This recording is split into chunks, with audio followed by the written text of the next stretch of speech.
The committee will come to order.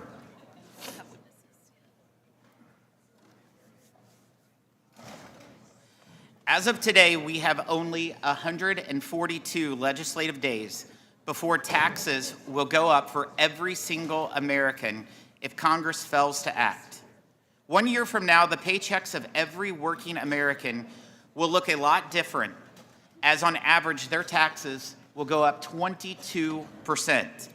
During the first Trump presidency, the tax cuts were the rocket fuel that propelled America out of the stagnation of the Obama years. By every conceivable measure, American workers and the economy were better off. Americans earned bigger paychecks, unemployment for every group was at historic lows, and poverty dropped to its lowest level in American history. Buying a home was an achievable part of the American dream, not just a dream never to become reality. Low-income taxpayers were helped more than those at the top. American earners under $100,000 received a 16% tax cut, while the amount of taxes paid by the top 1%, in fact, increased. Small business optimism hit record highs. American corporations stopped shipping their headquarters, jobs, and tax revenues overseas. The economy soared, creating 5 million new jobs. In the 2 years after the 2017 tax cuts, the economy grew a full percentage point faster than the Congressional Budget Office projected. And over 10 years, that equals $3 trillion in new revenue. Even though we lowered taxes, tax revenue went up. In fact, we have already seen $1.6 trillion in higher revenues than what CBO projected. Americans are demanding we restore prosperity and build upon the success of President Trump's economic policies that gave the American people the best economy in my lifetime. However, that effort is at risk if we do not make the 2017 tax cuts permanent. If Congress fails to act, the average family of 4 will end up paying the equivalent of 9 weeks of groceries in higher taxes. After 4 years of sticker shock at the grocery store, that's the last thing families need. 40 million parents will have their child tax credit slashed in half. 2 million family farmers will see the death tax exemption slashed in half. 91% of all taxpayers will see their guaranteed deduction slashed in half. 26 million small businesses will be hit with a 43.4% top tax rate, more than 20 points higher than what businesses pay in communist China. Today, as we speak, businesses are making decisions about where they are going to invest, hire, and grow this year and in the years to come. And they're making those decisions based on the taxes they expect to pay. And uncertainty is an unnecessary weight on our job creators and our family farmers, who will have to start calling accountants and estate planners to figure out how they might navigate higher taxes. If we want to continue President Trump's legacy of a strong economy, Congress must act swiftly to make the tax cuts permanent. Americans don't have the luxury of waiting. Many have been waiting for years for relief. Before us is the opportunity to permanently remove the uncertainty and anxiety that dampen business expansion, job creation, and economic growth. Making the 2017 tax cuts permanent is key to unlocking a second economic boom in a second Trump presidency. We would see $284 billion in new GDP growth from a boom in manufacturing, $150 billion in new small business GDP growth from small businesses expanding, hiring new employees, and investing in their community. $50 billion in Opportunity Zone investments to revitalize the poorest neighborhoods in this country. Over 1 million new small business jobs each year just for making the small business deduction permanent. And just this morning, before this hearing, the National Association of Manufacturers released a new study revealing that 6 million jobs would be saved, including 1.1 million manufacturing jobs by extending the Trump tax cuts. We must not leave families and small businesses waiting for Congress to do the right thing and provide tax relief at the 11th hour. We must make the Trump tax cuts permanent as soon as possible. I'm glad we are joined by our witnesses, Americans whose lives were improved by the 2017 tax cuts, and look forward to hearing their stories. I'm pleased to recognize the ranking member, Mr. Neal, for his Thank you, opening Chairman. I came to the committee because I believe in the tax code as an engine for change. And let's be clear, I've been a pro-growth, pro-prosperity, but pro-fair shot member of this committee, which is exactly what the American people are asking us to do right now. Recently, the Financial Times and The Economist magazine said that the American economy was the envy of the world. I was struck by the hearing title, quote, "The need to extend Trump's tax cuts for working families," when we know that most of these cuts went to people at the very top.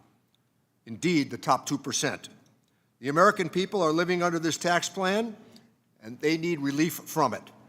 The American people need lower costs. Our Republican colleagues are looking to come to the aid of the strongest and wealthiest among us once again. Last week, Treasury released a new report confirming that if this exercise was actually about lowering costs for working families, Republicans wouldn't be running their 2017 playbook back to the tune of $1.8 trillion of borrowed money.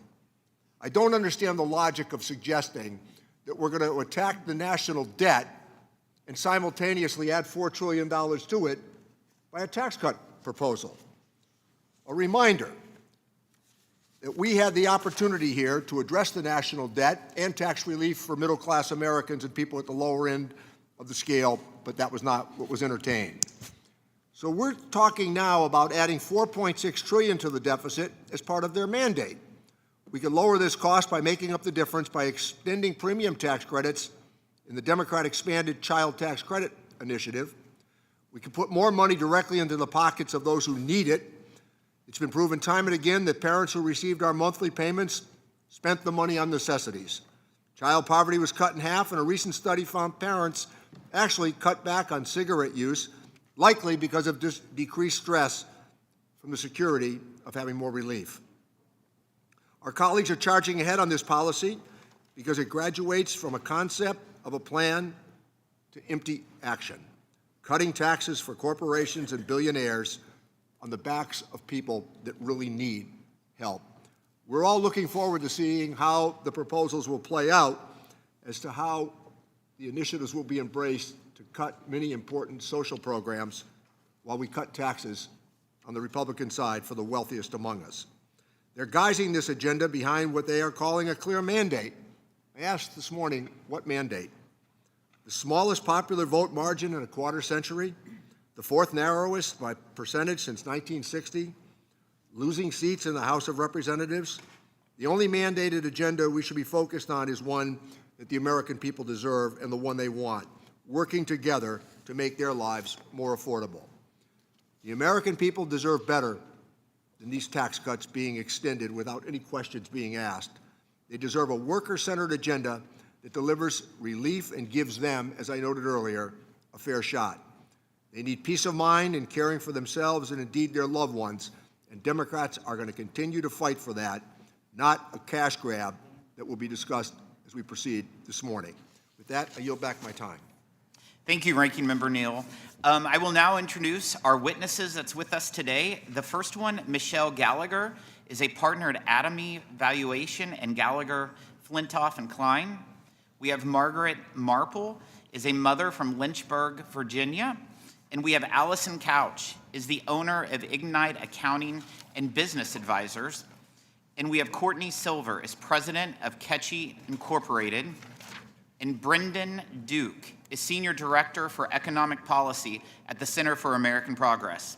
Thank you for joining us today. Your written statements will be made part of the hearing record, and you each will have 5 minutes to deliver your remarks. We'll start. Ms. Gallagher, you may begin when you're ready. Chairman Smith, Ranking Member Neal, and the distinguished members of this committee, thank you for the opportunity to provide testimony today on the importance of permanently extending provisions of the Tax Cuts and Jobs Act, TCJA. My name is Michelle Gallagher. I am a CPA from the great state of Michigan with 35 years of experience working with businesses of all sizes, working families, and multi-generational family enterprises. I have seen firsthand how the provisions of the TCJA have provided critical support to the businesses, farmers, and working families that form the backbone of our economy. To start, I want to strongly encourage Congress to make addressing the permanency of TCJA your top priority.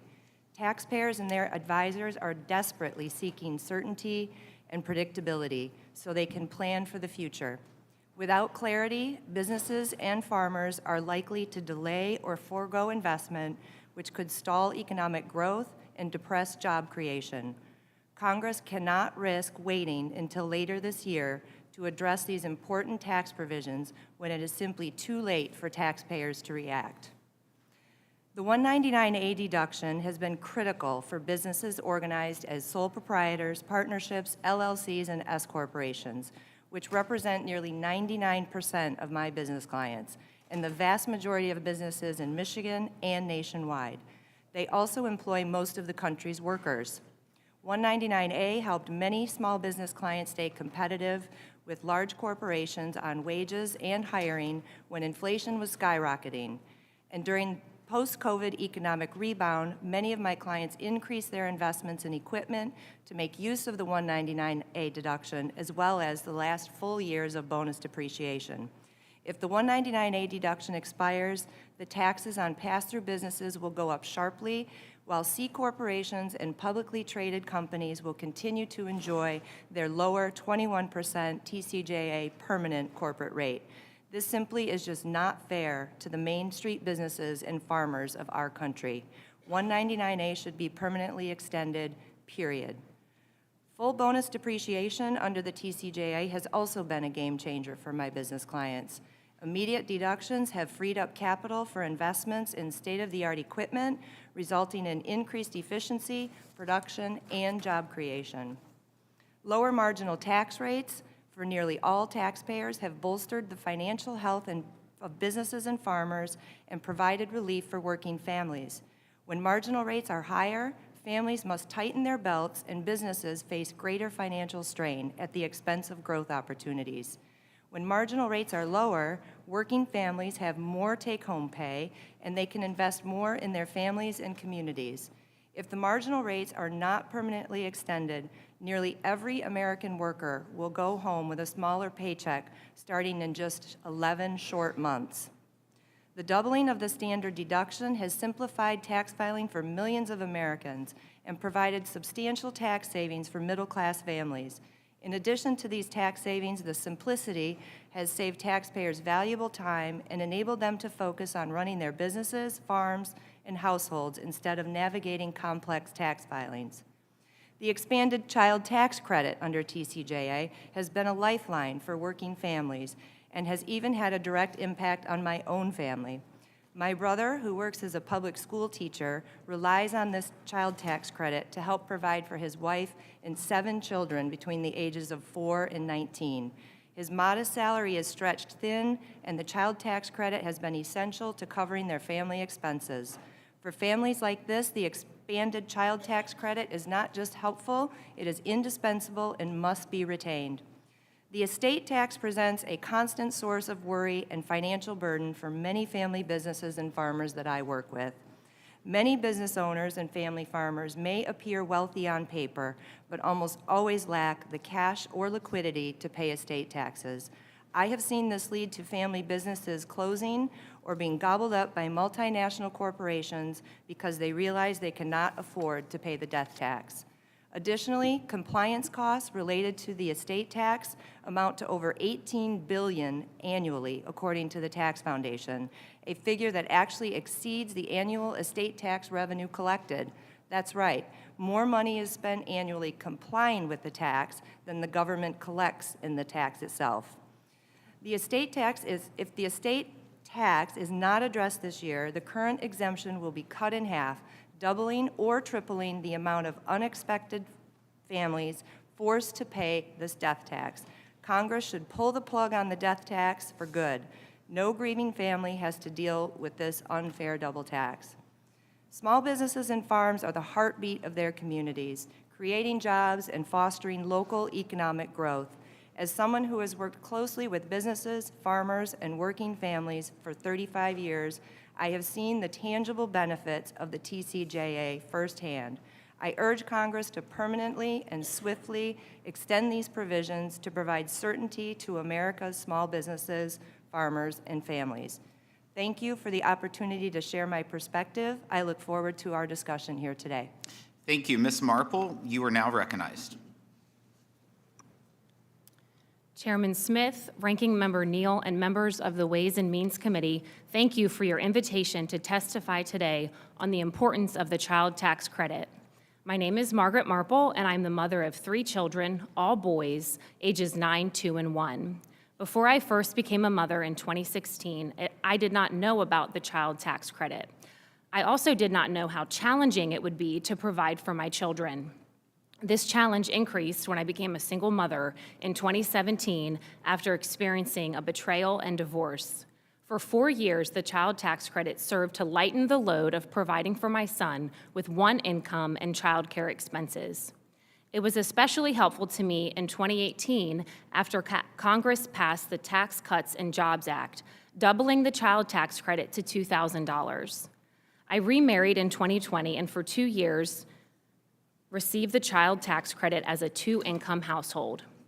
My husband and I had 2 more children, and at the end of 2022, I decided to stop working to give my very young and active sons my full time and attention at home. Last year, with only my husband's income supporting our family of 5, we witnessed the child tax credit making all the difference.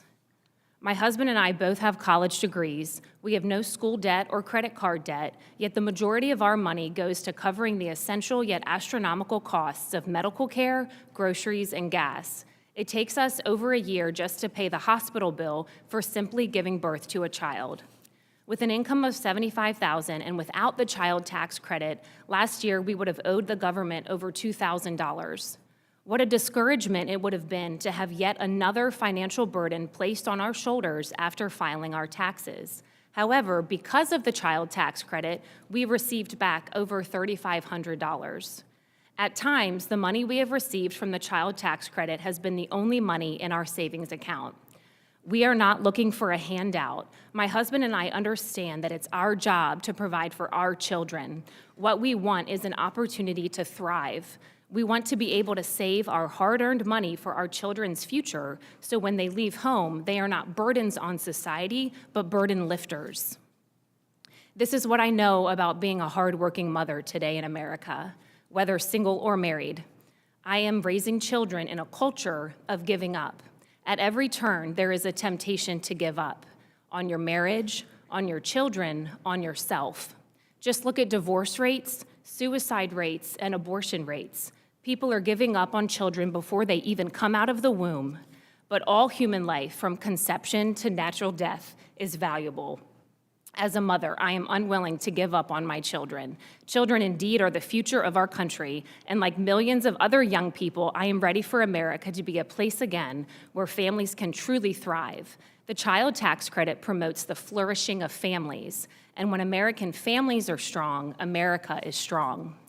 The child tax credit is a simple yet significant way the tax code can communicate the value of hardworking parents trying to provide for their children under the current weight of high inflation and an unmanageable cost of living. The financial benefit of the child tax credit lightens the load of the financial burden parents carry, but also serves to affirm and enforce the value parents hold. We don't want to be rescued, we want to be valued. Parents need to hear from their government leaders. Don't give up. Your dedication and sacrifice remains valuable to this country. Without the child tax credit, how else would the government show it supports the important social role of parents?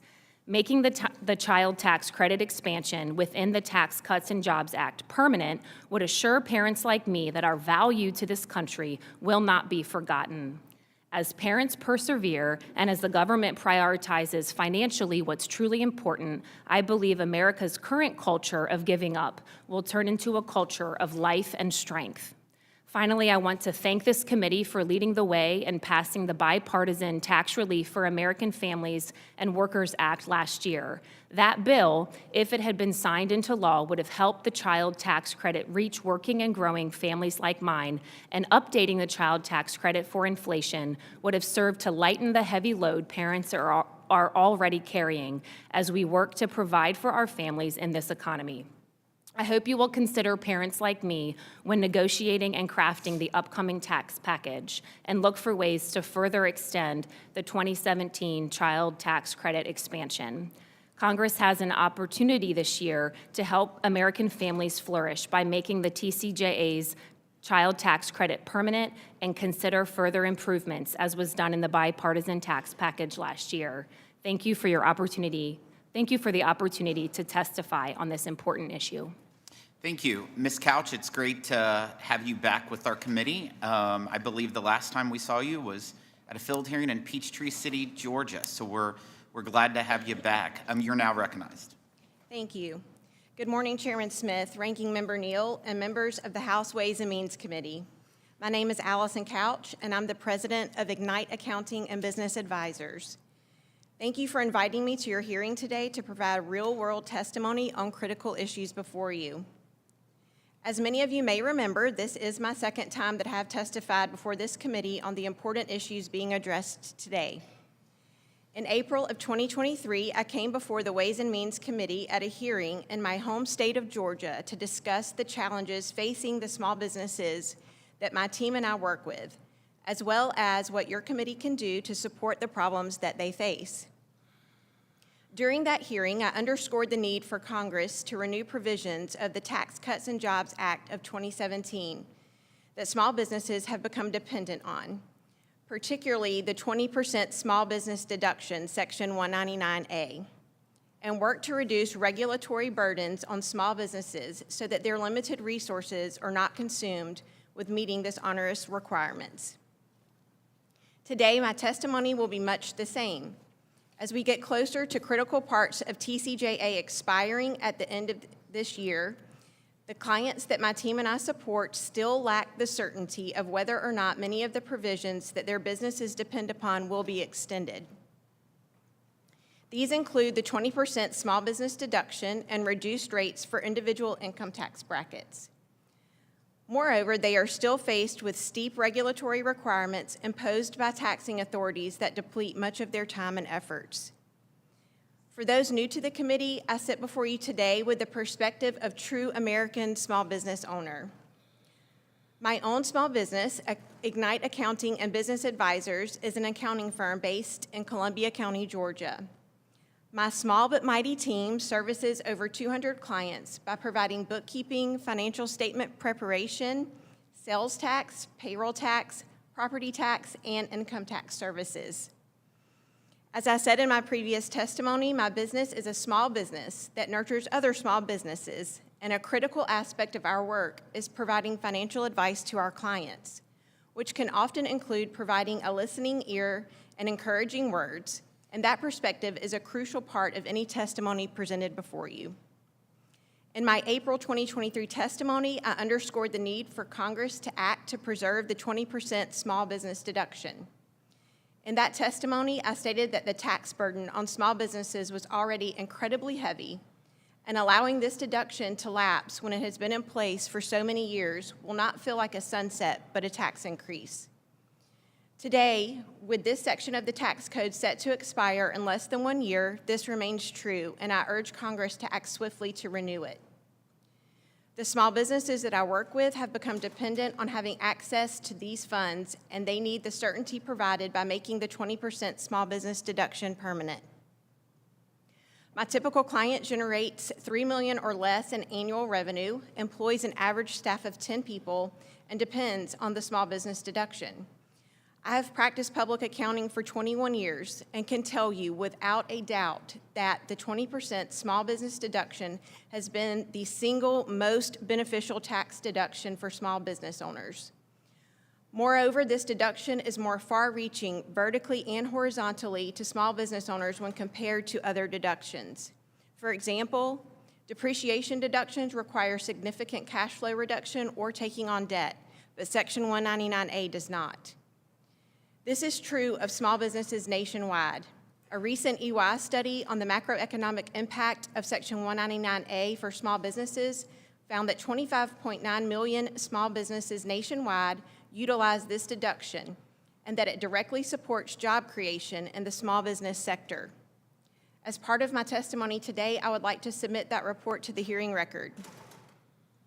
Another area of apprehension for small business clients is that if Congress does not act, the reduced tax rates for individual income tax brackets established under TCJA will increase. As members of this committee are aware, the 20% small business deduction is available to businesses that operate as pass-through entities like S corporations and partnerships. This means that their business profits and the deduction flows from their business return onto their 1040 and nets there to be taxed at the owner's individual tax rates. In fact, 33 million small businesses in the United States are organized as pass-throughs. As I stated in my testimony in April 2023, business income is different from business owners' income. I would like to stress that point yet again. Increased business income allows small business owners to reinvest in their businesses and employees. If Congress does not address the changes in the personal income tax brackets set to expire at the end of this year, small businesses structured as pass-throughs will be faced with a tax increase. Finally, in my April 2023 testimony, I highlighted the issue of regulatory burdens imposed on small businesses by the IRS, particularly the thresholds on 1099 NEC and 1099K forms. The threshold of 1099 NEC of $600 has not been adjusted in decades. I would ask you to consider a one-time adjustment of this threshold to account for the impact of inflation over the years where no adjustment has been made, and then an annual adjustment thereafter. On the other hand, while the threshold for 1099K has been adjusting, it's moving in the wrong direction. For the years 2023 and prior, payment apps and marketplaces have been required to send out forms to taxpayers who receive over $20,000 and have over 200 transactions. For 2024, the threshold moves down to $5,000, and for 2025, $2,500. The intention is to further reduce it to $600 for the calendar year 2026 and thereafter. For the years 2024 and after, 1099K requirements are based solely on dollar thresholds with no consideration for the numbers of transactions. As the committee reviews the proposals to reduce burdens on small businesses, I urge your members to consider reversing the course on lowering the 1099K threshold amounts and instead work to increase them. Thank you for the opportunity to testify today, and I look forward to answering any questions. Thank you. Ms. Silver, you are now recognized. Good morning, Chairman Smith, Ranking Member Neal, and members of the committee. Thank you for inviting me to speak on why Congress must preserve the Tax Cuts and Jobs Act and how its policies ensure that manufacturing remains the driving force of the American economy. My name is Courtney Silver, and I'm president and owner of Ketchy, a third-generation precision machine shop located in Concord, North Carolina.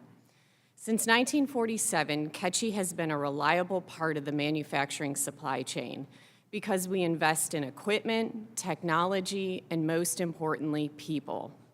I'm honored to be with you today, as this hearing marks the beginning of a historic year for the committee. Critical pro-growth provisions from tax reform have already expired, and more harmful changes are on the way at the end of this year. This means that every member of this committee has the opportunity to take real action that supports manufacturing in America, and the stakes couldn't be higher. A new study released today by the National Association of Manufacturers shows that nearly 6 million American jobs are at risk unless Congress preserves pro-manufacturing tax policies. America will also lose more than $500 billion in worker pay and more than $1 trillion in GDP. Manufacturing will bear the brunt of this economic devastation with more than 1 million manufacturing jobs at stake. This economic damage makes sense because the Tax Cuts and Jobs Act was revolutionary for manufacturers. After it was signed into law, Ketchy experienced the best year in our 7-decade history. Over 2018 and 2019, we were able to invest more than $1 million in capital equipment and create new jobs within Ketchy. We upgraded our security, our HVAC systems, and invested in new technology on our shop floor. And most importantly, we provided raises and bonuses to all our employees because without them, our growth would not have been possible. Business boomed throughout our supply chain, and demand for our parts soared. Our typically organized shop floor was covered in pallets of materials to keep up with our customers' orders. Unfortunately, beginning in 2022, critical pro-growth provisions began to expire, such as immediate R&D expensing, enhanced interest deductibility, and full expensing for capital equipment purchases. And more harmful tax increases are on the way, further threatening manufacturers like Ketchy. The loss of the pass-through deduction, increased individual rates, taxes, and changes to the estate tax will hurt my ability to grow and create jobs in Concord.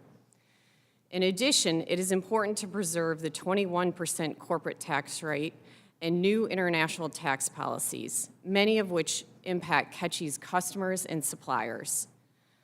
Manufacturers know the only way to succeed is to relentlessly focus on the future by pouring resources back into your team and equipment. The Tax Cuts and Jobs Act allowed me and so many others to do so. With 6 million jobs on the line, the time to act is now.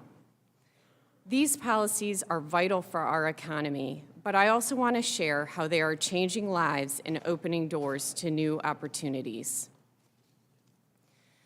Tax reform enabled me to create Opportunity Knocks, an internship program that brings students in to shadow our team on the factory floor while earning school credit. 2 of our recent graduates had little direction on what to pursue after high school. Thanks to our program, they fell in love with manufacturing. They are now full-time apprentices and are able to provide for their families while also contributing to their community and working on a team they admire. Put simply, we are inspiring the next generation of manufacturers in America. Congress has the opportunity to help support this important work by enacting permanent and consistent pro-growth tax policy. Thank you, and I look forward to your questions. Thank you. Mr. Duke, you're now recognized. Thank you, Chair Smith, Ranking Member Neal, and members of the committee. My name is Brendan Duke, and I'm Senior Director for Economic Policy at the Center for American Progress. I'm honored to testify today about the 2017 tax law and the implications of its expiring provisions this year. Let's start by remembering how we got here. Congressional Republicans and Donald Trump deeply wanted to cut corporate taxes in 2017. They also knew that just cutting taxes for corporations without providing tax cuts for families would have been a political disaster. And because they wanted to pass their tax bill on a party-line vote, they could not increase deficits beyond the 10-year budget window. This gave birth to the bill that passed. They made a big, permanent 40% cut to the corporate tax rate. Then they did a series of tax cuts for individuals, heavily tilted to the wealthy, that expire at the end of this year. And here we are today, at the beginning of the debate about what to do about them. What have we learned? First, the corporate rate cut, the centerpiece of the original bill, was a massive windfall for investors, spurring a $1 trillion surge in stock buybacks. Yet it failed to meaningfully increase investment, and none of that windfall trickled down to ordinary workers. And the recovery in housing investment after the Great Recession screeched to a halt after the bill passed. CBO, in fact, projected that, quote, residential investment is reduced throughout the entire period by crowding out, end quote. And now, CBO says that extending the expiring individual provisions will shrink the economy in the long run. Given that the tax cuts didn't trickle down, we should then focus on their direct distributional impact. Who got what? Any way you look at it, extending these expiring provisions will increase income inequality, cutting taxes for rich people while giving pennies to everyone else. The average tax cut for the top 1% of households is more than 60 times larger than that of the middle 20% of households. And even these numbers are too rosy. We are talking about a bill that will add $4 trillion to deficits over 10 years. These tax cuts numbers include money we are borrowing that we will have to pay back one day in the form of tax increases or spending cuts. One financing mechanism Trump has floated is a giant across-the-board tax on all imported goods. A range of analyses, from progressive to conservative think tanks, estimate that this would cost a typical family thousands of dollars by making a trip to the grocery store or pharmacy more expensive. Alternatively, they can pursue cuts to vital programs. Tesla CEO Elon Musk, a co-head of the new Department of Governmental Efficiency, has proposed $2 trillion in annual spending cuts. Taken literally, this would cut every program in the budget on average by roughly 1/3, including Medicare, Social Security, food safety inspection, cancer and stroke research, and nutrition for newborns. Finally, the Trump administration and Congress could find the easiest way to offset the tax cuts is to just not offset them. That's what we did last time. But there's no free lunch here. The tax cuts will likely be paid for eventually in the form of spending cuts or tax increases down the line. And in the meantime, continued or even higher deficits could mean continued or even higher interest rates.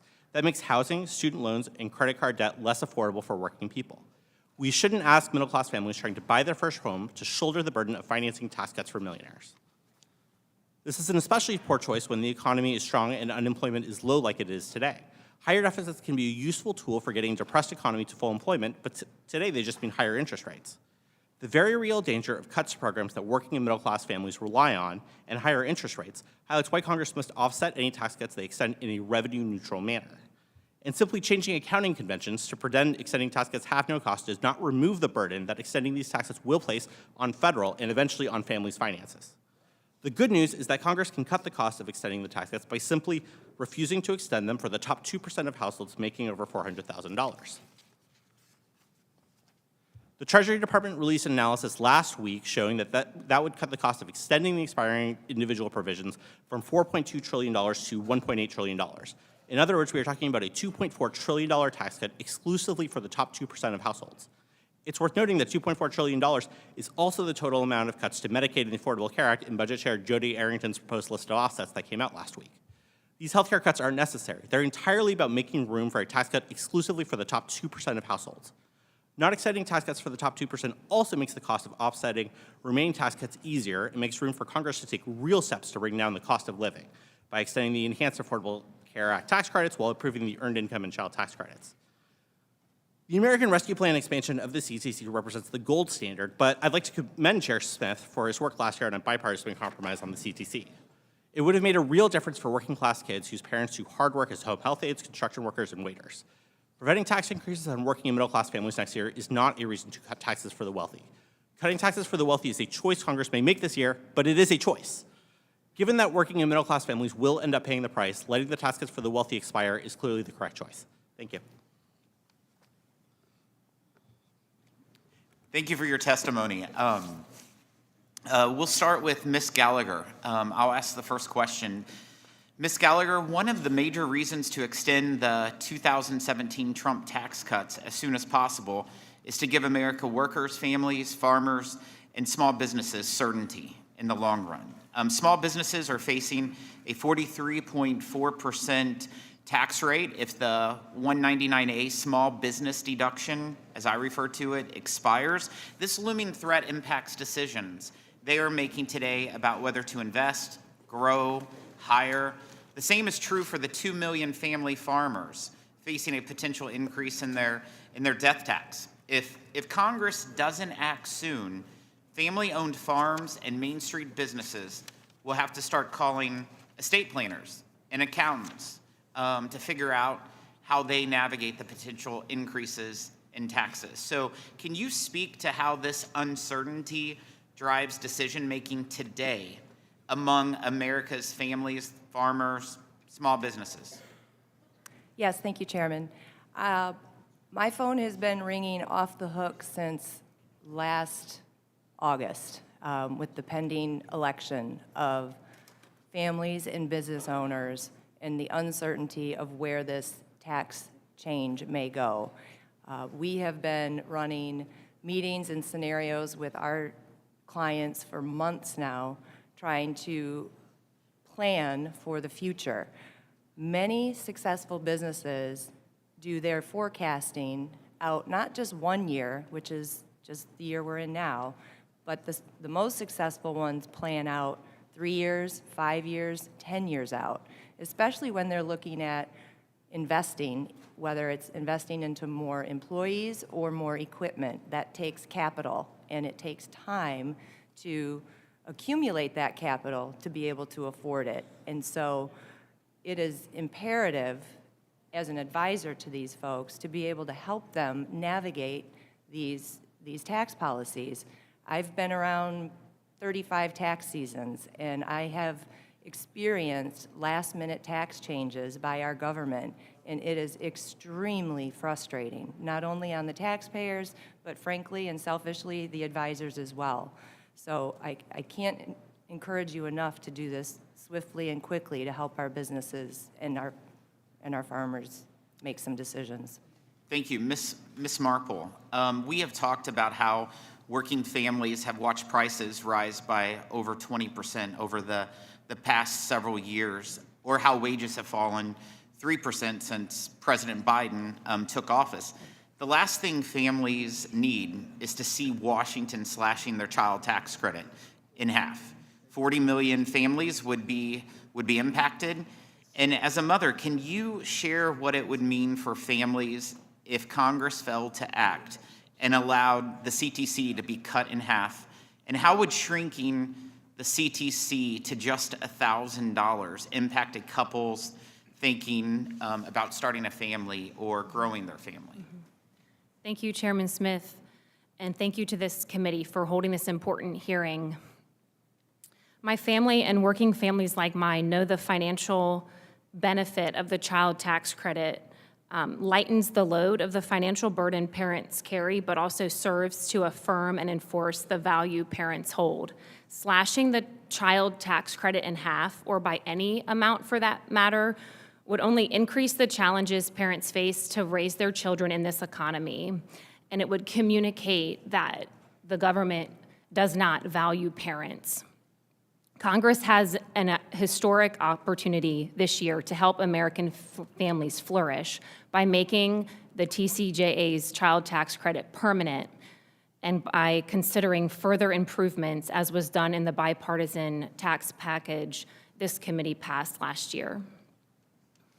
The 2017 Trump tax cuts revived American manufacturing. We saw 20% growth in investment here at home, thanks to policies like 100% immediate expensing that incentivized American manufacturers to buy new equipment and expand their operations. Stronger manufacturing at home not only contributes to our economic security, but our national security as well, helping secure supply chains and make us less dependent on hostile nations like China. Unfortunately, incentives for American manufacturing have already started to go away, as what was testified, Ms. Silver. Ms. Silver, as a small business manufacturer, how has that affected your business planning, and what would it mean for you if Congress were to restore the 100% immediate expensing? Thank you for the question, Chairman Smith.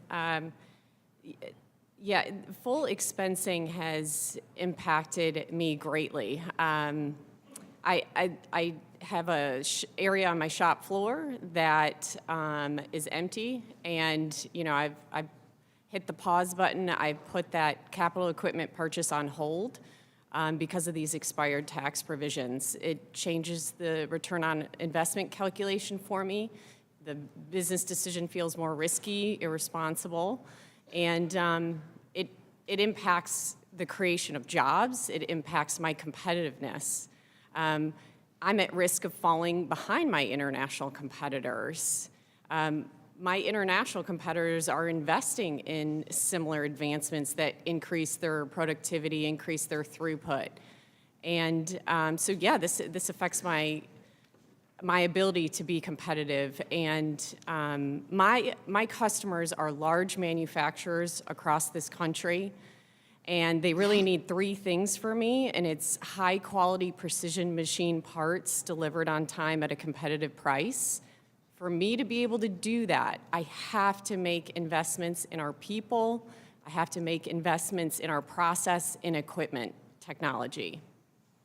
Thank you. Looking beyond current policy, how would businesses like yours respond to new incentives for domestic manufacturing, such as a quicker cost recovery for investments made in new facilities and other policies that further lower the tax burden on those who produce here in the U.S., as President Trump suggested?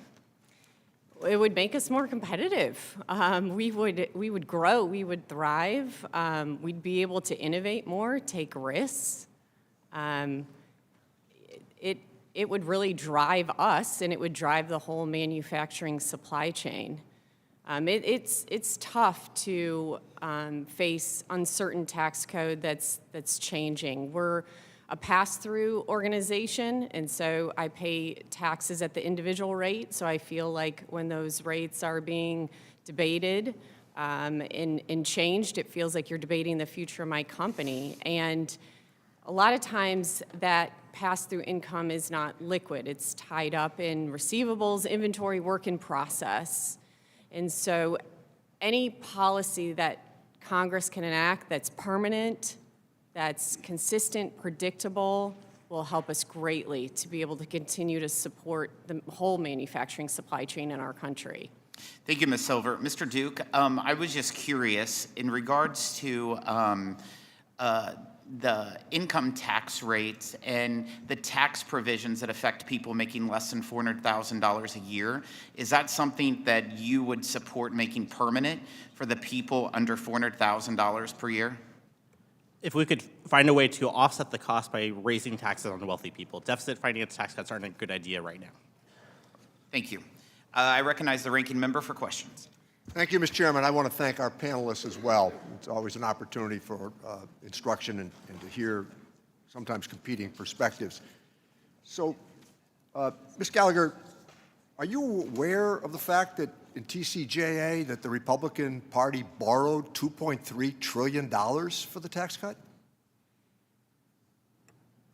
Thank you for your question, Congressman Neal. I am not in tune with the extent of any numbers or statistics to that level for today's testimony.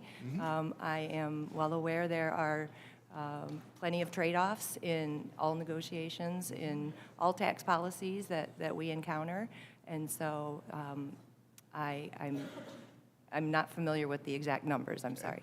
So let me follow up with that and ask the following question. Are you aware of the fact that their intention here is to ignore what is known as the baseline here? So that means they're going to ignore the $2.3 trillion that they borrowed and erase it.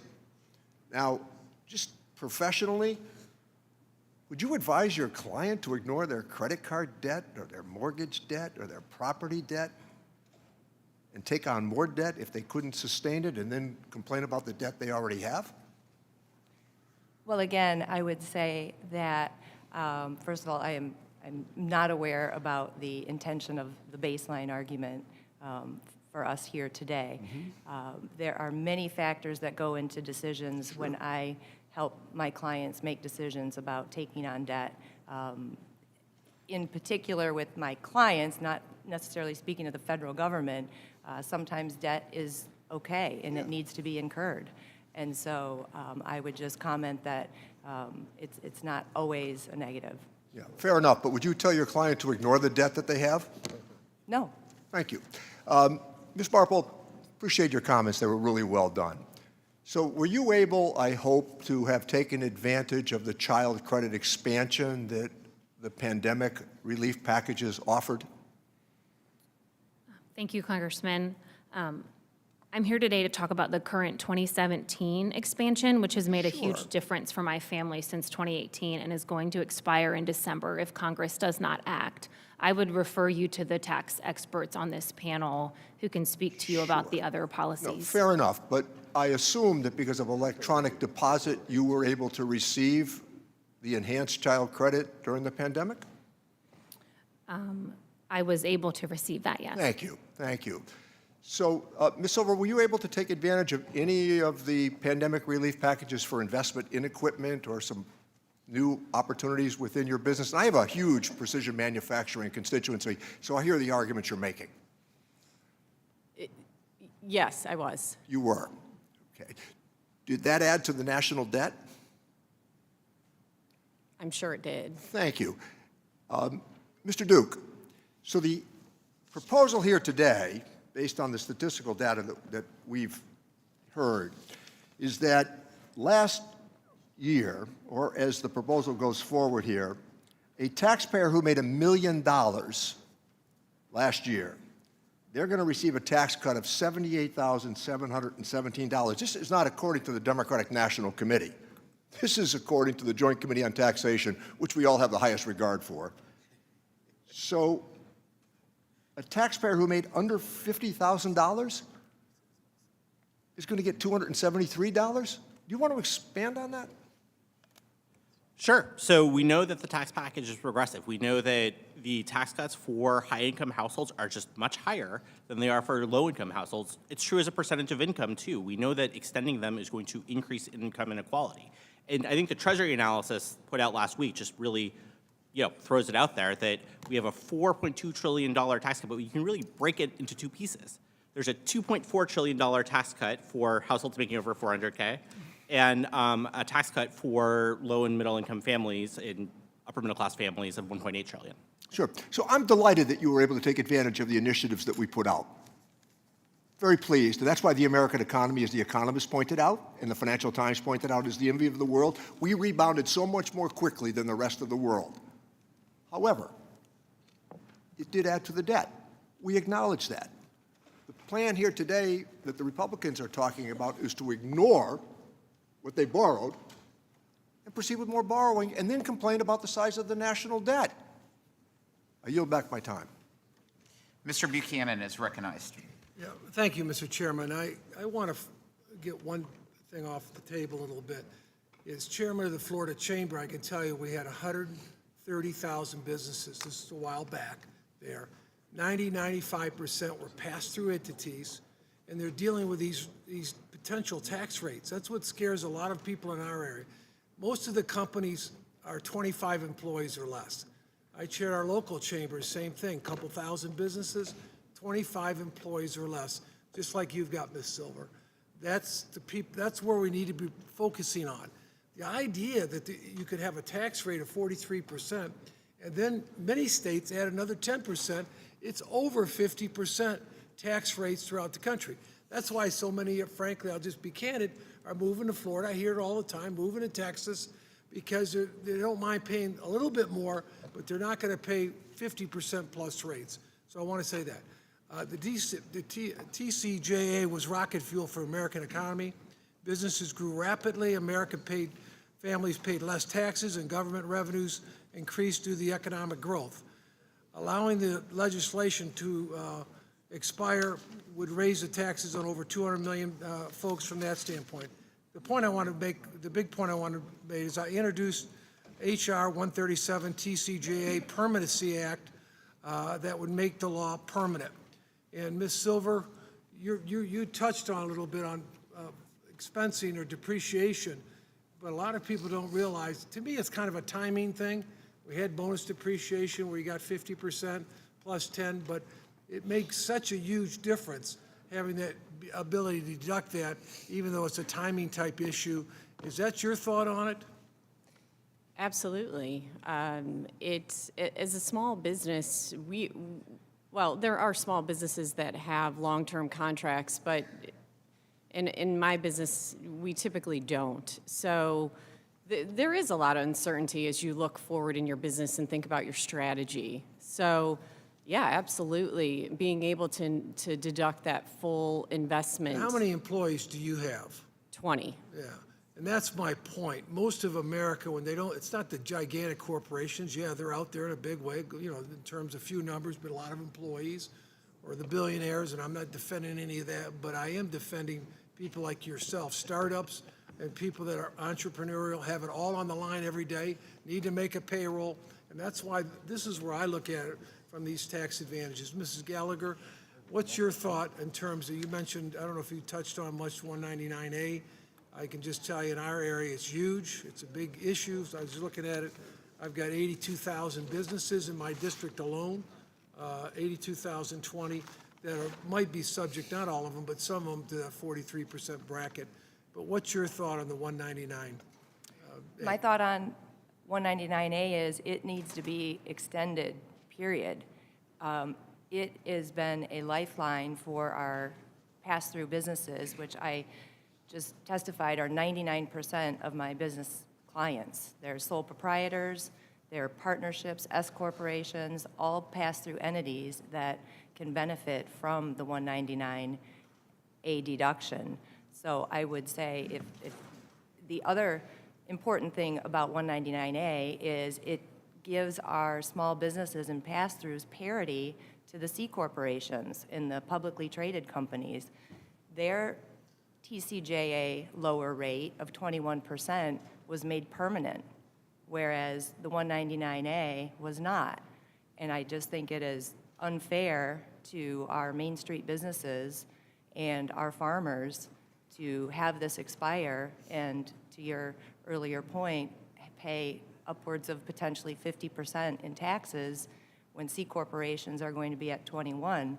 In fact, we will see a number of our pass-through entities contacting their lawyers and accountants to become C corporations. That's what business owners do. I got cut on time, short on time, but that's one of the biggest issues is where's the fairness? I started out C corporation 40 years ago. Now we're in pass-through entities my kids run. But, you know, we're looking to go back to C corps if that becomes the reality. We don't want to, but that's where we're being driven to potentially. Exactly. So, but again, I just want to thank all our panelists today for your input. Thank you. I Thank- yield back. Thank you. Mr. Doggett. Thank you, Mr. Chairman, and thanks to our witnesses. I'm for a dramatic increase in corporate taxes. We have to increase taxes on the wealthy. For getting our guys' tax cut, we've got to cut spending, which they're going to resist. Where does the tax revenue come from? Corporations and the wealthy. And when they start squealing, we have a conversation. We're all partners in this. Everybody's going to take a little pain. Those are not my words. They're not a message from the Progressive Caucus, but rather the recent comments of Steve Bannon, sometime Trump advisor, and about as MAGA as you can get. He reiterated them this very morning. This committee has got to decide, will it maintain its traditional allegiance to the plutocrats or help working families, some of whom are represented here on today's panel? It's encouraging that for the first time, we see at least some elements of the Republican Party that recognize tax reality, that you just can't cut revenue and add without adding to the national debt, and you cannot just pour some magical dust on it, calling it changing a line, and ignore what you've done. Spiraling national debt has been something that some members of this committee have previously said was a national security crisis. Well, it's a crisis just as much if you do it through more tax breaks, more largesse for the billionaire class, for the multinational corporations that are paying a tax rate today that is a fraction of that paid by Main Street businesses and by most Americans. And there's further trouble for working families in the plans that Republicans are advancing. Only last week, President-elect Trump told Americans that on food, we can expect, quote, some pretty drastic price reductions. I think all of us would wish him well on that and eagerly await his fulfilling his promise, oft repeated, to lower drastically the price of food. Most economists, however, are concerned that his policies will have exactly the opposite effect. Indeed, the minutes of the last Federal Reserve meeting suggest that we may already be paying higher interest rates because of their concern that Trump will stoke inflation. This is especially true regarding his declaration that, quote, the most beautiful word in the dictionary is tariff, and it's my favorite word. Well, in Texas, a Trump grocery tariff tax, which he can impose as soon as next Monday, will likely increase grocery prices on most every vegetable and most fruits that we buy. Overall, Republican eagerness for a trade war that no one will win, beginning with the imposition of multiple Trump tariff taxes, a regressive form of taxation, and the resulting retaliation by other countries, and Republican reliance on tariff taxes to offset their tax breaks for the super wealthy, will continue to shift the tax burden to some of the very type of businesses that are represented on this panel. Indeed, one recent study found that if the tax breaks were combined with the tariff increase, that the impact would be that 80% of Americans would be in worse condition. And let's not forget that the last time retaliation occurred from Trump tax tariffs, that farmers had to be paid billions of dollars in welfare because of their lost foreign markets. Now, the impact of the 2017 Trump tax scam was to add about $2 trillion to our deficit, and now it's proposed that we add another $4 or $5 trillion. The effect on Americans is that 7.8% was the tax rate paid by the top multinationals in 1 year. Last year, the pharma industry didn't, as a group, pay any tax whatsoever.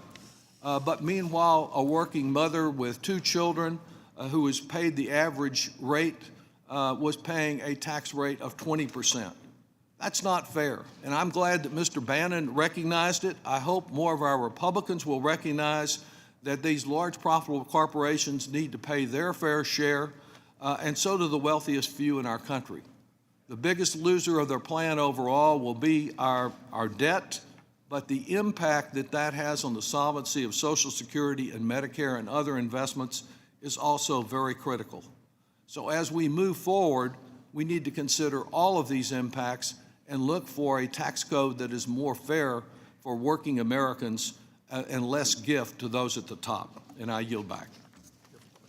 Mr. Smith. Thank you, Mr. Chairman. Certainly thank you to our entire panel here today. I think this hearing is very timely. It's important. I think it's always healthy to look back, see where we've been, where we need to go moving forward. I'm proud to say that the 2017 TCJA, Tax Cuts and Jobs Act, was a reflection and a result of several years of thoughtful exchange and really diving deep into what we could do at the time to grow our economy, create more opportunity, create more fairness in the tax code, I might add. And it was interesting. I think one thing that is left out of the discussion today, especially as we heard some testimony earlier, is that even Barack Obama, when he was president, realized that we needed to be more competitive on the corporate side and proposed a reduction in the rate. Now, a different rate than we ended up at, but Barack Obama, hardly even a moderate president, suggested we needed to be more competitive. He saw the inversions that were taking place over and over and over again that I don't think a score has ever truly reflected the damaging aspects of an uncompetitive corporate tax rate. Now, we can talk about this all we want and characterize this in different ways, but the fact of the matter is we were in a bad spot as a country before TCJA. And yes, had we only done corporate, that would not have been a good look. And as we hear here today, again, the impacts of what we did for families was very positive, without going so far as President Biden did with pushing more money, so much money out there, calling it tax relief, but it was just pushing money out there that triggered inflation. So I think it is incredibly important, and I believe we owe the American people a discussion, an exchange in sharing ideas and reflecting on reality that we would shape policy moving forward in a productive fashion. And when I say productive, I mean with this process, but Ms. Silver very accurately, I believe, and appropriately described, and we sought out in 2017 on productivity for manufacturers such as Ms. Silver. Now, I think it was important that we were agnostic on size of a company so that everyone could benefit. But we knew that with increased productivity, if a business would see advantages in the tax code to adding new equipment, as Ms. Silver articulated, that the end result would be good for the company on a micro basis, but great for the economy as a whole as more U.S. companies became more productive and more profitable. Now, call me unreasonable, but I think profitability is a good thing. Profitability around this town is demonized so often. I think it's sad. And we owe the American people a better discussion than what we've been seeing way too often here. But I just think it's important to note that the thoughtfulness that went into 2017, I think there's a greater understanding these days that what we did in 2017 was the right thing to do, especially given the factors to consider at the time. And now looking backward, I'm proud to say we did the right thing. Now, we want to prepare for the future. What do we need to do to be more competitive moving forward? Let's look at that. But let's not ignore the successes that we had. Now, very briefly, sorry I've taken up so much time here, but Ms. Gallagher, I want to give you more time to elaborate perhaps on the value of permanence, whether it's a state tax, whether it's 199A, the value of permanence and what that would look like perhaps to an individual business or even beyond. Thank you, Congressman, and good to see you. I came to your tax team meeting this summer and talked to you and your folks on this. So permanency, certainty and predictability is key for our small businesses and farmers. How can you plan without it? I think sometimes, or I was thinking of an analogy I could give you, but I know you all are very busy people. So imagine, if you will, getting your calendar or your schedule the morning of your day, not having any idea where you were going, who you were seeing, what you were supposed to say, what you were supposed to do until that morning. That's how I see this permanency and the need to do this swiftly for our taxpayers. They are in the dark, and I think certainty and predictability so they can plan is key. It could stunt economic growth and job creation without it. Okay, thank you. Thank you. I yield back. Thank you, Mr. Thompson. Thank you, Mr. Chairman. Thank you for having the hearing, and thank you to all the witnesses. Before I comment, I just want to make one point about Mr. Neal's comments regarding the fires in California. I think it's really important to remember that we are the Congress of the United States of America, not red, blue, or otherwise. If there's a natural disaster or a horrific situation such as the people in Southern California are experiencing, as members of the Congress of the United States of America, we need to be all in to provide help, irrespective of where those people happen to reside. So, Mr. Neal, thank you for bringing that up. You know, we're going to hear a lot today, we already have, and I'm sure we will for the rest of the year, on how the Trump tax cuts delivered for working families. Let's be clear.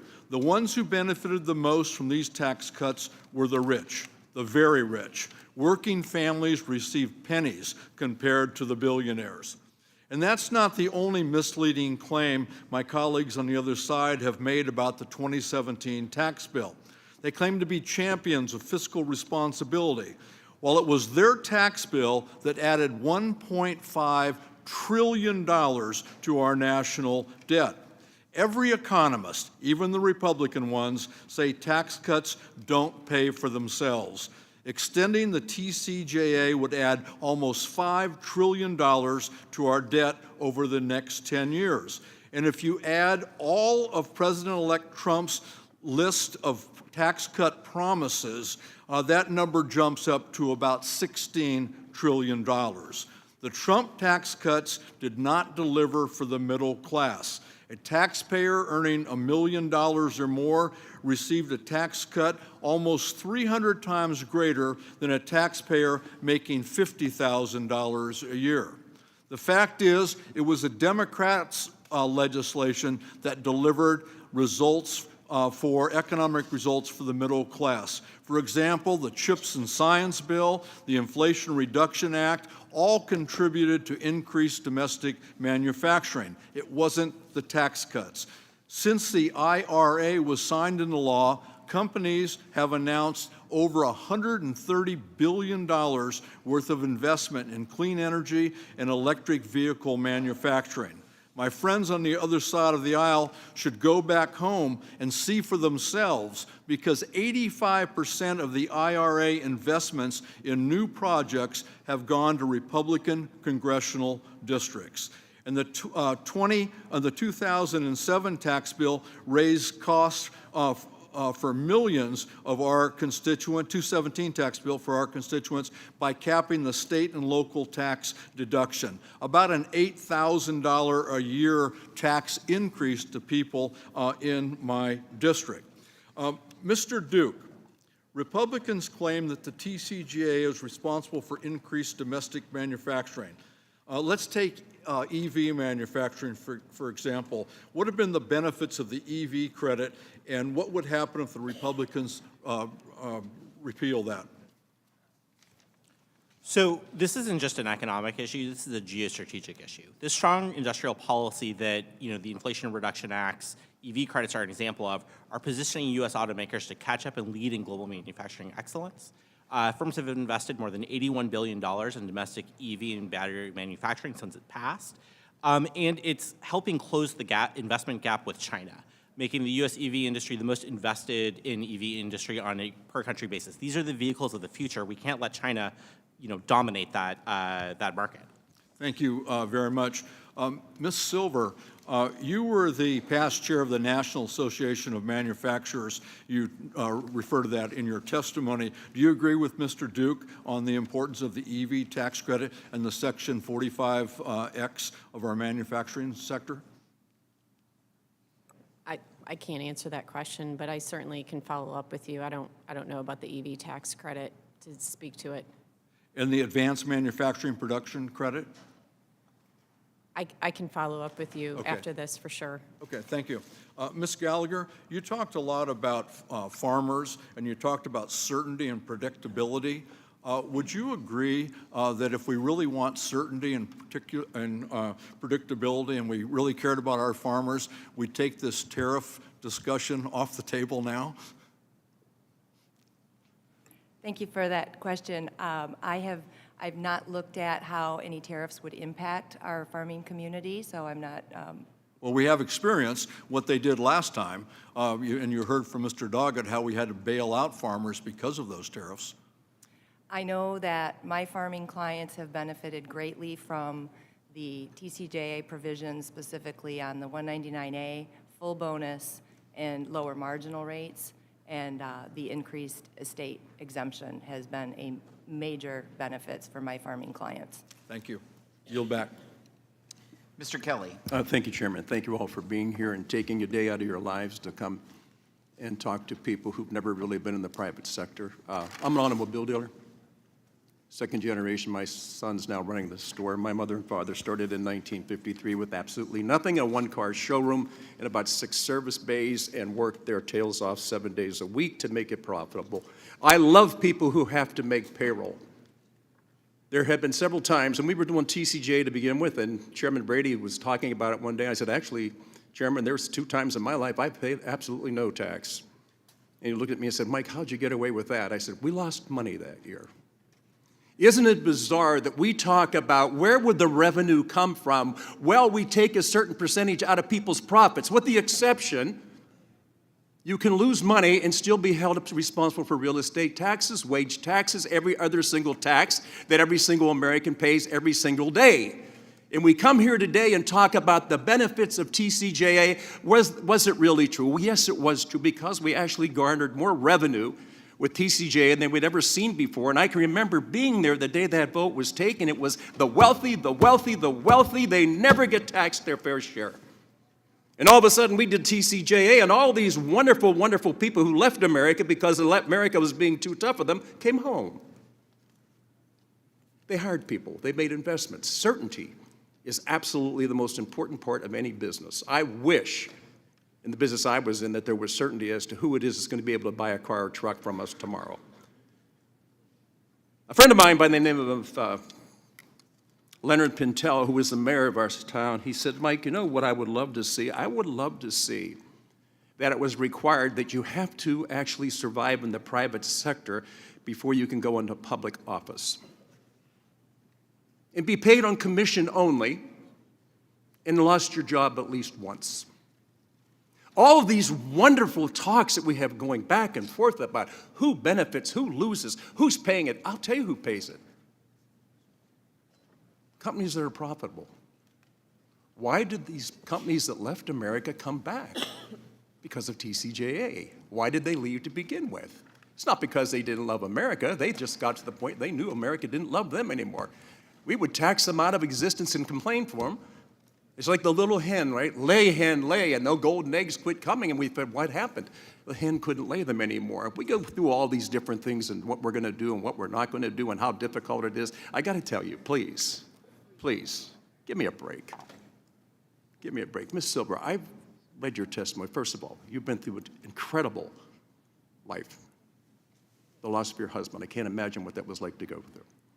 Ms. Marple, raising children. Ms. Gallagher, working with people. Ms. Couch, working with people. Look, do you know that in this entity, in government, do you know that during the height of COVID, we didn't miss one payday? I wish I could have said that about the dealership. We lost a lot of paydays. We lost a lot of paydays. But when you come down to TCJA and what were the benefits of it and where did we hurt people and who did we go after and all the rest of this back and forth.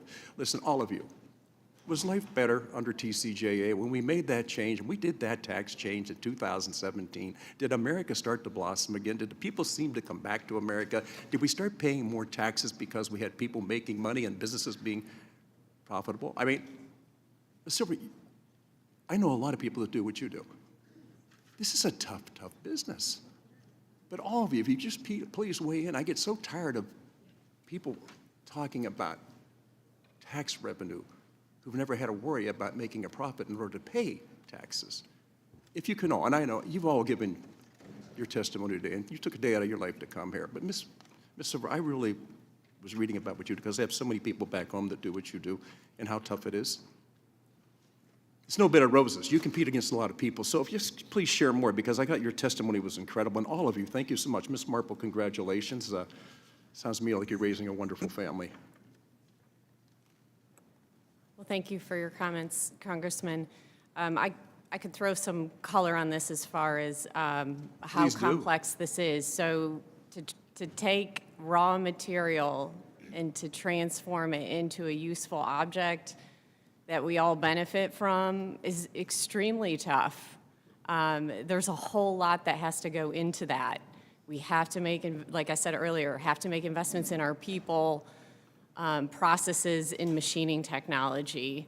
And you're right, there's definitely years where you don't make a profit.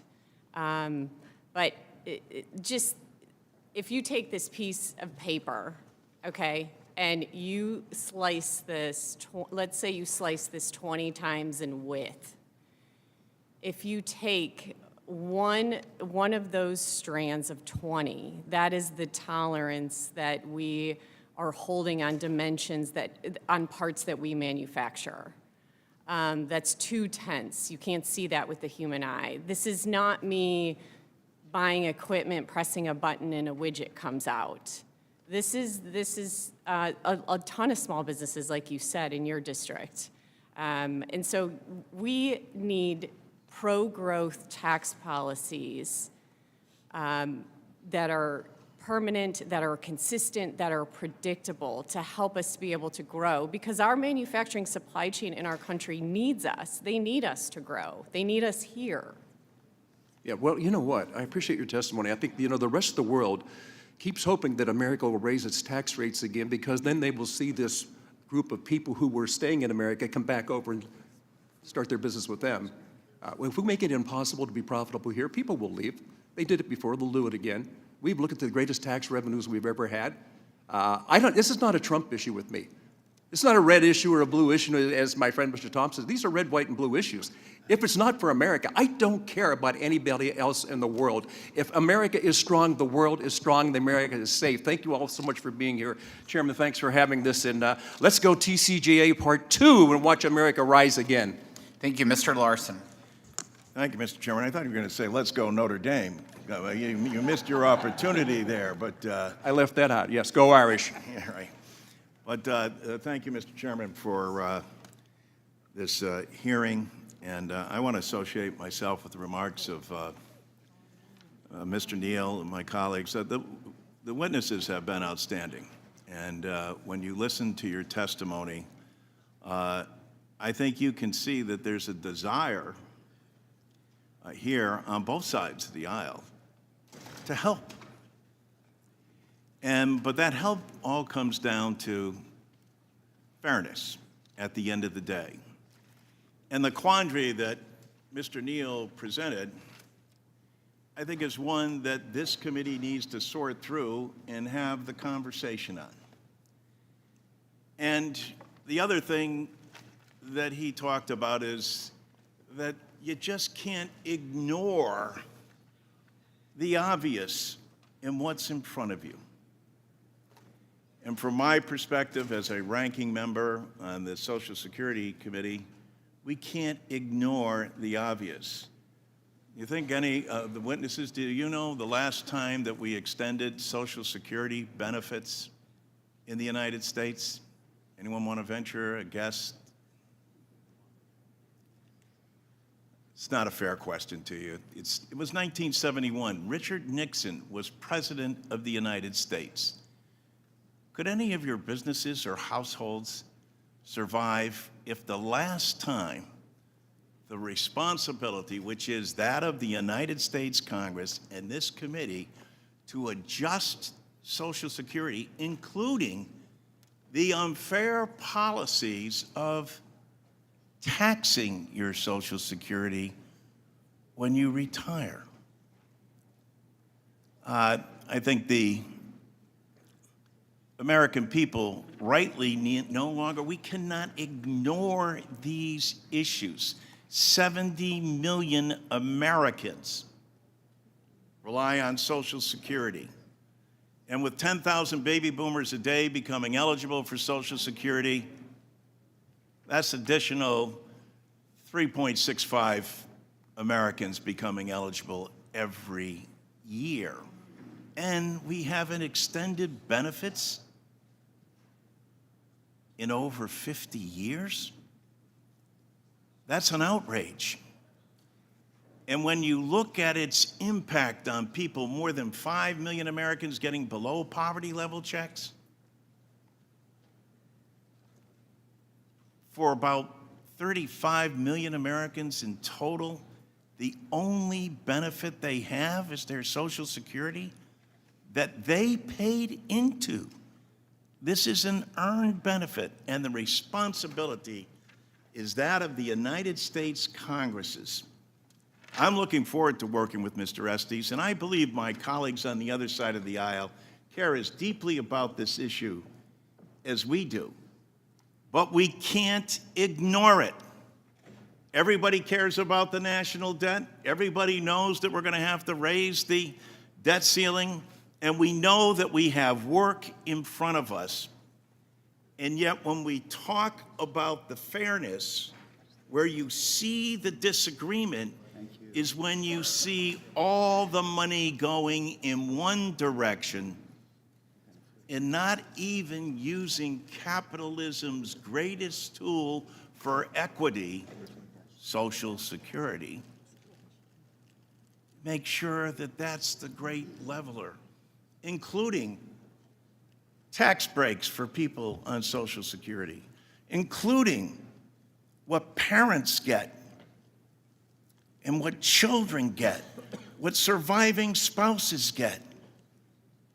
This is why these are important programs in a democracy, and why this committee, as the chairman started out today, talking about our importance and significance.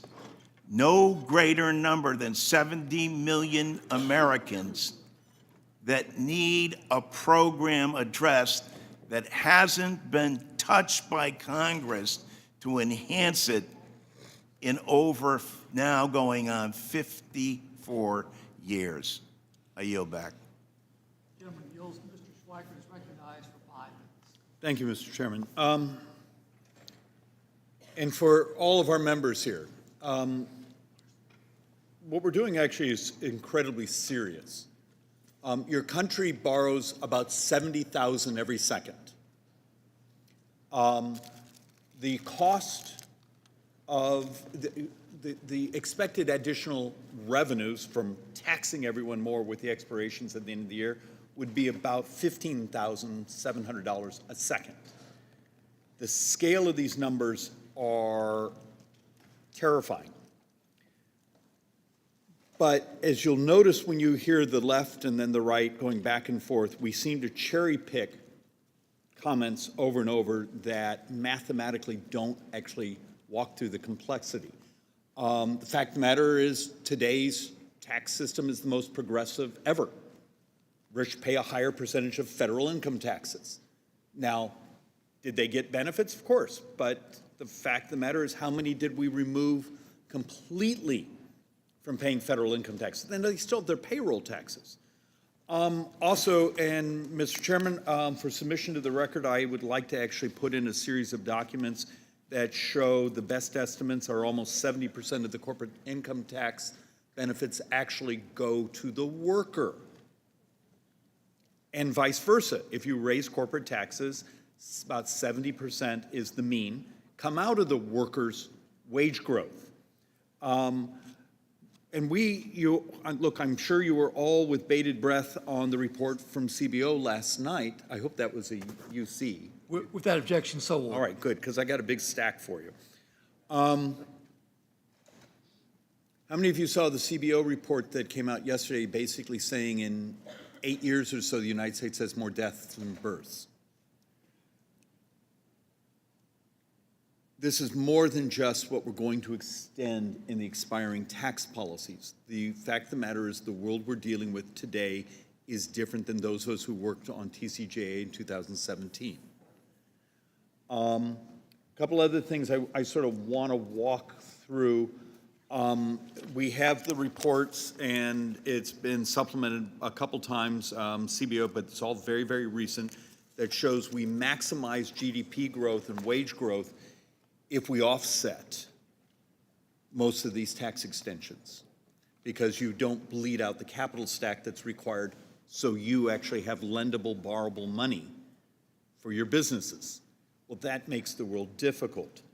But a couple other things I do want to walk through here on both CBO and Tax Foundation charts, and this will also be submitted for the record, basically showing that if we had done the expensing, the series of research and development expensing, capital expensing, it actually has much less costs and actually equal to or greater than economic velocity than we did in the industrial policy of what was done with the IRA and the CHIPS Act, because it has a better distribution. Those dollars actually ultimately go where it maximizes investment velocity. And I'm sorry, but this is maybe the most important committee in the world. Can we get our basic economics and our math right? Because this is a big deal. You have a country, Mr. Chairman, that is now facing a movement around the world where government debt is up almost a full point since where we were in December. If we go to a 5 handle on U.S. sovereign debt over the next 10 years, that's almost $9 trillion additional borrowing to just pay for that. How does this committee produce policy that says we're not going to raise taxes on working people? We need our small businesses to be hitting a new productivity curve, because that's how we survive. But at the same time, how do we thread the needle and communicate to the world debt markets that we're serious? Please don't keep raising our interest rates, because at this moment, where the interest rates are going, just that increase of going to a 5 handle is actually double the cost of extending all these tax provisions. Understand, if we don't get this right, the debt and bond markets are going to run this country, not us. With that, I yield back. Gentleman yields. Mr. Davis, you are recognized for 5 minutes. Thank you, Mr. Chairman, and let me thank all of our witnesses. You know, the 2021 child tax credit expansion almost halved child poverty in just 1 year. It pains me that the Republican forced expiration of the 2021 child tax credit expansion doubled the child poverty rate in just 1 year. Yet here we are again, with Republicans advocating an average $78,000 tax cut for millionaires, while demanding that working families and seniors pay thousands more in tariffs and lost Medicaid, Medicare, food, student aid, housing, and Social Security benefits. The TCJA does nothing to help parents afford child care. In 2021, the Democrats' Family Care Credit Improvement took the benefit from $600 for one child to $4,000, and from about $1,200 for 2 or more children to $8,000. $8,000 is a lot better than $1,200. The TCJA does nothing to improve the Earned Income Tax Credit, to stop taxing low-income workers into poverty. In 2021, the Democrats nearly tripled the Earned Income Tax Credit and made critical expansions for younger workers, older workers, foster youth, and homeless youth. The TCJA fails to help these workers. The TCJA does nothing to increase housing insecurity. In fact, Mr. Duke mentioned that housing investment is lower today than below. Mr. Duke, as an economic expert, can you speak about how tax policies that support low-income individuals, parents, and workers strengthen families and boost our economy? For example, if we help parents without tax liability get up to $8,000 credit for their child care, like we did in 2021, or if we restored the 2021 Earned Income Tax Credit expansion, or if we created a new renter's tax credit, how would these benefits help not only these families, but the economy as well? Absolutely. So we've got $4 trillion on the table, so that's like a lot to work with, right? And, you know, as I mentioned in my testimony, housing investment basically cratered after the law passed. And, you know, I suspect a lot of the reason why CBO found that growth went down after you extend the tax cuts is because housing investment gets hammered. It's a very interest rate sensitive sector. So I think a key thing is paying for whatever we're going to do to keep the deficit in check, which is going to, you know, keep housing investment going. On top of that, though, we do have room to make investments in families that directly benefit them. You mentioned a lot of them. I think the child tax credit was just an enormous success in 2021, you know, increasing the size, making sure working class families get, you know, the same tax credit that middle class families do. And again, you know, I think this committee oversees the largest affordable housing program that we have, the low income housing tax credit. That's an example of I think a better priority than, you know, a lot of what's, you know, in that $4 trillion, especially that $2.5 trillion for households making over $400,000. So I think the investments you're talking about, the child tax credit, the earned income tax credit, you know, making more support available to low-income renters make a lot of sense, while making sure that we have robust housing investment going by offsetting whatever extension happens by raising taxes on the wealthy and corporations. Thank you very much. I thank you, and Mr. Chairman, I yield back. Gentleman yields. Mr. LaHood is recognized for 5 minutes. Well, thank you, Mr. Chairman. I want to thank all of our witnesses for your valuable testimony here today on this important subject that we're talking about. There was some reference earlier about the election and maybe the insignificance regarding the results of the election, or somehow this was not a mandate on what happened in the election. And this is our first full hearing really since the election. And I guess I look at the election results a little differently. If we were sitting here 6 months ago and I would tell you that Donald Trump would win all 7 swing states, that he'd win the popular vote, would win record amounts of African-American males and a record amount of Latino males, I don't think anybody would have believed us. But that was the results of what happened.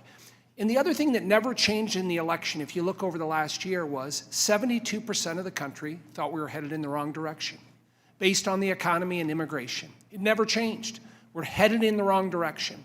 And you drill down on that, on the economics, and we've alluded to it here today, the insecurities and the anxiety that the American people had. Lower middle class people felt it. Devastating inflation, cost of living increases, lower wages, lack of economic optimism, and anxiety on living the American dream. And that was reflected in the election results. And so when we think about those results, that's the reality. That's the mandate we have to fulfill those campaign promises that we made on fixing the economy. What better way to do that than continue the Tax Cuts and Jobs Act from 2017? Go back to the Tax Cuts and Jobs Act, and again, we've talked about some of the results from that here today. I would argue, my 9 years I've been in Congress, it's the most important and most impactful vote that I've taken in voting for the 2017 Tax Cuts and Jobs Act, in what it did for the American economy. Created the best economy in my lifetime. You look at what it did to the economy: higher wages, record employment, record number of investment in small and medium-sized businesses. It created a booming economy. But even going a little further, we moved 6.5 million people out of poverty. People don't talk about that enough. It was the largest migration of people leaving poverty, leaving welfare programs to go into our economy under the Tax Cuts and Jobs Act. That's the reality of what happened. So why wouldn't we want to continue that, particularly with the election results we just had? I would also mention, on the international side, particularly what we did on GILTI and BEAT and the international tax provisions, we repatriated $3.5 trillion back to the United States. No one talks about inversions anymore. Pre-TCJA, companies were inverting all around the globe, going to other places. No one inverts anymore because of the changes we made, bringing that $3.5 trillion back to this country. Those are the tangible, real results that we had from TCJA. Now, I'll admit COVID got in the way of that growth path. I think we all admit that. But what better way now to continue that growth and get back on track with those real results than making these tax cuts permanent? And that's why we're really here today. So a couple things. As we begin, I just want to mention 2 goals that we should be accomplishing. One, we need to ensure that the tax cuts are preserved. And if we let them expire at the end of this year, the average taxpayer in my district would see a 22% tax hike in 2026. And I know that percentage is similar to a lot of other districts. This is simply unacceptable. And we need to work together to ensure that we're protecting the full gamut of taxpayers, whether they are individuals, working families, small businesses, family farms, and so on. The second goal, and I hope we can accomplish in addition, is extending the Trump tax cuts. And it's for us to consider the tax proposals that address some of the new challenges that we are seeing in the country today. There are common sense reforms already out there that address affordable housing, child care, and taxation of Americans living overseas. And I hope we can look to better support working families and ensure our tax code is more pro-growth and even-handed. Ms. Gallagher, I do have a question for you. My district that I represent in central and northwest Illinois, large number of family farms, family-owned small manufacturing companies. I wonder if you could talk, you alluded to it in your statement you made, about what can be done for farms and small businesses if we were to let the estate tax exemption be cut in half at the end of this year due to the expiring tax cuts. Can you talk about what that would mean to businesses? Yes, and thank you for that great question. it will impact at least twice, maybe 3 times as many of what I say unexpected families. I think most are oblivious to potentially this estate tax exemption being cut in half. Many small businesses, yes, they do have advisors, and we do our best to advise our clients on these things. But the middle-class businesses are the ones who will be unexpecting of this and will not have, in my opinion, the time or money to hire the accountants and estate planners to develop the estate plan that can protect those assets.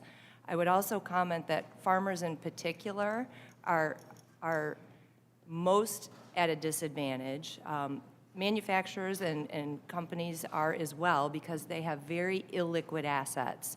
Farmers in particular, their values of their land continue to increase. It's very valuable, but you can't just pull cash out of it unless you sell some of it or there's no cash there to pay that estate tax. So it can be devastating to a family when they don't have the cash to pay that estate tax and they need to plan.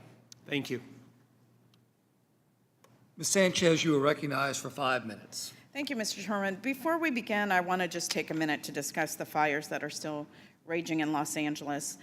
I did travel home this weekend, and while my district so far is safe, many of our friends and neighbors in Los Angeles, including those in Ms. Chu's district, are suffering. And they've lost everything in these horrific wildfires. And I have to say, it was apocalyptic and just heartbreaking to see firsthand the devastation. We've also seen, sadly, a lot of disinformation and lies that are being spread in attempts to score cheap political points. And I just want to remind folks that these are real people who are hurting, families who have lost everything, and they deserve better from our nation's leaders. In the weeks and months ahead, I hope that we can focus on ways to help these families recover, just as we have done for victims of other natural disasters across this country. But that's not what we're here to discuss today. We're here today because Republicans are attempting to renew Trump's signature tax scam that rewarded our nation's wealthiest at the expense of working families.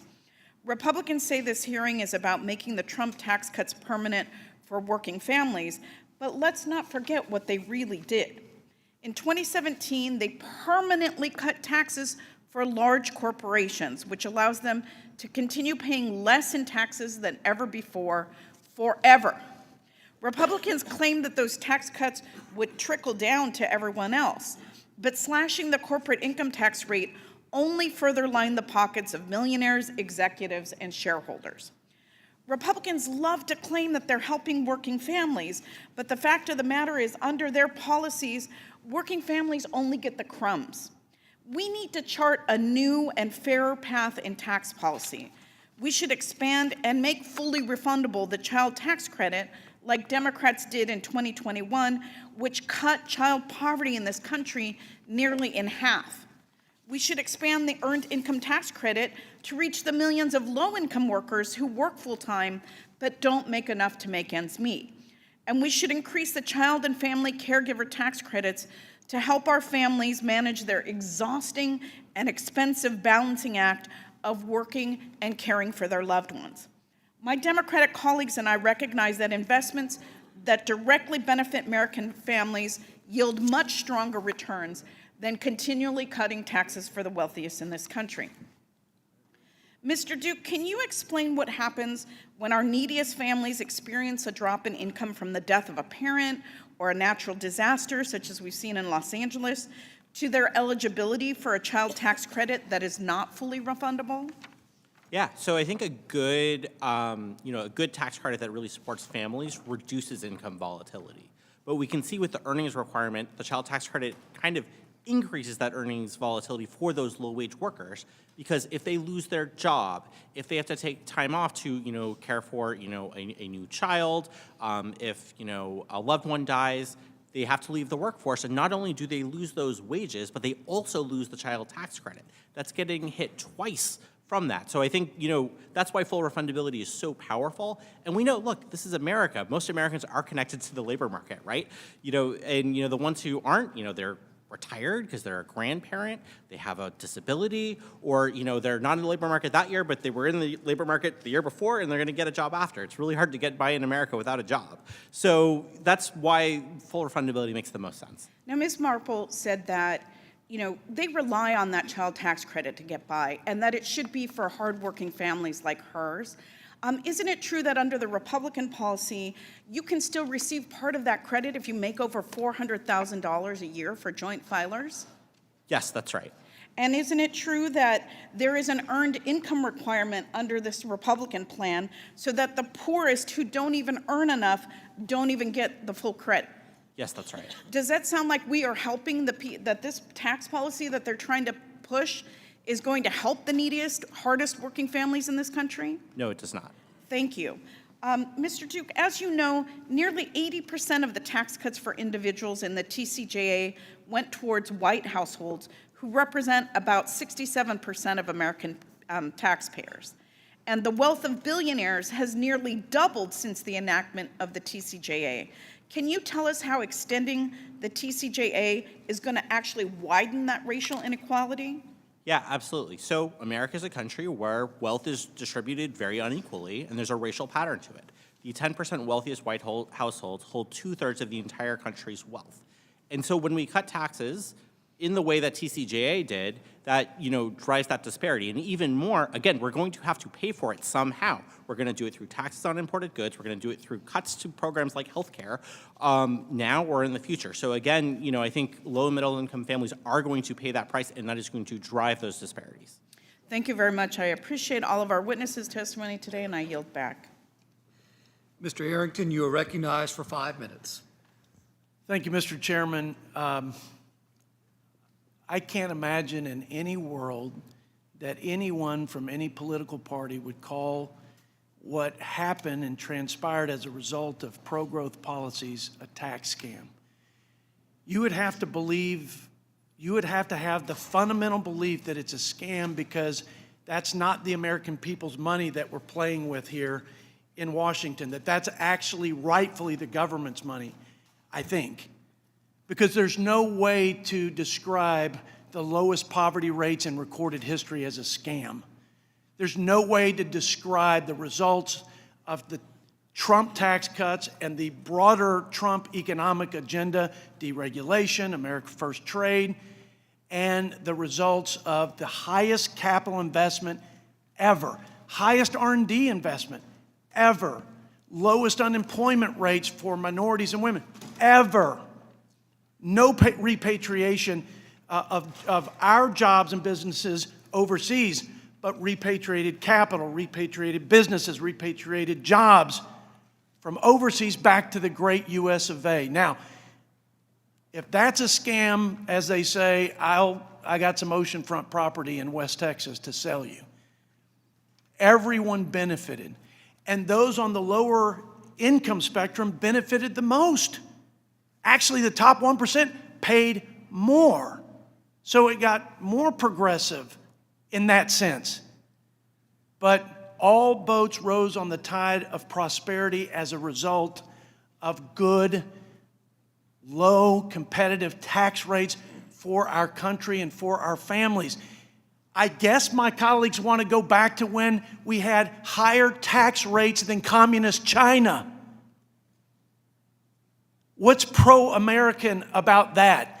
How are we going to unleash economic growth, job creation, and prosperity with that kind of tax rate?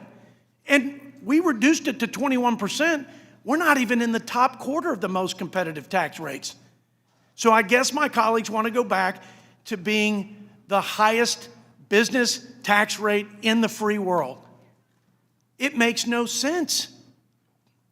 The American people had the clearest contrast between my colleagues' policies and the associated effects on our families and our economy relative to the Republicans' policies and associated effects on families and the economy. We've never had a clear contrast between the two because we had total control when we passed TCJA.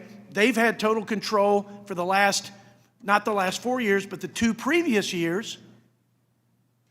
And there's no comparison. Think about the last 4 years. We've had the worst, most regressive tax in 40 years called inflation on working families. We had $8 trillion in deficit spending. We had higher taxes, a barrage of regulations on our small businesses, our job creation engine. We stomped the production of domestic energy, the lifeblood of our economy, repeatedly with a whole of government assault. Why wouldn't we have experienced the inflationary firestorm and the cost of living crisis that is decimating families today? Why wouldn't we? With those failed economic policies and the reckless spending combined, we were paying people not to work. We were expanding welfare without even the reasonable common sense expectation that if you're able to work and you receive social services on behalf of the American people, that you ought to be looking for a job or working at least 20 hours a week. The American people were clear about what was on the ballot here. And they didn't want any more of the last 4 years. We could not have suffered any more. We need to lock in low tax rates for our families in relief, for heaven's sakes. What did they lose in their income over the last 5 years? And now what would happen? Let me ask a question in 15 seconds, Ms. Gallagher.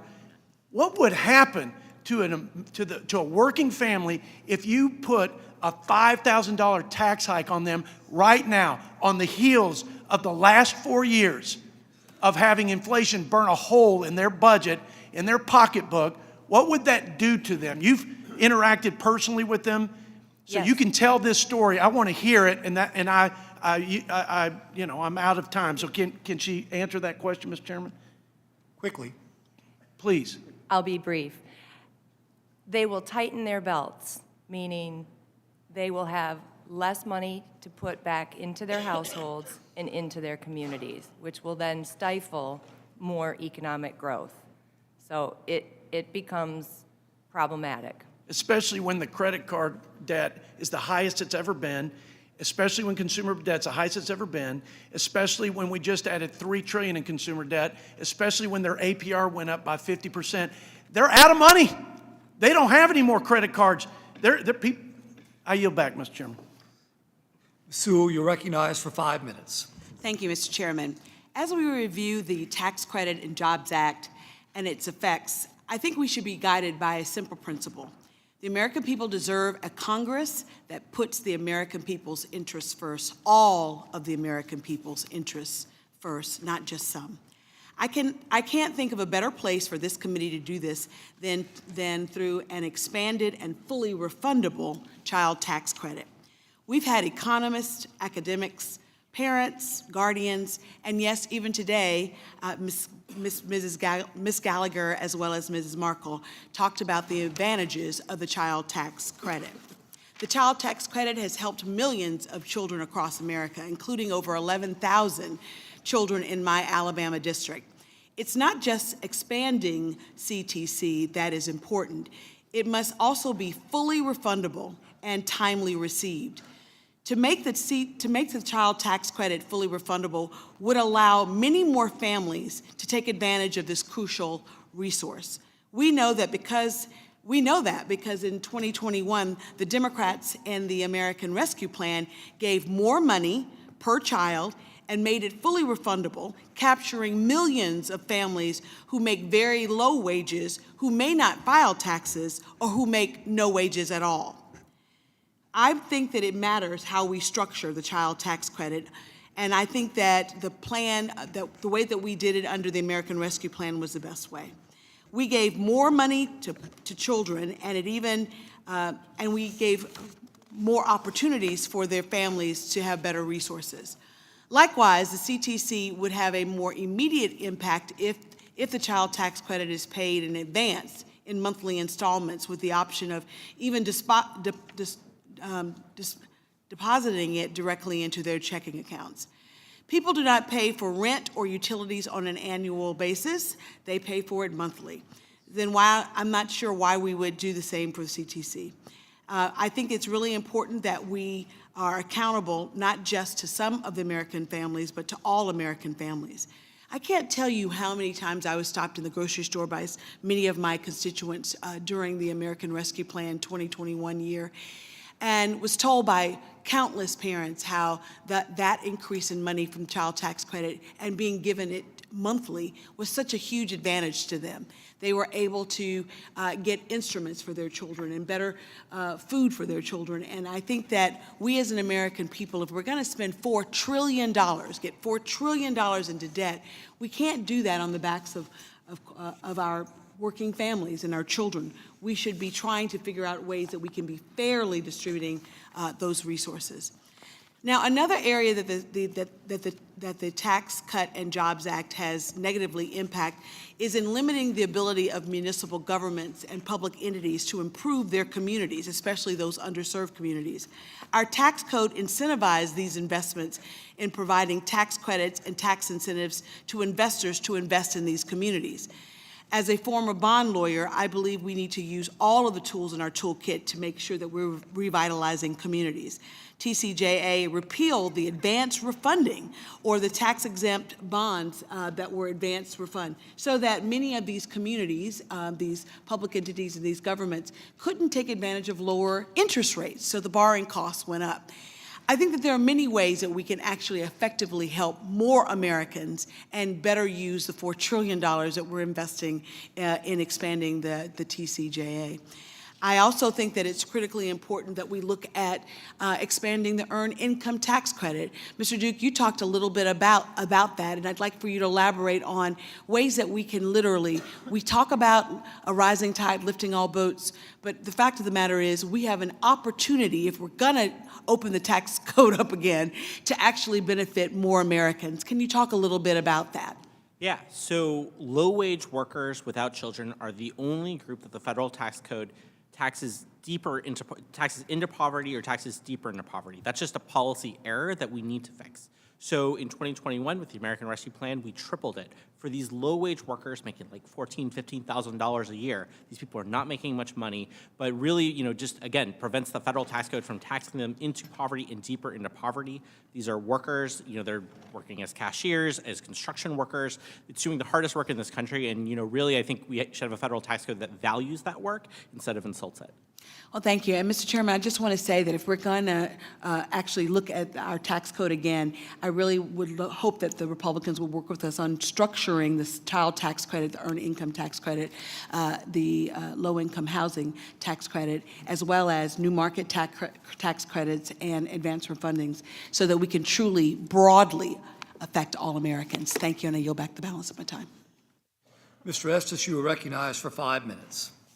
Thank you, Mr. Chairman, and thank you to all of our witnesses for being here this morning for our first hearing of the 119th Congress.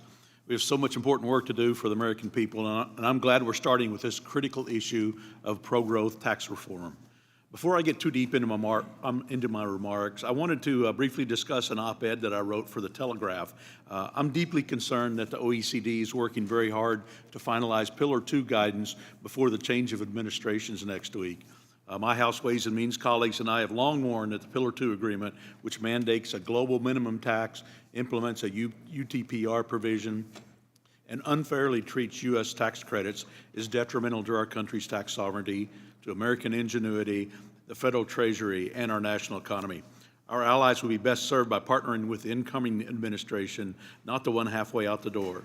Mr. Chairman, I ask unanimous consent to submit this op-ed for the record. Without objection.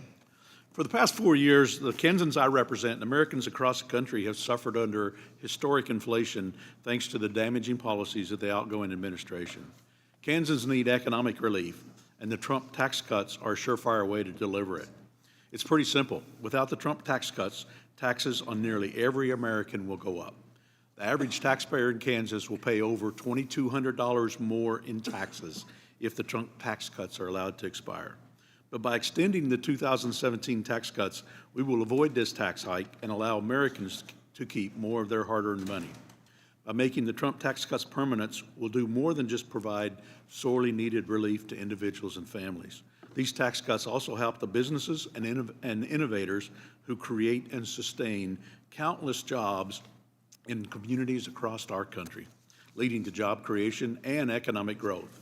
We can't go backwards from the growth that we've gotten out of 2017 to lose all of these benefits. Key to this success was the immediate R&D expensing provision. After the Trump tax cuts, R&D investment grew by 18%, amounting to over $2 trillion in new facilities and activities. Extending immediate expensing for R&D would generate over $70 billion in new investment and support over 21 million jobs. We also have the advantage of knowing how beneficial immediate R&D expensing is, as we've had 3 years to see the damage and hardship that happens without it. Since immediate R&D expensing expired in 2022, we've seen investment in R&D drop from over a 6.5% increase each year to less than 0.5% per year. That means we have less economic growth, fewer jobs for American workers, and less tax revenue. In recent jobs reports, we've seen some job growth, but not manufacturing jobs. We're competing globally for jobs and investments, and without immediate R&D expensing, we risk again losing good innovators, jobs, and dollars to other countries like China that are instead choosing to incentivize R&D investments. We can't afford to fall behind on the international stage this way.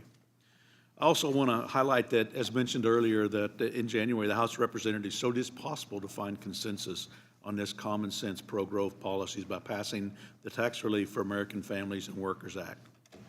Not only did this legislation pass, but it passed with huge bipartisan support, 357 to 40. Given the American people's desire for change in our economic trajectory, I'm hopeful that this committee and this Congress can once again come together to deliver meaningful tax reform that will boost the economy and allow Americans to keep more money in their pocket. Ms. Silver, some people wrongly conceive of the business provisions in Trump tax cuts as handouts or special treatments for business. Can you share how business provisions like immediate R&D expensing allowed you to reinvest in your business to support your employees and customers? Sure. Thank you for the question, Congressman. Manufacturing is a total team sport. So this expired R&D tax provision has affected my customers and it's affected my suppliers. So no matter what your size or structure of your business, we are affected by this. And I can give you an example. I run my entire business on a software, on an ERP system it's called, and the company that has built that software is in Texas, and they were dramatically affected. Their tax liability went up by a lot after this R&D tax provision expired, and so that's less, they have less ability to reinvest their profits to create new jobs, to innovate the product that I use every day to run my business. So there's a ripple effect definitely to me.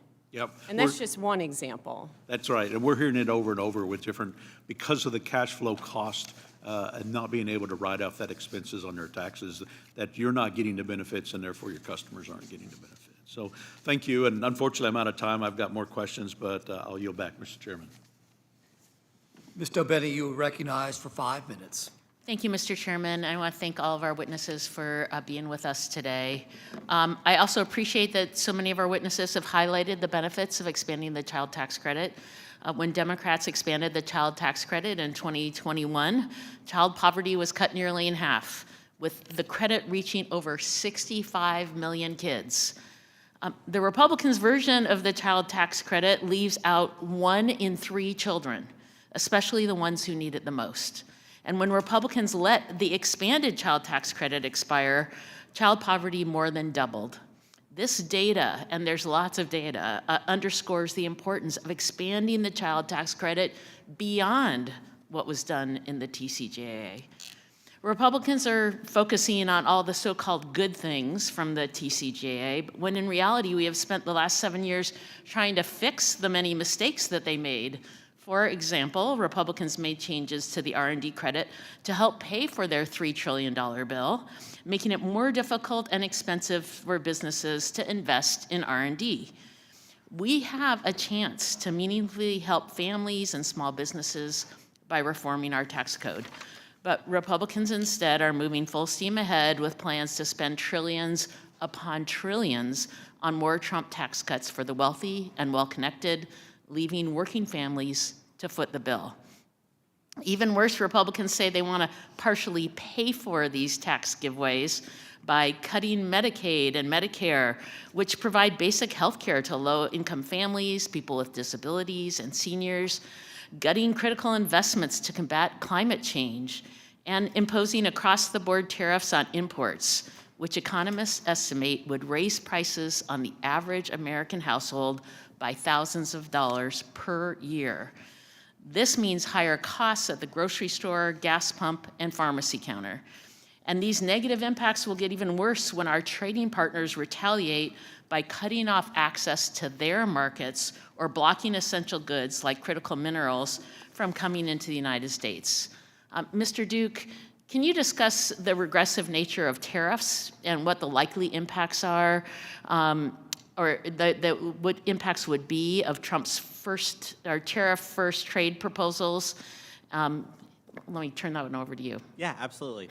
Tariffs are our most regressive form of tax. So, for example, Treasury assumes the bottom 90% of Americans only pay about 20% of the total individual income taxes that are paid.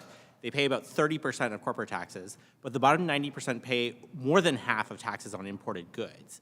These numbers actually understate the regressivity of tariffs because they don't actually account for the fact that low-income people spend their entire income in a given year just trying to, make ends meet, while millionaires can save their entire income. So our income tax code does a good, if imperfect, job of creating progressivity by taxing high-income people at different rates than low-income people. Tariffs can't do that. Tariffs still have a role to play as a targeted trade tool, protecting strategic industries based on national security, industrial strategy, and resilience. But the more industries you apply that to, the less effectively we accomplish those aims. And when we're using it as a revenue tool 20% across the board, we're essentially talking about a national sales tax. It's the most regressive way to raise revenue. Thank you for that. I also wanted to talk a little bit about the IRS. Republicans claim to be concerned about the nation's deficit, yet they continue to advocate for it and enact policies that increase it. For example, Republicans continue to target the IRS and have rescinded $20 billion of the $80 billion from the Inflation Reduction Act to help make sure that folks are paying their taxes, especially the wealthiest are paying their taxes. Mr. Duke, can you speak to how cutting IRS funding impacts the deficit? Yeah, sure. So the bulk of that IRS funding was dedicated to hiring more staff for stepped-up enforcement of existing tax law and, frankly, modernizing a 20th century technology that was at the IRS. And the Biden administration focused those enforcement efforts on auditing the wealthy and corporations. The funding is extremely effective and pays for itself multiple times. CBO estimates that a $1 cut to IRS funding will raise the deficit by $2.50. One last thing I'll note, IRS funding is a critical part of our law enforcement apparatus. Tax enforcement is how we caught Al Capone. I don't understand why we would let terrorists and money launderers and fentanyl dealers off the hook by cutting IRS funding. Thank you for that. And thanks again to all our witnesses for being here. Mr. Chairman, I yield back. Mr. Smucker, you are recognized for 5 minutes. Thank you, Mr. Chairman. I'm glad we're holding this hearing. I think as we engage on implementing tax policy over the next few months and year, it's very important to understand the impacts of the TCJA and the impact that had on the economy and on the American people. And we're hearing again some tired arguments today about the TCJA that are just simply false. We've heard that the TCJA made the tax code more progressive. That's false. We heard that the TCJA benefited the rich at the expense of middle-income America. That is false.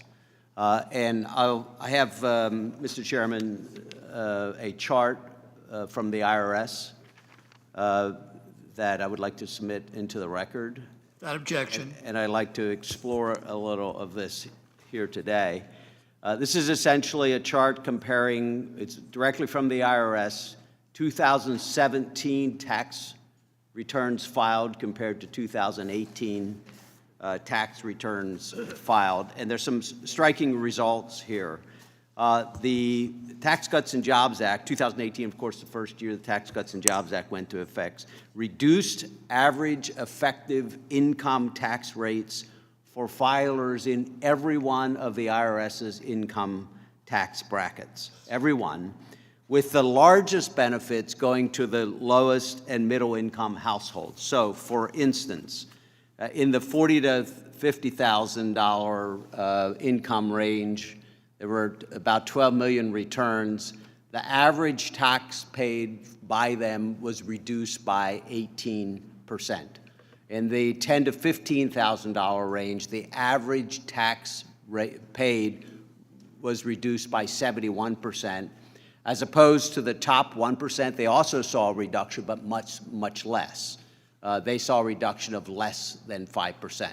So the benefits most certainly accrued to the lowest income earners, and everyone, or every class at least, maybe not everyone within that class, but every class saw a reduction in their taxes paid over their taxes in 2017. We also saw, of course, the poverty level reach the lowest ever in the history of the country. So the poor were lifted out of poverty. One of the interesting things of this chart as well is that we saw upward mobility as the result of the Tax Cuts and Jobs Act. So, for instance, the number of individuals in the $1,000 to $25,000 earnings bracket was decreased by more than 2 million filers per year. So that many people moved up in their earnings. And the highest increase in earnings, over 1 million filers, was in the $100,000 to $200,000 range. They essentially moved up from the lower earnings and were earning more and paying less taxes. So, you know, the American people didn't believe Democrats last session when they said this, you know, when they looked at how they felt after 4 years of the Biden administration compared to 4 years of the Trump administration. They understood that the Tax Cuts and Jobs Act benefited them. They saw the impact on their pocketbooks. They understood that their real wages had gone up about $6,000 annually compared to a reduction of real wages after inflation with the Biden administration. And they told us they understood that in the election. So, you know, to the Democrats on the committee, they didn't believe you last time, and they're not going to believe you now. So what I'd suggest is that we find ways to work together, because I do agree that there's a number of things I heard from the Democrat side of the aisle here today that I agree with, and one is I'm concerned about the debt. And we ought to be sure that when we're doing the extension of these tax cuts, that we are implementing policies that grow the economy. You can't change our fiscal trajectory that we're on, which isn't going to end well, without strong economic growth policies, and I think we could agree on a lot of that. And then otherwise, we should have corresponding cuts in spending to offset the cost of any tax increases or tax extensions that are not covered with additional revenue through economic growth. So I think there's a lot of areas for us to work together. We should do that. We should do what's right for the American people. But these tired arguments about what happened with the Tax Cuts and Jobs Act, as I said, they didn't believe you then, and they're not going to believe you today as well. Thank you, Mr. Chairman. Ms. Chu, you are recognized for 5 minutes. The Republican tax bill provided a gigantic tax cut for corporations from 35% to 21%, leading to billions of dollars of profits for them. There were no conditions for this money. This bill gave a top tax rate cut for millionaires and billionaires from 39% to 37.5%, giving them millions and millions of dollars of profit. There were no conditions for this money. And yet, I have just returned from my district in Southern California, which has been completely devastated by the Eaton fire, leaving it an apocalypse. In Altadena and northern Pasadena, the fire has destroyed over 7,000 structures, left 20,000 people homeless, burned schools and businesses and community institutions to the ground. First responders have found 16 people who lost their lives and expect that number to rise. Thousands of people have lost their homes and a lifetime worth of belongings and memories. And yet, scores of Republicans, led by President-elect Trump and Speaker Johnson, are already threatening to place conditions for a disaster assistance to these victims. I invite any Republican in Congress who's entertaining these demands to visit my district, see the devastation for yourself, and look the victims in the eye when you tell them they don't deserve help from their country because you disagree with certain policies passed by their state. This is the United States of America. We help our citizens when they fall victims to a natural disaster, regardless of their political party or opinions. And we do it without strings attached, just like we did in December for victims of Hurricanes Milton and Helene. I bring this up because I have not heard a single Republican suggest that the trillions of tax cuts for the wealthy they're proposing to make permanent should be conditioned or come with strings attached. One thing is for sure, we should not impose conditions for helping people at the absolute lowest time of their lives. And now I'll turn to another subject. Mr. Duke, I've noticed that you'd written some pieces about pass-through entities for the Center for American Progress even before the Trump tax law passed. As a longtime member of the Small Business Committee, I'd like to ask you about the $199 Cap A deduction. I believe one of the major myths of the Republican tax bill is that it helps small businesses through this $199 pass-through. Actually, there is no size restrictions for the size of the business taking this deduction. And in fact, the largest businesses can take advantage of the deduction. So, Mr. Duke, are all pass-through deductions small businesses? And can you talk about the kinds of taxpayers who benefit from this deduction and whether it's an effective way to support the smallest businesses in this country? Yeah, so no, not all of the businesses that receive the deduction are small businesses. It goes to big companies generating millions of dollars of profits. They have pass-through status and they can, collect the benefit. And according to JCT, more than half of the benefits of this deduction go to millionaires, people making over $1 million each year. Rich people are both more likely to have pass-through income, and the structure of the deduction makes it mechanically larger, the benefit larger for high earners. So, again, the deduction, doesn't do anything for a business without profits like a startup, and its value goes up the higher a family's income is. So by design, it can go to wealthy real estate investors without any employees. I think there's a lot we can do to help startup businesses, including expanding the size of the deduction for startup expenses, to $30,000 or $50,000. And a key thing for small businesses and startups is they borrow money, so interest rates matter to them, which means that, making sure that whatever we extend, we pay for to keep those interest rates low. And in fact, the pass-through deduction provides for the wealthiest 10% of taxpayers a 3,000 times larger benefit for taxpayers than those at the lowest 20 percentile of income. Thank you. I yield back. Thank you. Mr. Hearn. Thank you, Mr. Chairman, for having this very important meeting. Mr. Duke, I'd like to ask you a question that the witnesses sitting next to you that take risk every single day, that employ people, that sign both sides of the paycheck, that many times don't get paid. Are you in business? Do you hire employees? You create jobs? And so you don't think that 199A is important at all to anybody? I'm not. I think that how we pay for things matters. So if we can find a good offset for it, maybe that's something we can discuss, but how we pay for things matters. I think you and I can agree that the deficit is not on a good trajectory.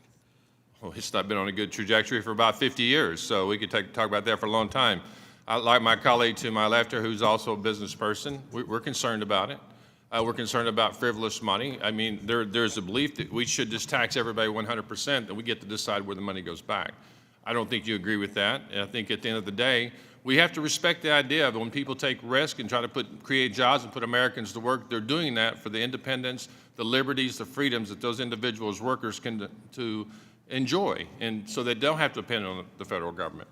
So before coming here and still here, I've been 40 years in business, from starting as a single person in business to creating jobs, 1,200 jobs at my highest before I started selling my restaurants, but in the manufacturing world, in technology world, I've seen this as a small business entrepreneur for my entire life. Grew up in poverty. If not for the opportunities in the United States of America, for the opportunity to take risks and create jobs and help people go to work and experience that same opportunity, I wouldn't be here today. That's what these folks are doing. That's what they're talking about. And I would like for you to share with us where only the rich are benefiting from the tax cuts. Because everything that I read, both liberal, left of center, right of center, hard right, no one says that. When you look at it right now, the top 1% pay 26% tax rate.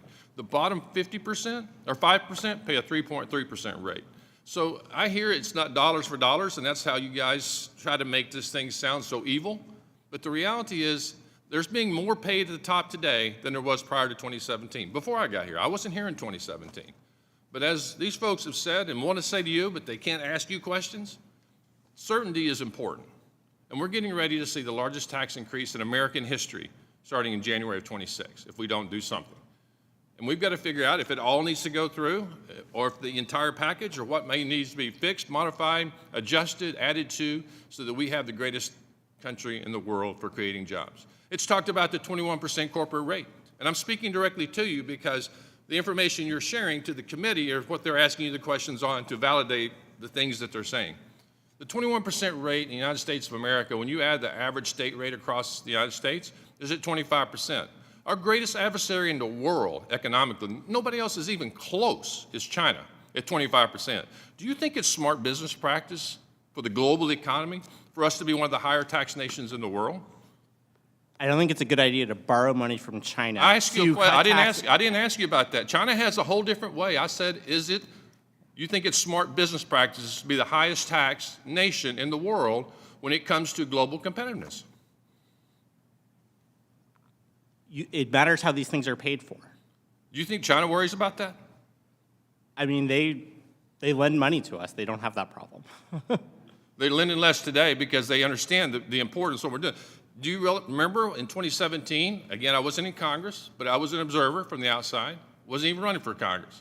When the 21% corporate rate was lowered, the other nations around the world lowered their rate so they could remain competitive with the United States of America because they were afraid of what was happening was going to impact them, and it did. The 4,000 inversions before 2017, we've had zero since then. No one argues that. No one is talking about the impact of the tax rate. It did change the hearts and minds of America. It did. And it created corporations here. They didn't leave anymore. They didn't go buy companies from somewhere else and relocate their headquarters. The 199A, it puts a parity between small business pass-throughs and C corporations, of which 95% of the businesses in America are pass-throughs. Are there some larger than others? Absolutely. Are we going to be punitive to those people who have fought and grown their businesses from one person, as I did, to 1,200 employees? Are we evil because we created jobs? Okay, so why aren't we sitting here saying, yes, what's the percentage of people, the businesses in America, that you think you're so disgusted with that are getting 199A pass-through deductions as compared to somebody that's got one person? I'm not disgusted by anybody receiving 199 Cap A. I would love to cut taxes for businesses, but it's a question of how we pay for it. Are we doing it through taxes on imported goods? Are we cutting Medicaid? Those things matter too. Mr. Chairman, I've run out of time. I yield my time back. Thank you. Mr. Boyle. I'd like to thank the chair and the ranking member, as well as all of my colleagues. It is indeed a pleasure to resume my service on the Ways and Means Committee. I'd also like to thank all of the witnesses for being so generous with your time and taking now 3+ hours out of your lives in order to testify. You are proof of the wisdom of the old saying, no good deed goes unpunished. So I'm sorry you've had to listen to us for the last 3 hours and probably still have some time to go. I do want to return to the history of 8 years ago, because it's often said that history doesn't repeat itself, but it does rhyme.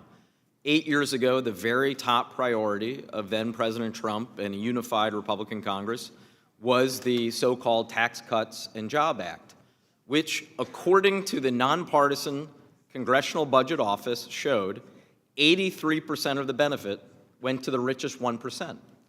No wonder that in the entire history of Gallup polling, the only poll to register majority voter disapproval as opposed to approval was the TCJA, and it wasn't just one poll.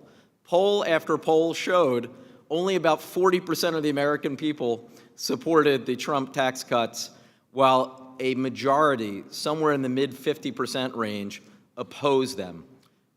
The wisdom of the American people was proven to be right. That added $2 trillion to our national debt. So now that it's 8 years later and they're set to expire, the question is, how much more debt would this policy add? The CBO, again, released a report in May, and they've testified before the Budget Committee, another committee on which I serve as ranking member. They showed in their report the full extension of the TCJA would add $4.6 trillion to the national debt. So for the last 4 years, I keep hearing from a number of my friends on the other side of the aisle how concerned they are about deficit, how concerned they are about debt. I do tend to notice that whenever there's about to be a Republican in the White House, we tend to hear a lot less concern about deficit and debt, and the top priority is always tax cuts for the richest 1% of Americans. Now, Mr. Duke, let me, with a great first name, let me turn to you, Brendan, and ask you, do tax cuts pay for themselves? No. And the $4.6 trillion figure that the nonpartisan professionals at the CBO found, which is also similar to analysis done by the Wharton School and by other nonpartisan groups as well, does that sound approximately the right number? Yep. And you are familiar with some of the other reports and analysis that has been done by other groups? They're all approximately in that $4.5 trillion range, correct? Yep, that's right. So it is fair to say that if we fully extend the TCJA, we will be adding at least $4 trillion more to the national debt. That's right. Now let me turn to tariffs. Tariff is another word for tax, is it not? That's right. So if President Trump follows through on his promise to do wholesale tariffs on imported goods, that would be, in reality, like a national sales tax on anything that we get abroad, correct? That's right. It's funny, it seems to me that one of the big drivers of this past election was dealing with the global increase in inflation, a problem that wreaked havoc all around the world, from the Baltics and Germany through the UK to Canada, the US, Asia. Started in 2021 once economies began to get back into full swing after the COVID pandemic, and that we had to restart supply chains. Would tariffs make goods less expensive for the American people? Absolutely not. In fact, tariffs would make goods more expensive for the American people. That's right. Thank you. With that, I yield back. Thank you. Ms. Miller is recognized. Thank you, Mr. Chairman, and thank you all for being here today. I don't think there's a more appropriate way to kick off the 119th Congress and the Republican leadership than to discuss the great success of the 2017 Trump tax cuts. And I'm so thrilled that we have a strong leader who understands business and the economy and the mandates, et cetera. So he's back in the White House, and I think that's a wonderful thing. American voters have given Congress and our president a mandate to make permanent the great work that was accomplished in 2017. And it's up to the members of this committee specifically to ensure that these policies are made permanent for our working class families and small businesses to thrive. I'm a West Virginian, and we know small business because 98.9% of our businesses in my home state are considered small businesses. The 199A small business deduction created in the tax cuts was transformational for the hardworking small business owners in my district. The small business deduction allows pass-through entities to receive tax rates comparable to larger corporations, allowing those small businesses to stay competitive and to reinvest in their employees and their community. Last year, we had Michael Irvin, who's the founder of and CEO of the Coal River Coffee Company in Charleston, West Virginia. And he came and testified before this committee about how his business has been able to utilize the benefits from this deduction. And I've stayed in touch with him since then, and all the work that the Coal River Coffee Company has been able to do for his workers and the community in the district, thanks to the 199A. The business has been able to provide raises, promotions, purchase new equipment, label making, train their new coffee roasters, and they were also recognized with the 2024 Small Communities Big Solution Award for revitalizing communities across West Virginia. This type of growth helps small businesses level the playing field with the bigger corporations, and it's happening all over my state. Workers and businesses alike are much better off because of the 199A. And I look forward to extending this policy as part of our efforts this next year. Not only does Congress have the opportunity to make permanent the 2017 tax cuts this year, but we also have the opportunity to provide additional relief for working class Americans that were harmed by President Biden's disastrous economic policies. One such policy was the 1099K reporting threshold. In the misnamed American Rescue Plan Act, the 1099K reporting threshold was changed from the time-tested standard of $20,000 and over 200 transactions to $600 over a single transaction. As a result, Americans using eBay or Etsy to sell or resell products or Venmo to collect rents are now considered small businesses and will be sent a 1099K form this upcoming tax year. Since this disastrous policy was signed into law, the Biden administration's IRS twice delayed implementation and last year illegally changed the thresholds without congressional authority, all because they knew how catastrophic the policy would be for the average Americans and the gig workers. My bill, the Saving Gig Economy Taxpayers Act, to restore the 1099K threshold to the pre-ARPA levels, was co-sponsored by all Republican members on this committee and favorably passed out of this committee last Congress. So I look forward again to introducing that legislation to fix this problem that the Biden administration created to provide relief for the working class Americans. Ms. Couch, you help small businesses and individuals understand these onerous 1099K reporting requirements. Can you speak to how difficult it's been for taxpayers to understand that the new thresholds admits the uncertainty from the Biden administration? Thank you for your question. Yes, these thresholds are requirements that are very burdensome for small business owners who already have a lot of compliance requirements that they must do on a regular basis. There will be a good bit of confusion in our industry professional opinion that folks won't be able to understand the difference between personal and family payments through Venmo, for example, versus a payment to an actual small business owner. And there's the potential for people to receive 1099s that should not be receiving them. So that's another concern as well. We would really like to see these thresholds move in the opposite direction of where they're headed now. And we appreciate your work and Bill that you've done to help small business owners on this matter. Thank you. I yield back. Dr. Murphy. Thank you, Mr. Chairman, and thank you for putting together this meeting. The greatest existential threat to the United States is our debt. We're in I'm not an economist by trade, but reading and researching, this is what's going on right now. Having sound tax policy that allows us to bring in revenue, grow our country, is critical. Is everything perfect with the TCJA? In my opinion, no. Are there a lot of good things? Yes. It grew our economy, it grew people out of poverty, it helped in every single demographic possible.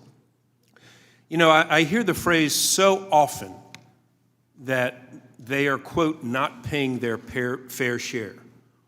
Mr. Duke, what percent do the top 10% pay in taxes? What, could you repeat the question? Of the top 10%, what percent of taxes do they pay? 76%. Oh, okay. Just to give you the answer real quick. The top 1% pay 45%. The lowest 50% of income earners, what percentage of taxes do they pay? 2.3%. You should know these numbers. I know you know these numbers.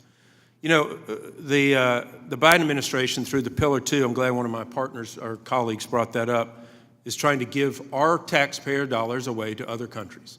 You know, Ireland, to try to grow their economy, guess what they did? They cut the corporate tax rate, and guess what happened? Companies went to Ireland because they paid a lower tax rate. And guess what companies and businesses do? They employ people. Imagine that. What a novel concept. And what do some folks want? They just want more money for the government so the government can employ people. It's good to have people who have run businesses. A lot of the folks on this side of the dais have. I did it in a medical practice, and we didn't get a chance to raise our prices. We had to make sure that we knew where money was coming from and how money was spent. So, you know, I just get irritated. I have to be very frank and say that folks who talk about business policy who've never run a business know what the hell they're talking about.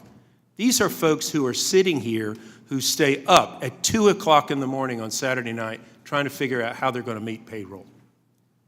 You know, Ms. Silver, I'm giving my most sincere condolences to you on the loss of your husband. I went out and toured a sweet potato farm that went through, you know, generations upon generations. And now we have the estate tax that is come due, that would drop, that would plummet. How does that work with your family? What things would you have to face if that were to occur? In 2014, it could have definitely drastically affected us, the expiration of the estate taxes. You know, my husband was the sole shareholder and owner of Catchy, so upon his passing, it went to me. And I don't know if I would have continued on with his legacy if I would have had this large looming tax bill ahead of me. I'm in a very capital-intensive business, which I kind of described earlier. So a lot of time, we don't have the liquidity in the business to pay such a tax, like an estate tax, upon someone's passing.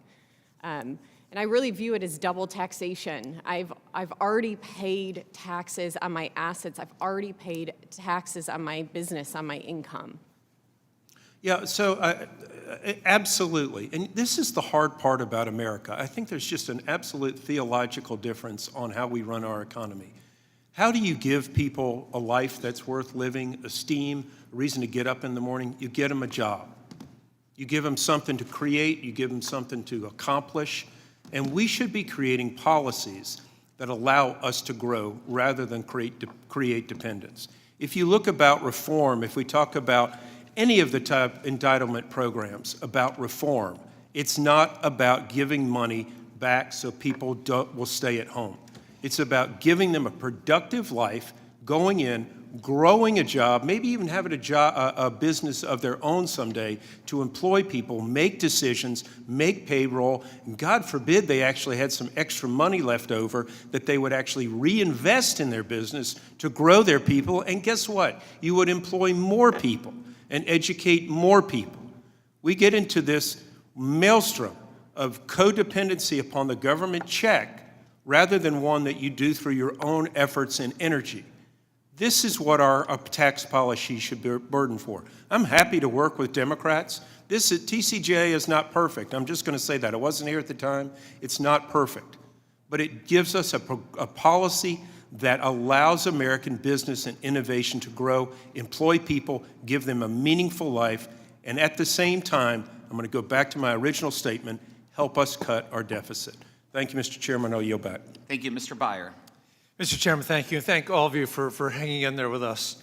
I'm fascinated, I want to build on things my good friend Dr. Murphy just mentioned.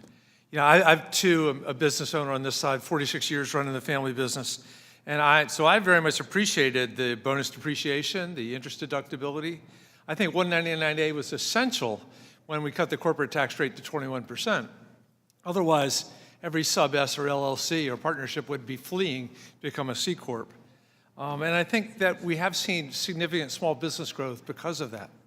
However, this notion that the corporations were overtaxed, yeah, we dropped the rate to 21%, which is the lowest it's been in 100 years. When I started my family business, it was 78%, and we were still profitable. Now it's 21%, but the effective rate, according to the Pete Peterson Institute, the foundation, which is a very Republican thing, said was the effective rate was 9% in 2018, the last year for which they have statistics, 9%. So, and if you look at corporate taxation as a share of GDP, it's 1.6%. That's, I think, the lowest in the OECD. Things like Canada, 5%. So our corporations are contributing relatively little to the tax dollars overall. But the fundamental point I want to make is back to Dr. Murphy's notion of fair share. I would argue that we don't look at what percent of the tax revenues come from the 1,000 billionaires. It's going to be a lot. They're billionaires. But rather how much they have versus how much the rest of us have. Our income inequality and our wealth inequality is the worst it's been in at least 100 years, 1913, 1915. We saw this in the last election when so many people couldn't figure out how to make ends meet, and that they fled to a different president, hoping that he could somehow solve that problem. The problem isn't that and by the way, it's not about entitlements. I totally agree with my Republican friends. It's about work that pays. We have so many Americans working full-time, 1 job, 2 jobs, 3 jobs, that can't pay the rent. They can't make a car payment. They can't pay for childcare. I had the honor of serving in Switzerland for 4 years, and when I left in 2013, the minimum wage in Switzerland was $48,000 a year, way, way higher than it is here, and that was a long time ago. As a consequence, there's virtually no poverty. There's also virtually no entitlement payments. There's none of this takers and makers it developed. So what we have now is a significantly undertaxed, very wealthy class, the 10% and up, and not a lower class that's overtaxed, but rather a lower class that's not given the job opportunities that they need to make things work. And if we as a combined Democrats and Republicans together can address the fact that people with $20 million, $50 million, $1 billion, they don't live a better life incrementally than that someone has 21 million versus $20 million. This whole notion that it's all about money rather than about family and community and making America strong again. And we screwed up our tax policy so bad because those taxes not to be used for transfer payments, but for making our economy stronger and our companies stronger. Let me get to a simple question. Brendan, one of the things that my Republican friends are talking about is getting rid of the EV tax credits that came in the Inflation Reduction Act. That suggests it'll put 133,000 high-quality manufacturing jobs at risk. It'll hand this critical future industry domination over to China. What will Ford and GM and all those international nameplate manufacturers making cars in the United States think about this policy? Yeah, so EVs are clearly the industry of the future. I mean, you know this better than me as a former car dealer. What we didn't see is we didn't see this taking off when we imposed tariffs under Trump. Just tariffs alone isn't going to do it. You need that investment to couple with it, right? You need to, make that big push in that industry of the future. And again, I'm very worried that this industry of the future is going to be dominated by a geostrategic rival. The way we won World War II was we had all these civilian industries that could be dual purpose for military stuff, right? That's how we won World War II. Letting China build, these industries of the future is not the way we're going to do it. So again, Ford and GM are going to cut back on those investments in the industries of the future that they're going to make if we pull back on these investments. Thank you very much. I just want to end with a thought. Think about this room filled 90% with people filled with economic anxiety about their lives, and the other 10% with more money than they know what to do with. And think there's something fundamentally wrong with the fairness of an economy and a society like this democracy. And we should address it. With that, I yield back. Thank you, Mr. Kustoff. Thank you, Mr. Chairman, and thank you to the witnesses for appearing today. Mr. Chairman, when you opened this committee hearing today, you talked about the 2017 Tax Cuts and Jobs Act and its passage and how it was really rocket fuel for our economy that we still benefit today. And I think we all take that to heart. And then something that the witnesses have testified to about is certainty. What we need to do, what Congress needs to do to give individuals and especially small business owners some certainty about the path forward. And so I do think it's instructive from the witnesses' standpoint to talk about the real practical implications of the Tax Cuts and Jobs Act. And if I can, Ms. Couch, with you, in your testimony and in your written testimony, you talked about the importance from your standpoint about your work with small business owners and how important Section 199A has been since 2017 to small business owners. If I can with you, can you talk about, from your standpoint, working with those business owners, what it has meant, not only in terms of being able to maybe hire more employees, but also to provide for their wages and benefits, if you will? Yes, thank you for your question. So 199A has provided tax relief to free up cash flow that's been reinvested in small business by the owners. And as I mentioned in my testimony, that small business owner income is different from business income. The owners take profits and invest them back into their businesses. And that's done by way of raises and hiring additional employees.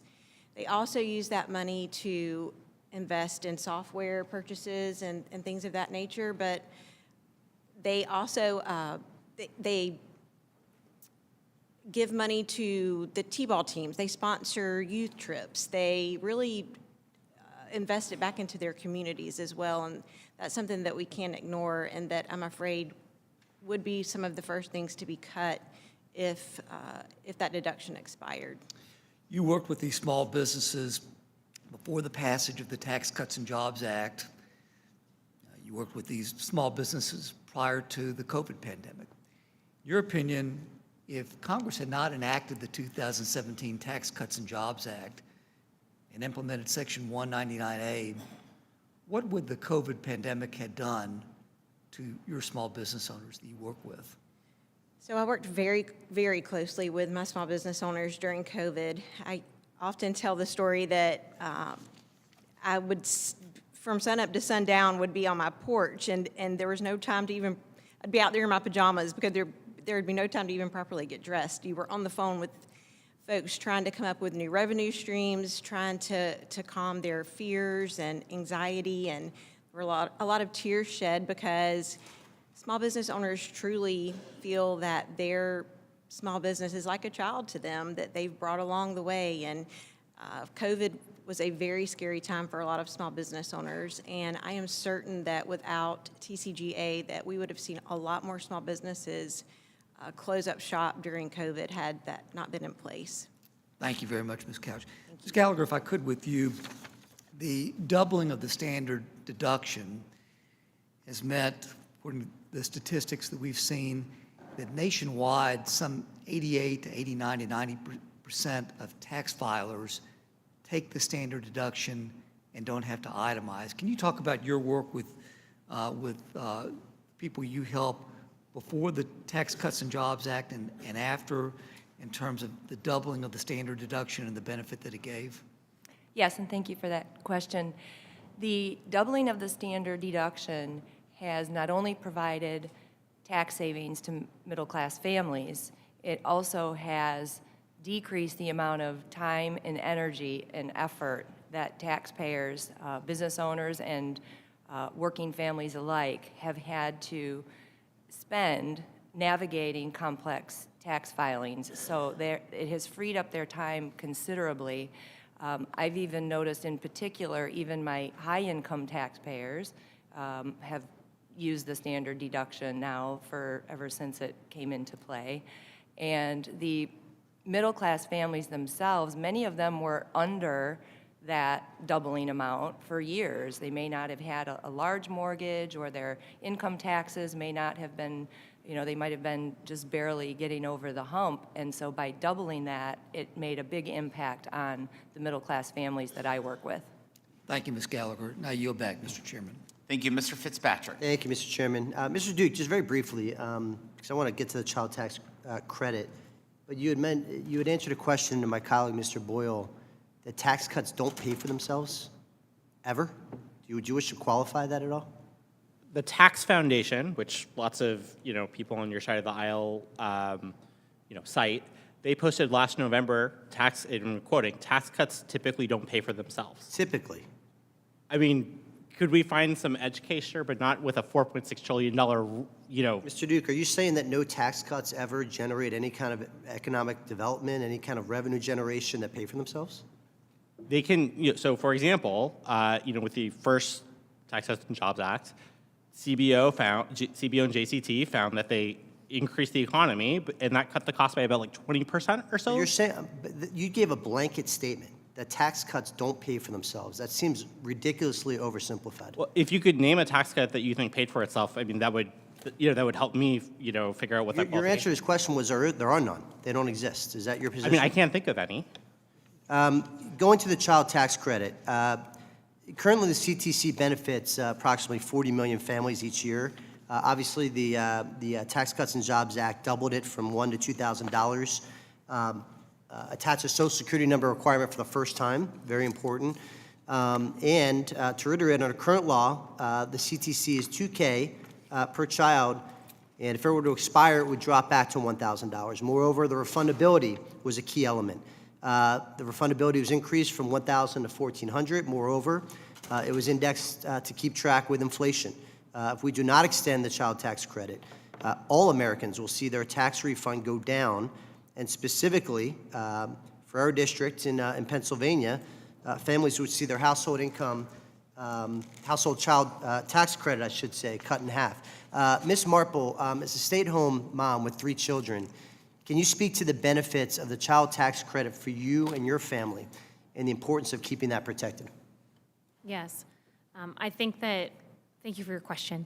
I think that as a stay-at-home mom and raising kids at home, there's a lot of pressure at every angle, and a big one is financial. It influences your marriage, it influences all your decisions, especially grocery shopping and trying to meet needs for your growing family. And the child tax credit is a powerful form of communication, and where the government communicates to people like me working behind the scenes that my job raising kids is important to the stability and the prosperity of our country. Ms. Gallagher, in your experience working with thousands of multi-generational businesses, what have you seen as the major pieces of the Tax Cuts and Jobs Act that have benefited your clients, and if they were to expire, how would they harm these very people? Thank you for that question. The multi-generational families have benefited across the board on any of the 199A, full bonus depreciation, lower income tax, lower marginal rate brackets. But I would say most importantly, when you bring in the multi-generational piece to this, is the estate tax and the increased exemption. I work at length with businesses and farming clients to develop estate plans that work for them and work for their families, and also try to help benefit the most dollars get to their heirs as possible. And so the estate tax has probably been the most impactful for those types of businesses. Thank you, Ms. Gallagher. I yield back, Mr. Chairman. Ms. Moore.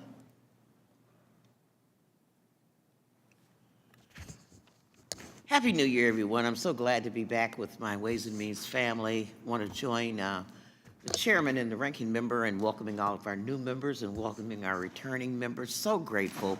to have this extremely great panel. I hope you had a break so that you could sort of move around a little bit. And excuse my departure with conflicting obligations. You know, this hearing, I walked back in and I felt like I had never left. People making the same comments that taxes are going to go up for every single American unless we extend these tax cuts. I didn't miss a beat. And I guess I was thinking the other day, would have been my dad's 119th birthday. The first time I heard this, I heard it from him. Is the squeeze worth the juice? And I wondered that, particularly when I was listening to your testimony, Ms. Gallagher, when you were saying that, that the 199As were just a great thing, and it's harder for the wealthy to qualify. And I guess that's my biggest issue with the 199A, because all of us want to help small businesses. There's not a single person who's been elected to anything, dog catcher, school board, nothing else, that won't tell you that they don't want to help small businesses. But what is a small business?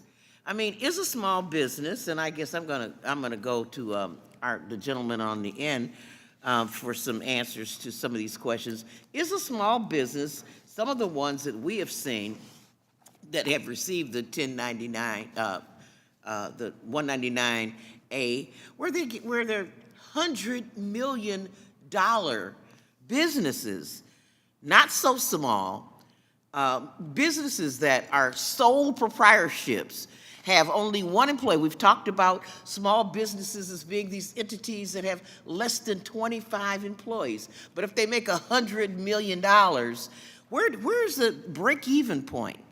So I have in my hand, and I'm going to ask the chairman, please, to let me put this in the record. It's a memorandum from Thomas A. Bartold, our chief economist here, data on Section 199A deductions. And he says that those taxpayers with adjusted gross incomes of less than $174,000 account for approximately 23% of all this money that we spend on it. Whereas people with gross incomes, adjusted gross incomes above $644,000, placing them in the top percentile, account for over 50% of all of the Section 199A deductions. So I guess I'm going to ask you, sir, how does the distribution of the 199A comport with the notion of tax equity and tax fairness? Yeah, absolutely. So the data you were citing was on, who gets the deductions. And actually, in some ways, that understates the regressivity because, a $1,000 deduction for somebody in the 0% tax bracket does nothing for them. A $1,000 deduction for somebody in the 40% tax bracket gets them a lot more, right? And so what we know is that taxpayers making over $1 million got half of the benefits from 199 Cap A. And so that's the distribution of it, and hopefully it trickles down, but we have a study from a Carnegie Mellon economist that shows that cutting the top rate on pass-throughs only help the business owner and their highest paid employees. Exactly. I sure don't have enough time. I want to thank all the women who really testified. Also, Ms. Silver, you talked a lot about being able to buy new equipment, but that wasn't the 199A. That was like the bonus depreciation and stuff that helped you with that. Am I correct? Well, those other just yes or no. It wasn't the 199A that helped you get equipment. yes. Okay, 199. good. I have 1,000 examples I could tell you of what. Okay, I got 30 seconds. So I just want to talk to these, especially the moms with the child tax credit. I mean, this is my passion. I have 3 daughters, 3 granddaughters, 3 great-granddaughters, ages 6 to 1 years old. This is so important. And sometimes your happily ever after isn't, and I'm so glad you found love again and you found a good husband. But what I am saying to you is that there are 19 million children whose parents can't get any or very little of this deduction, the poorest, most vulnerable kids that need to eat and they need to be well off. only because their parents don't earn enough money. And I think when you start talking about work conditions, I mean, this is not Charles Dickens, people. We're not asking kids to go to work. Why do we have a work requirement in order to make the child tax credit totally refundable? I think that families like yours are great, but I think poor families and poor children deserve this benefit as well. Mr. Chairman, thank you for your indulgence. Thank you, witnesses. I wish I had more time. I got so many questions. I'll come and mess with you guys afterwards if you're still there. Thank you, Mr. I yield back. Mr. Stubbe. Thank you, Mr. Chairman. President Trump's tax cuts undeniably sparked significant economic growth. The TCJA dramatically increased the net worth of Americans, especially low-income and middle-income families. In 2018 and 2019, low-income families increased their net worth by 37%, and the net worth of middle-income families skyrocketed by 40%. With many of the TCJA provisions expiring after this year, it's imperative that Congress act this year to ensure that we continue pro-growth policies that help American families. In my district, the consequences of inaction would be devastating. My constituents, on average, would experience a 24% tax increase if the TCJA is allowed to expire. Meanwhile, over 55,000 small businesses in my district alone would be hit with a 43.4% tax rate. The expiration of TCJA would result in small businesses closing, jobs lost, and American families suffering, just so the government can take more of their hard-earned money. The good news is that Congress can avoid such economic catastrophes by extending and making permanent TCJA provisions like the individual rate cuts and the 199A qualified business income deduction, which helps small businesses compete and provide jobs for millions of Americans. Moreover, Congress must end the immoral death tax once and for all. It is fundamentally unjust that the federal government claims a right to the property of taxpayers just because they die. This immoral provision of our tax code has hurt family farmers for far too long. Unless we act, millions of family-owned farms will be subject to even more taxes. This time, Congress needs to finish the job and deliver a final death blow to the death tax. Ms. Couch, I'd like to ask you to start with you. As an owner of a small business that also services hundreds of other small businesses, can you please tell us how 199A has a real-world impact for your employees and customers? Yes, thank you for your question. So 199A has really been wonderful tax relief for true small business owners. My typical client earns gross revenue under $3 million a year, employs 10 or less employees. So we're talking about coffee shops, we're talking about ice cream shops, restaurants, professional service business owners, the real heartbeat of the American economy. And I have seen 199A have the greatest impact on that segment of business owners, more so than any other form of tax relief in my 21 years in practice. So it provides, it frees up cash flow to reinvest in employees, to reinvest in equipment and software. And as mentioned earlier, I think that it really provides a little bit of cash flow to give back to the community, to sponsor T-ball teams, to be there for PTOs and things like that, which really is very impactful when you're such a strong advocate for your community as a small business owner. And if 199A were allowed to expire, how would your businesses and clients be forced to respond? If 199A expires, it will feel like a tax increase on small business owners instead of a sunset of a tax deduction. And so what you will see as a result of that is the inability to provide raises, the inability to invest in new equipment, the inability to really R&D and different things of that nature that is so crucial when you own a small business. And quite frankly, I think that it will cost some small business owners their businesses. I think it is that impactful. And Ms. Gallagher, in your testimony, you note that IRS statistics do not reflect the difficulties faced by family businesses being forced into fire sale situations by the death tax. You mentioned that this often results in family-run businesses being acquired by larger corporations. How does this affect local communities, and are employees of these family businesses impacted? Yes, they're definitely impacted, and I have seen firsthand businesses having to succumb to multinational corporations or private equity because they simply cannot afford to pay the death tax. It has impacted the communities that I've seen by the lowering of jobs and just general economic growth within the community. Some of those companies have purchased our businesses and taken the work elsewhere out of the community altogether. I too have seen an impact on the community on numbers, dollars being contributed back to the community in terms of high school football sponsorships and any type of community event you can think of has decreased considerably. If I could just add one quick thing on the 199A to your testimony, I think it's important to note that 199A has impacted the small businesses and middle class more than any of the businesses in this country.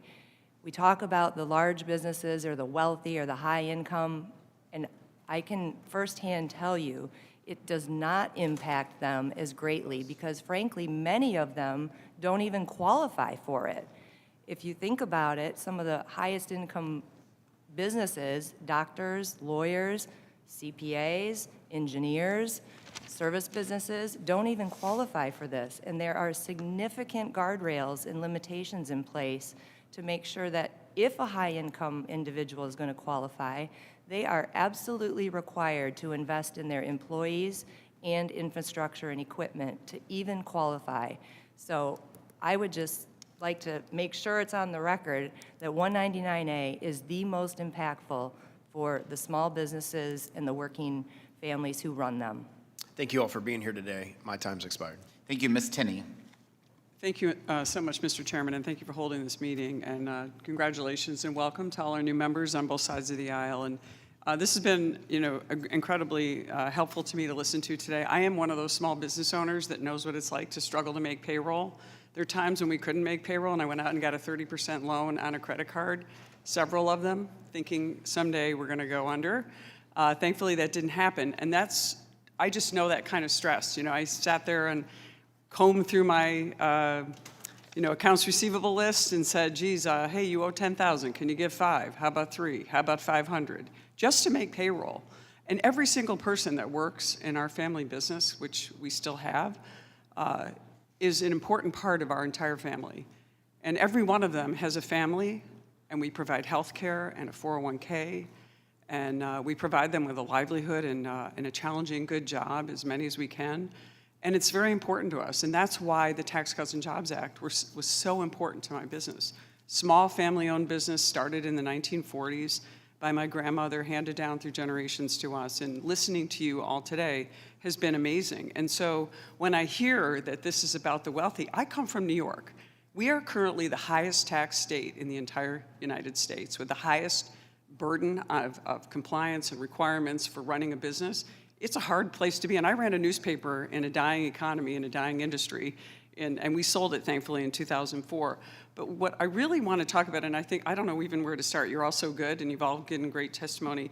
I wanted to just say something quickly to Allison from NFIB. I just want to thank you, because NFIB has been an invaluable resource for our business. We joined in the 80s, and you've always been so helpful in understanding and articulating what we've been through as businesses, and I just so appreciate what you've talked about. And when you talked about 199A, I'm looking at your testimony, and this really stuck out for me. You talked about the macroeconomic impact of 25.9 million small businesses use the 199A deduction. That is critically important in upstate New York, and everyone thinks of New York as New York City. Upstate New York, 95% of the people where I live go to work in a small business that's dependent on 199A, and we need that to continue. That's so critically important. And you indicated that these pass-through entities, 33 million are pass-through entities throughout this country. This is such important information coming from you, so that I hope that my colleagues on the other side of the aisle realize how critical this is. And you're all talking about wonderful things. One of the great things, Michelle Gallagher, wonderful. One of the most important things you said in this committee meeting as a small business owner, that we nearly got all of the cash taken, the little bit that we had, because of the death tax taken out of our business. Very small business, a lot of former farmers work for us. But you said the IRS spends more money on compliance with the death tax than it actually brings in. How important is that? The IRS, with compliance, enforcement, litigation, spends more money going after small businesses, family farms that have invested in expensive equipment and all this than it actually collects. That is the best case for getting rid of it, especially because we have one in New York State as well. It's not just federal. We have all these things on the state level. So thank you for doing that. I really, it's just important. And one of the things I just wanted to get back at and also ask a couple of questions of you is, as we go through this process of trying to figure out a way to protect our family businesses and the jobs, what would you provide today? And I guess I'm going to go to Courtney. I've mentioned all of you, so Courtney Silver. What would you talked a little bit about, making things predictable in the business, and that's what every business owner is looking for: predictability, transparency, neutrality, simplicity in the tax. Knowing what you're going to expect so you can budget for it. What would you highlight in dealing with this estate tax? What would you say that would happen if your death tax? I know you talked about this earlier, but I want to hear it from you again. What would happen if the death tax expired in your business, and what would be the consequences of that? Sure. Well, we may not continue in business. And it would obviously depend upon the year, what was going on, what was, that the financial statements, the financial condition of the company looking forward. But thinking about having this huge tax bill in a situation where a company's passing to another owner, we're capital intensive. We aren't sitting on piles of cash. We use our cash flow to reinvest. Exactly. That is so important because so many I represent the largest agricultural district in the entire Northeast. We have farmers who have spent millions of dollars on equipment, on labor, all these things. If we were to implement another death tax, that would end basically nutrition in upstate New York that supplies not only for our region, our state. We ship some of this stuff overseas, our food, nutrition. This is so important. I know I'm out of time, but I just want to say again, thank you so much to all of you for what you do and for supporting our small business community. There is nothing more important than making sure that we extend these tax cuts to help the middle class. And it was the best thing that's happened to upstate New York in 30 years, and we're so grateful and hope that you'll continue to advocate. Thanks so much. I yield back. Thank you. Mr. Evans, you are now recognized. Thank you. Would you yield? Yes. Thank you so much, Mr. Evans, and I won't take much of your time.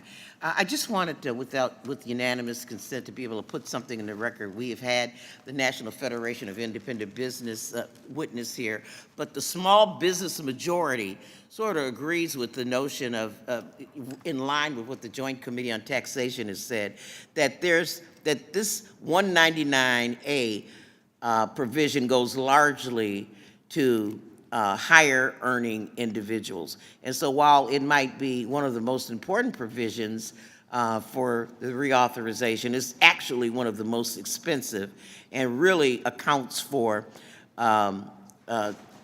individual taxes increasing. I just want to point one thing out too. I was around in politics in 1986, the tax reform at that time, and that is when a lot of businesses organized themselves as pass-throughs because they received a benefit even as far back as then. There's no equity issue involved with this overblown 199A benefit. Thank you, and I will yield back to Mr. Evans. Mr. Duke, I'd like to talk a little bit about the Earned Income Tax Credit. I believe that the Earned Income Tax Credit is the most important tool we have in tax space to reduce poverty. It has been active in introducing legislation to expand and to improve. Although this credit normally is a bipartisan supported, Republicans did not use the opportunity in the last 2017. Meanwhile, Democrats have passed legislation in 2020 to expand the last credit to more individuals and help lift more people out of poverty. So could you speak to that issue, please? Yeah, so, as you know, the Earned Income Tax Credit is just hugely important for American families. It's our second largest anti-poverty program after Social Security. And, Paul Ryan was actually a huge supporter of expanding it for childless workers. But they failed to do that in 2017. And again, that is the group that the tax code taxes into poverty or deeper into poverty. At the same time, one of the pay-fors for the tax legislation was changing the inflation index, which sounds very nerdy, but gets important, for how we calculate the Earned Income Tax Credit. Mr. Duke, the Joint Committee on Taxation says that under the last Republican tax bill of $6 billion, less on improved income tax credit was paid out prior to the bill. Can you please describe why? Yeah, so they use the budget reconciliation process, which means that you can't increase deficits outside of 10 years, because when you do a party line vote, you have to use reconciliation, right? And what that means is they needed a pay-for their permanent corporate tax cut. There were two pay-fors. There was cutting healthcare by eliminating the individual mandate in the Affordable Care Act, and then there was changing the inflation index by which we adjust all of our tax parameters in the tax code for inflation, including the Earned Income Tax Credit. Now, for some provisions, maybe that's fine because, the individual tax, rates, gives them still a tax cut. But for really low-wage workers who don't pay, normal income taxes, they didn't get that benefit, but they see a slower growth and, frankly, a real cut in their Earned Income Tax Credit. So in that sense, the reduction in the Earned Income Tax Credit helped pay for the permanent corporate tax cut. One last real quick, piggyback a little bit. Under the Republicans' current plan for their tax bill extensions, would this problem get worse? I haven't heard, what the plan is to do on, the Earned Income Tax Credit. Again, I think they're kind of leaving it behind. But again, I haven't heard any, any tax cuts for, those super low-wage workers who are making $14,000, $15,000 who aren't paying federal income taxes. Again, that's why the American Rescue Plan expansion was so important. It tripled the size of the Earned Income Tax Credit for those folks so that we stop taxing low-wage workers without kids into poverty or deeper into poverty. Thank you, Mr. Duke. Thank you, Mr. Chairman. Thank you. Ms. Van Dyne, you are now recognized. Mr. Duke, I'm perplexed by a lot of your testimony today. You've had a lot of criticism over the small business deduction, so I'm just curious, what do you consider a small business? I don't have a particular definition of it. You don't have a definition? I don't think I've said the word small business deduction, so. So the 199A? Sure, but that's pass-throughs. They can be really big. There's no, So cap on their size. do you think the way that it's being held right now helps small businesses? The 33 million small businesses that we have, the 99.9% of all businesses in the U.S. that are small businesses that are able to take advantage of this. Do you think that the 199A actually helps them? Sure, it gives them a tax cut, increases deficits, increases interest rates, though. So There's you're trade-offs. concerned about the deficit. You're concerned about the debt. For sure. And as a Democrat, I was really surprised as a Democrat witness that some of the ideas that you held, like we should be concerned about the debt. And we should be concerned about how much of that's owned by China. I'm curious, as a volunteer on the Biden-Harris transition team, and as the person who was part of the Biden administration's Build Back Better and American Rescue Plan, as the White House National Economic Council, right? You were the senior policy advisor to the White House on those two bills.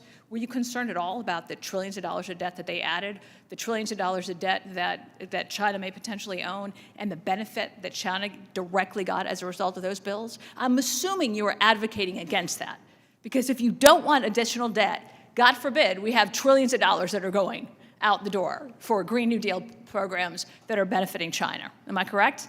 The macroeconomic context matters a lot. Inflation is high. Oh, wait. Unemployment. So the inflation that by adding to the debt, the 20% inflation that we got over the last 4 years, I'm assuming that you are advocating against all of those tax increases.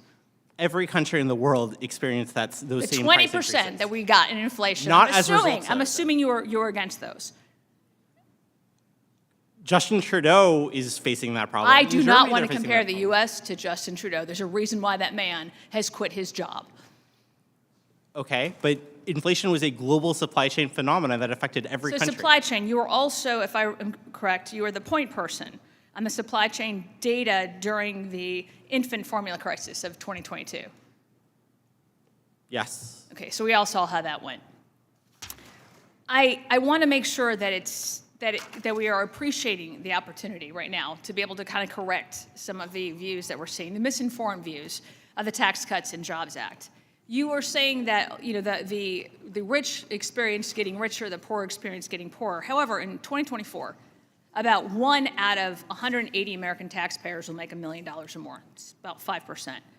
So based on the government's forecast, the government's own forecast on this, those earning $1 million or more in 2024 will pay an average of about $776,800 in federal income taxes, which is 475 times as much as the average American taxpayer who's making between $50,000 and $100,000.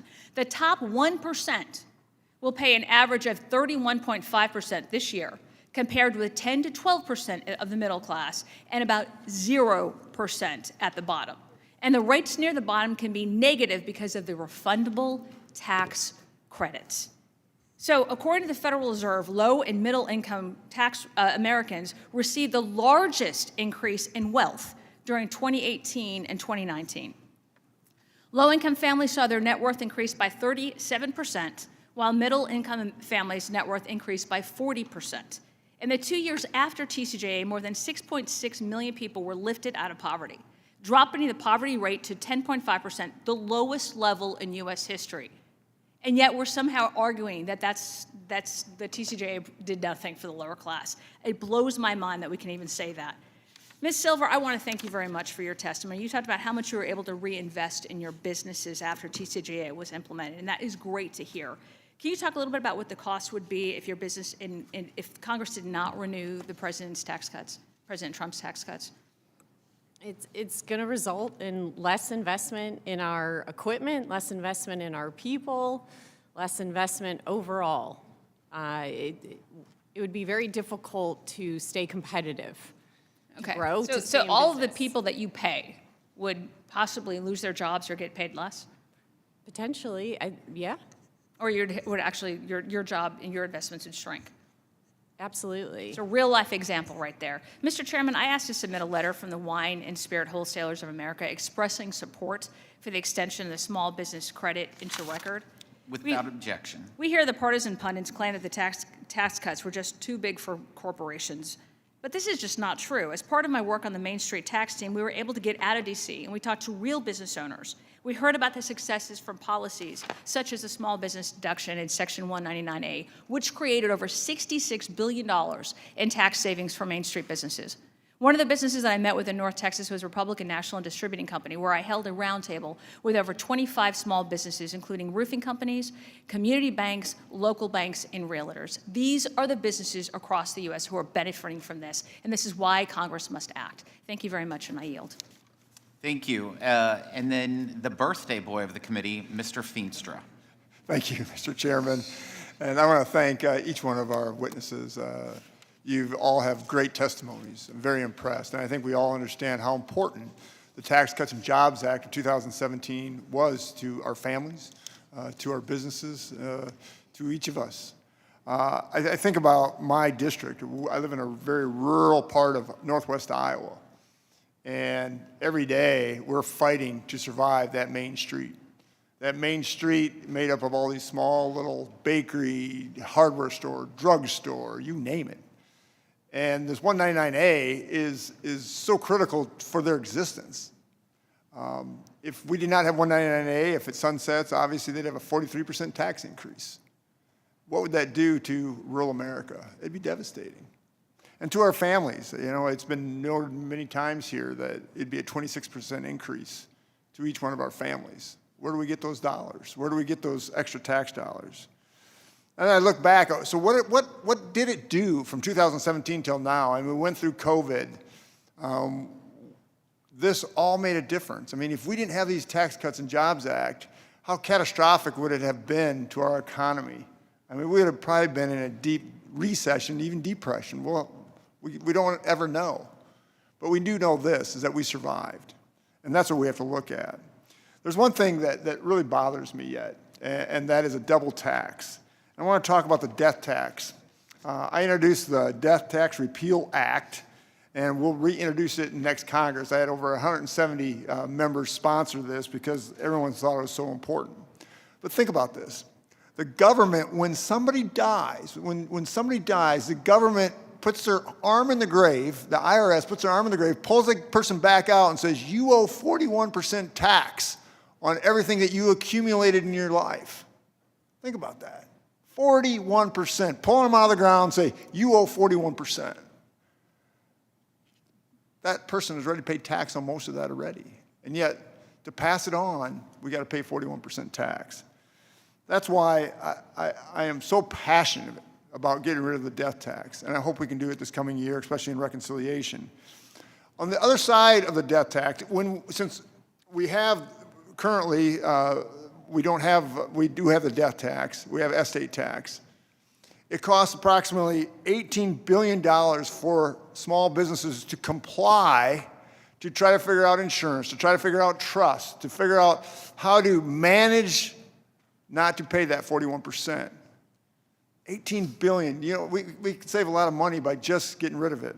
So Mr. Gallagher, I want to talk to you about this. Obviously, your family has to have jumped through a lot of hoops to try to salvage your business to the next generation.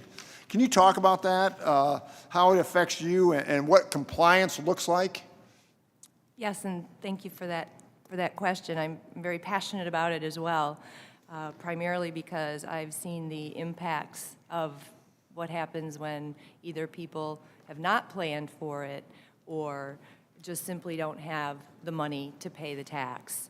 So the hoops are real. The hoops that these businesses and farmers jump through is starting out with identifying their personal goals for their family, first of all. So every single one has a different story and a different need and a different goal. So this is not a cookie cutter plan that everybody can just put into place. It takes a lot of customization and a lot of planning, and a lot of planning early. Yes.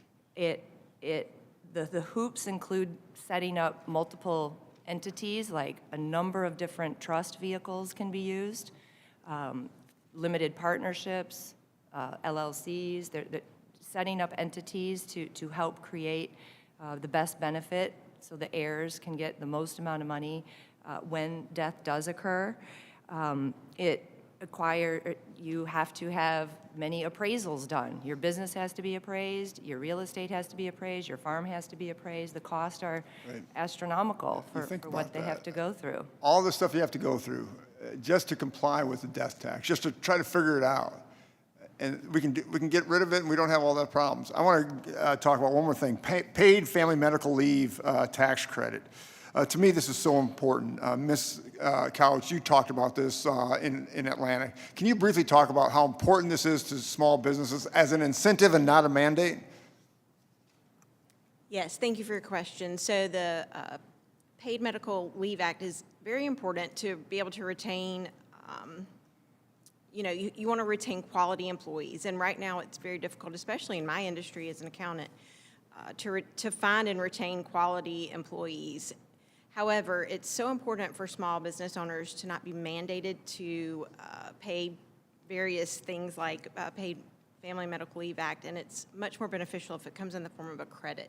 Absolutely. I want to thank you for that. Incentivize makes all the difference in the world, and we can do family medical leave, and I'm, again, passionate about that also. Thank you very much. I yield back. Thank you, Mr. Schneider. Thank you, Mr. Chairman, and I want to thank you for having this hearing. I thank all of our witnesses for sharing your perspectives today. Ms. Silver, I just want to commend you. I actually went and looked at your website and saw what you do as a company, and your investment in people, especially young people, and bringing people into manufacturing is so important. Also impressed, third-generation family business. Before I came to Congress, I was a consultant. I worked with family businesses principally. And getting from the first generation to the second generation is hard. Less than a quarter of all businesses make it to that point, but less than 10% make it to the third generation and 1% to the fourth generation. So it is really difficult. And there's a lot of reasons for that, obviously. Ms. Gallagher, I might turn to you because you advise a lot of these businesses. I'm guessing a lot of them are family businesses. The firm I worked for as a consultant is now part of Plant Moran, where I know you started your career. What What do you tell your clients as they approach a point where they're starting to take on too much debt? What is the cost to a family business of having too much of a debt burden?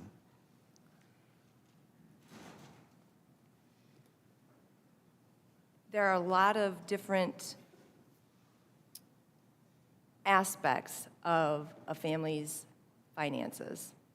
So debt in a silo cannot be addressed. Well, I disagree, because when you have too much debt, as you start accumulating debt, you have to service that debt.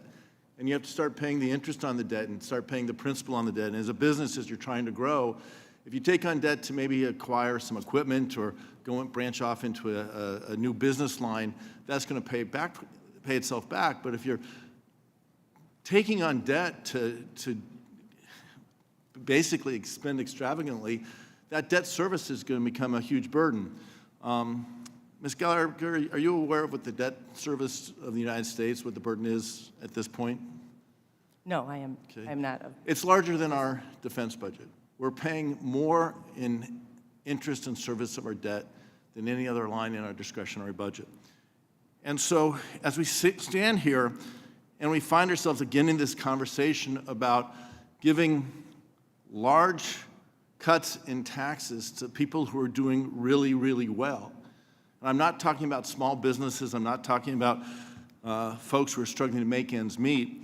But to take away from programs like Medicaid and investments in education, to give a tax cut to people who don't really need it, and add to the debt of the country, so we're losing. Ms. Silver, you know from your experiences, you're looking at making ends meet. The money that came in, we talked about it earlier, the money that came in during the crisis, the pandemic, allowing companies to invest. I think you said you invested in HVAC, which gave better air quality probably to your employees. You invested probably in training as you brought in new equipment. All of those things are investments that if you're spending all your money servicing the debt, you can't do. So as we look at this, just simply extending the tax cuts across the board, Mr. Duke, you talked about it, the top 2% of income earners, folks who are making a whole lot of money, and God bless them, their success helps grow our American economy. But giving them another tax cut will cost us another $2.5 trillion in debt in the first decade. And that's money that we have to pay back, that we have to service, that makes it virtually impossible to invest in our communities, invest in building resilience so we don't see crises like we just saw in California or earlier, late last year, a month ago in North Carolina. Debt has a cost, and it doesn't need to be siloed. It needs to be discussed and assessed, and we need to have the open conversation. My colleagues on this side, we have a lot of agreement. I know I'm running out of time, and I did have questions, but I got carried away. But there are things that we agree on. I think we all agree on both sides of this aisle that we want to help small businesses succeed. Ms. Silver, I want your business to pass to the fourth generation. Do you have a fourth generation coming in the business? Okay, I want the business to pass to a fourth generation. Less than 1% make it that far. It's really hard. And I want to help working families make ends meet, and not just make ends meet, I want to help working families get ahead, and I think everyone on this committee, on both sides of the aisle, agree on that. I think we agree that we want to make the American dream more real for more Americans. We want every American to have that chance to succeed. So there's a lot of debate and a lot of discussion about how one side is doing this or that, or taking this position and demonizing. Let's get away from that and start talking about how we can put working families, Americans, American economy front and center, and find common ground. And as my friend Randy Feenstra was talking about, let's find ways that companies can pass and farms can pass generation to generation, and we can build on the American dream for every American. And I went too long without asking a question. I'll yield back. Ms. Malliotakis. Well, thank you, Mr. Chairman, and thank you all for being here today. I think we're, as members, are very excited about this opportunity to build on the success of Tax Cut and Jobs Act. The TCJA, it created millions of jobs, it lifted middle-class wages, it brought unemployment down to record lows for African Americans, for Hispanics, did great things for women entrepreneurs, and we're really looking forward to seeing not only extended and made permanent, but also adding some additional provisions to make it stronger. One of the things that we saw for those that I represent that was beneficial was the doubling of the standard tax credit, the doubling of the child tax credit, the lowering of the personal income tax, and the elimination of the alternative minimum tax. And so I wanted to talk to Ms. Gallagher because you and I agree that the alternative minimum tax cannot come back. And the issue for my constituents, middle-class families in Staten Island, Southern Brooklyn, a lot of them didn't benefit from the SALT deduction because of the alternative minimum tax. And so we have to make sure that that does not come back. But we are, as SALT state members, looking to try to provide an increase to that SALT deduction. And we recognize that the reason why we need SALT relief is because our mayors and our governors treat taxpayers like ATM machines. They continue to hammer them over the head year after year. Property tax levy goes up. They don't want to cut the personal income tax rates at the local and state level, like we saw President Trump do at the federal level. So we recognize that it really is a problem created by our local and state governments, but nonetheless, we met with President Trump. We had a successful meeting. He does want to help, as does the chairman, has been willing to help provide relief from the federal level to help those middle-class families. So I guess my question for you, first and foremost, is the alternative minimum tax should not come back, right? And if so, what kind of impact would that be on middle-class families? Thank you for that very good question. And usually when we start talking about the alternative minimum tax, or AMT as I'll refer to it, people just run out of the room, frankly. It is one of the most complex and complicated tax computations in the Internal Revenue Code. I mean, I remember trying to learn it as a young tax professional and threw my hands up many, many times. So I was thrilled to see the AMT exemptions increase considerably so that so many of my clients were no longer subject to it. And it targeted the middle class, really. That's who got hammered by it, right? It definitely targeted and hammered middle class, no doubt about it. And you said that in your testimony that if it does return, it would affect 7.2 million taxpayers starting in 2026, and that would be predominantly the middle class. Yes. And the SALT deduction, can you explain how constituents may have not benefited from SALT because of the AMT? Yes, so the SALT deduction is, because of its limitation, the SALT deduction is actually part of the computation of the AMT. It's an add back. So when you're calculating your alternative minimum taxable income, you have to add back all of your SALT taxes. And so my warning in my written testimony was that if there's an argument to have SALT, then we have to keep AMT out as well. I agree because with you. everybody who may not be limited in SALT will now be paying AMT, and they're no further ahead than they were. Okay, I agree with you 100%. Now, with the SALT, if we're able to increase that deduction, do you have any estimates of what could cover a majority of middle-class families, let's say people with incomes $400,000 or $500,000 or less? I have not done that math. Okay, no problem. Sorry. Just curious. I know it was around $23,000 was the average deduction for middle-class families with an income level of $200,000 and $500,000. That was in 2016, so today it would probably be more like $30,000 if you want to hit that income level or below. Should we index it like the standard deduction so it goes up year after year to keep pace somewhat with inflation? Well, I think indexing is always fair. I mean, inflation in dollars go up tremendously, so. Do you think we should cap income eligibility so it is targeted to the middle class and not completely lift the cap? I think there's some concern from members across both sides of the aisle about giving relief for ultra-wealthy. Do you think this should be targeted, the SALT deduction, increase it and then cap it so only certain incomes could qualify? Well, certainly I'd want to look at the pros and cons of all of those things, but certainly there is a middle ground to get the middle class the relief that they need. Great. If we wanted to also limit it for properties, would it make sense to limit the real estate portion or the property tax portion to just your primary residence? Would that be something that could be a possible solution to kind of limit it? It certainly could. Not, I mean, many, a lot of folks don't have more than one property, not just the middle class. So Thank you. All this salt got me thirsty, Mr. Chairman, and I've run out of time, so thank you very much, and I yield back. All right. Votes have been called. We're going to try to run up as close as we can to the time that we can make it to the floor to vote, and then we'll return back promptly whenever we do have to recess for the 3 votes that's been called. But Mr. Kerry is next. Thank you, Mr. Chairman. It's an honor to serve on this committee again this session, and I also want to welcome our new members to the committee, on both sides of the aisle, so welcome. This body delivered landmark legislation in 2017 that provided, as we've heard from all of you witnesses, most of you witnesses, provided significant tax relief for Americans by putting money back into their pockets and for working families and boosting our economy. And we must make these effective tax cuts permanent. I think we've heard that from many of you today, and build upon the success of the Tax Cuts and Jobs Act to benefit working families and our businesses. This would ensure that Americans don't see an increase in their taxes, and on average, save Ohioans about 23%, a 23% tax hike.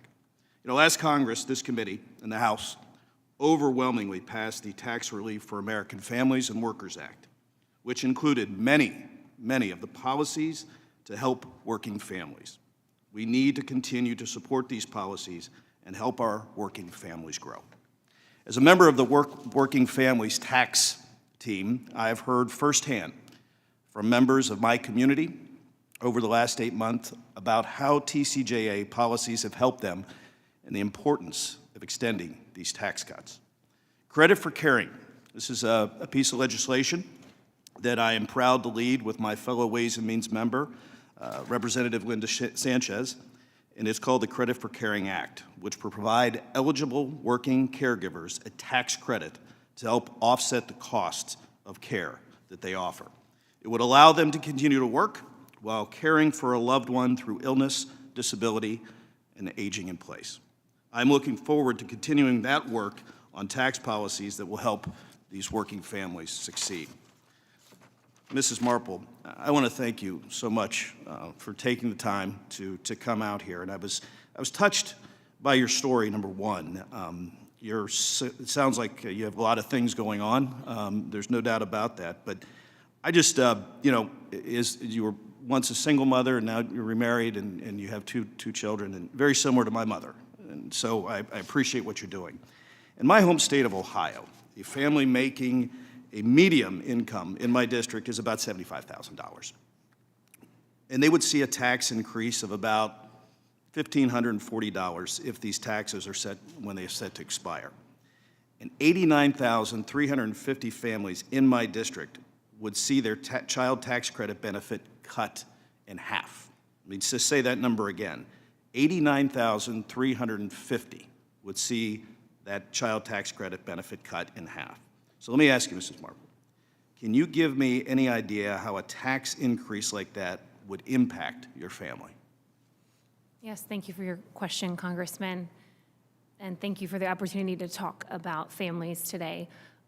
I think that, as I talked about in my testimony, that we are raising kids in a culture of giving up. And as we do our taxes and we find out that the powerful communicator of the government, that we're doing a good job as parents, when we find out that that has been cut in half, that would be, for me, it would mean that I would have received either back less money or I would have owed money for my taxes, which would have added to the financial burden. But it also would kind of take the wind out of our sails in doing the work that we're doing to build the country and to fight against this culture of giving up. The tax credit remaining permanent and expanding would just encourage families like mine to not give up. I want to thank you for that testimony. I was going to have some other questions, but I'm running short on time. But I just want to say I represent the largest city in the state of Ohio, which is Columbus. A recent study by the National Association of Manufacturers found that Ohio could lose upwards of 208,000 jobs and $18.9 billion in wages and over $37 billion in gross GDP if we don't extend TCJA. So I just want to point those numbers out again. 208,000 jobs, $18.9 billion in wages, and $37 billion in GDP. And with that, Mr. Chairman, I yield back. Thank you, Mr. Panetta. Thank you, Mr. Chairman. Thank you, ladies and gentlemen, for not just being here, but for your businesses, for your families, for your communities, all of the work that you do. We appreciate that. And let me also just start off by saying, as someone whose district has experienced many natural disasters, I echo the sentiments of my colleagues that making disaster relief contingent on anything is pretty despicable and actually politically stupid as well. I understand the rhetoric, but doing that to vulnerable and defenseless Americans is absolutely un-American. Now, I appreciate your American stories, especially the fact that government has actually helped you. I think you've all provided some pretty nice stories, and we appreciate that. And I want you to know that we here, even though we're on this side of the aisle, we are rooting for you. We support you, and we want you to continue to succeed. But in order to continue to help you, to help our nation, we got to talk about how we pay for things. And if we don't, we just can't do a simple extension of the Tax Cuts and Jobs Act, their expiring provisions. Because if we don't, it's going to be hugely expensive. According to the CBO, as we've heard today, it could reach a $4.6 trillion price tag. And with the national debt already at $36 trillion, a deficit at $2 trillion for fiscal year '24, it is incumbent upon us to not only do something about our debt, we must do something to pay for any type of extension when it comes to the TCJA expiring provisions. I believe the American people don't want to have an unpaid tax bill, a bill that will further disintegrate our country's finances and destroy our nation's credibility. A partisan deficit inflating tax bill is not the solution, and I hope that we instead focus on advancing bipartisan legislation that addresses the real challenges that Americans face by figuring out how we pay for those solutions. Now, when it comes to paying for itself, there have been plenty of estimates that have found that the TCJA has failed to do that. And the reason being is that while certain cuts can spur some growth, they don't spur growth at a rate high enough to offset the cost in revenue. Now, Mr. Duke, as you shake your head, how much would the economy have to grow to fully offset an extension of the TCJA? Talking about, so we have like a average tax rate of 20% or so, so you need 5 times the amount of growth coming from that in order to just make it all back. So we're talking 7-8% or something. Is that realistic? Large. Yeah. Is that realistic, and are the policies of the TCJA likely to bring about that growth? Yeah, absolutely not. CBO showed that it would shrink the economy in the long run. The Tax Foundation, which is a right-leaning organization, found that economic growth only cuts the cost by 14%. So it's still just there. You still have a big tax cut you need to pay for. Now, it's also been floated that we can eliminate credits from the IRA as a pay-for, as you've heard, Mr. Duke, correct? Yes. What would the elimination of energy tax credits in the IRA do to the ability to expand our economy? Yeah, so, first, households would face higher costs. They would pay more for electricity. They would pay more for, electric vehicles. It also, again, puts us at, kind of under China's thumb, that these are the industries of the future, and they're trying to build them strategically. They're pouring in trillions of dollars to build these industries, and, we need that foothold in the future if we want to, basically go toe-to-toe with them. Now, the president-elect has proposed across-the-board tariffs of 10 to 20%, as well as a tariff of 60% applied to imports from China. Some have suggested that these tariffs could be used as a pay-for the extension of the TCJA. Now, Ms. Silver, you operate a machining business that, according to customs reports, imports primarily machinery, gums, resins, and aluminum from the United Kingdom, correct? No. You don't import those? All of those things you said, no, from the United Kingdom? Where do you import them from? My raw material? It's mainly U.S. You don't have any imports to your business? I'm sure there are. We've had some bearing assemblies where we're sourcing bearings, and they're probably not all made here. Got it. But our majority of our raw material is made here. Got it. But if you did have imports, they'd obviously be subject to these tariffs, which would then lead to price increases for your business, correct? Correct. Right. And is that how you would you want to pay for the TCJA with those price increases? We are, as you're saying, we're a participant in the global supply chain, and I would want Congress to tailor any policies, so that we can continue to participate in that and be competitive. And that would that include price increases on imports for you in your business? Is that what you want? Well, no, I don't want any price Thank you. I increases yield on back. anything. The votes are ticking down. I think we'll call on one more, and then we will recess and then come back directly following votes. But Mr. Moore. Thank you, Mr. Chairman, for holding this important hearing. To the witnesses, thank you for being here. It's been a slugfest, and there isn't a better, more important conversation to be having right now. And I appreciate my colleagues on the Democrat side that we need to have a focus on deficit. We need to continue to have that. It's been absent since in my time of Congress enough to be able to see policy driving forward to do that.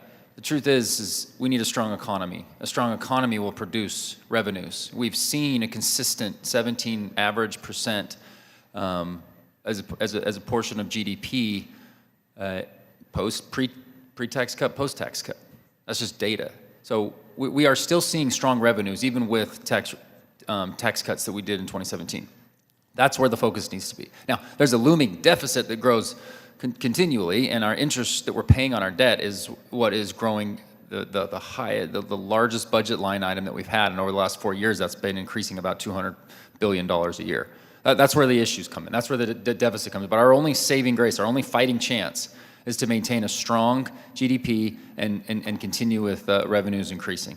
Look, it's important to highlight, again, we've touched on it a lot. My district, the average taxpayer would face a 20% tax hike if TCJA expires. A certain part of this bill that's very important to me and my team and my district is for me to be laser focused on building the pro-family and pro-growth reforms from TCJA to help American families, communities, and small businesses thrive.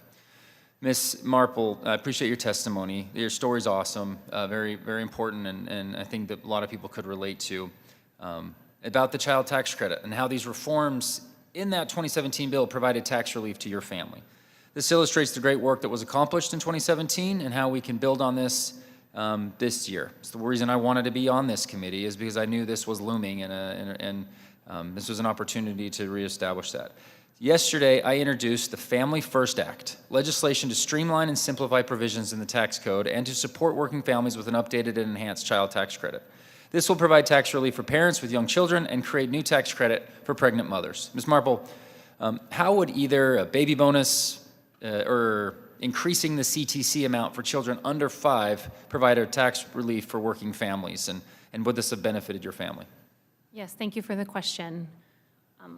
When your family's growing and your kids are young, a lot of changes are taking place. You're changing jobs, childcare looks different, you need a bigger house, you need a bigger car. There's a lot of pressure put on the family, and life gets really busy. Adding a baby bonus or something like that, like you were referring to in the bill, would definitely help compensate for all of those big changes that a growing family is facing. You're highlighting flexibility because you're going through a lot of change. As my kids get a little bit older, they would be mostly outside this range. We're still supporting those families, but and recognize that it's still expensive. Kids are expensive, regardless of their age, but particularly in that first 5 years, the change that happens to the parents and their situation it's important to make sure that we address that. So thank you for that. This is something we're really excited about.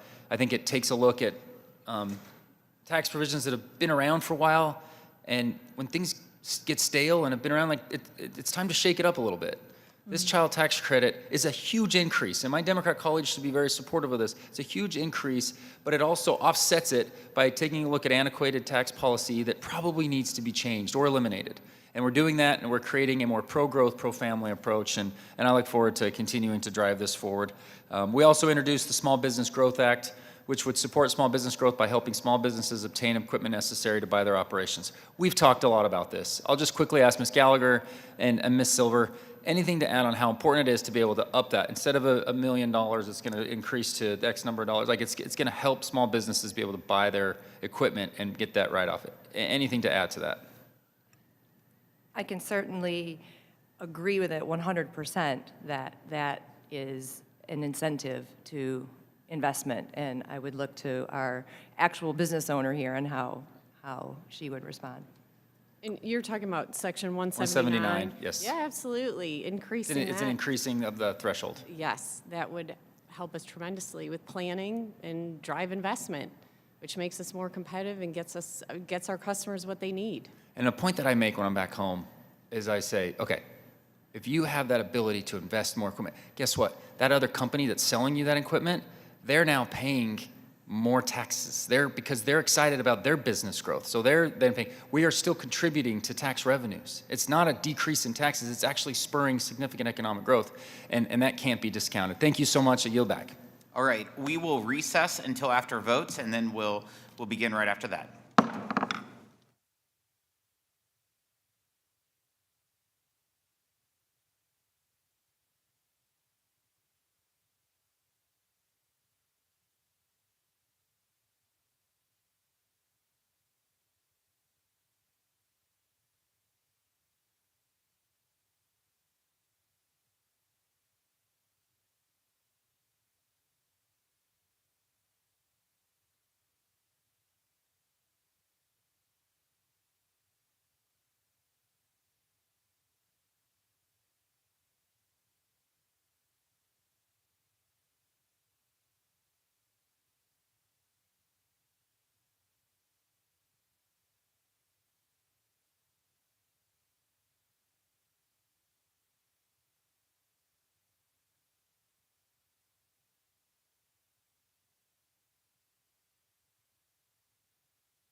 The meeting will come back to order. Mr. Yocum.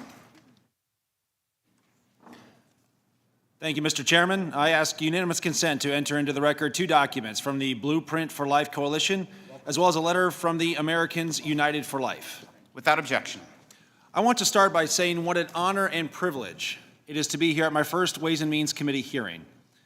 A seat on Ways and Means matters a great deal to the people of Indiana, with 2 great Hoosiers having served before me. Our dear late friend, Jackie Walorski, and Senator Todd Young before her. I hope to follow in their footsteps with hard work, compassion, and Hoosier common sense.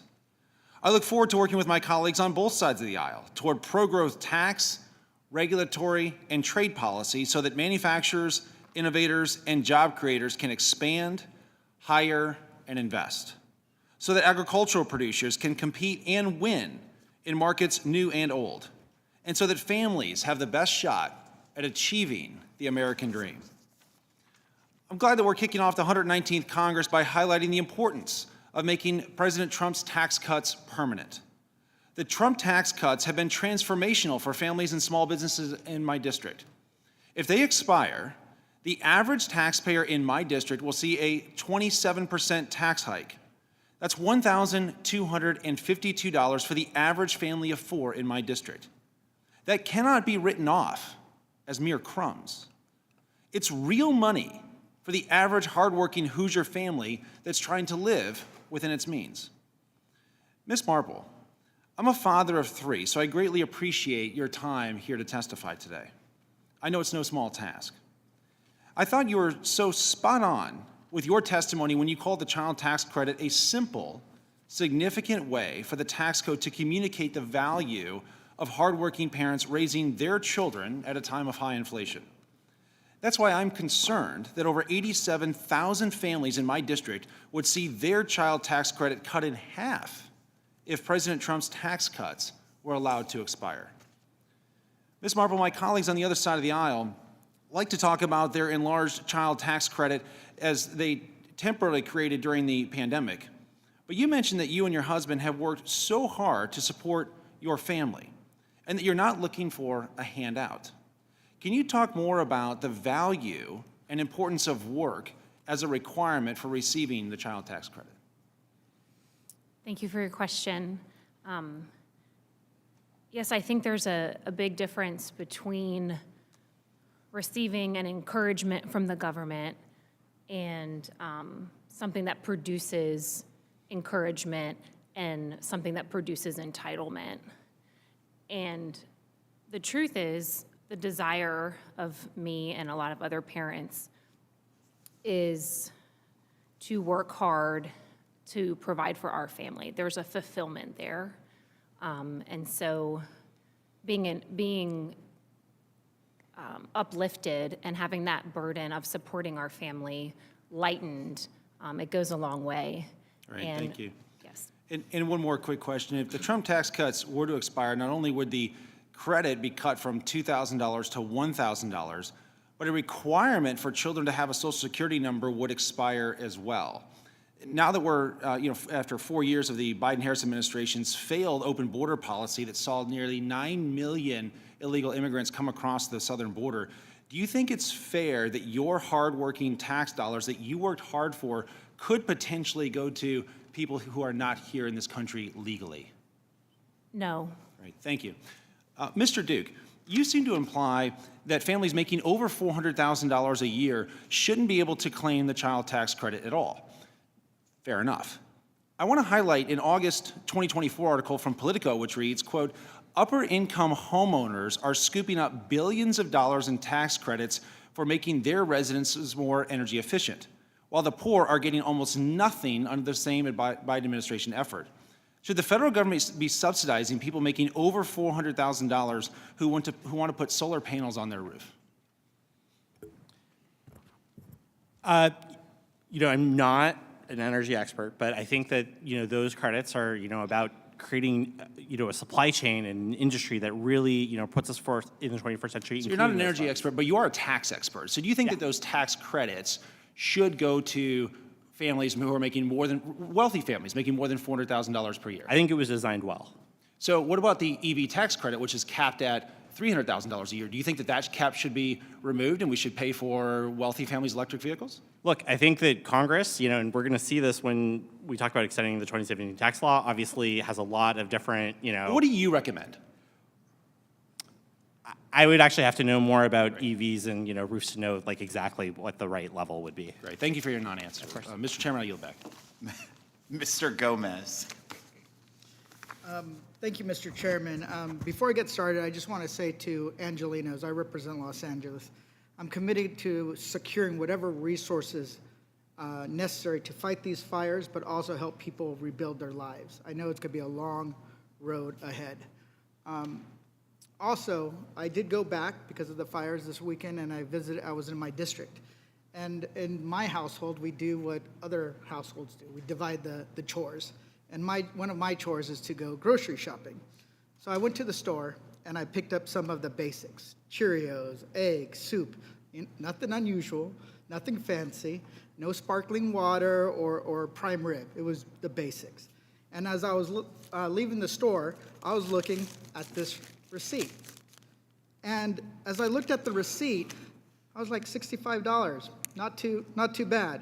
But then I remembered I went to the store earlier that day and spent $20 for milk, bread, oranges, and strawberries. I have a toddler, and they eat a lot of strawberries. And a few days before that, I spent $150 for groceries. That included diapers. So in 1 week, I spent $235. That's a lot of money. Unfortunately, my family isn't alone trying to pinch pennies and trying to watch what they're spending.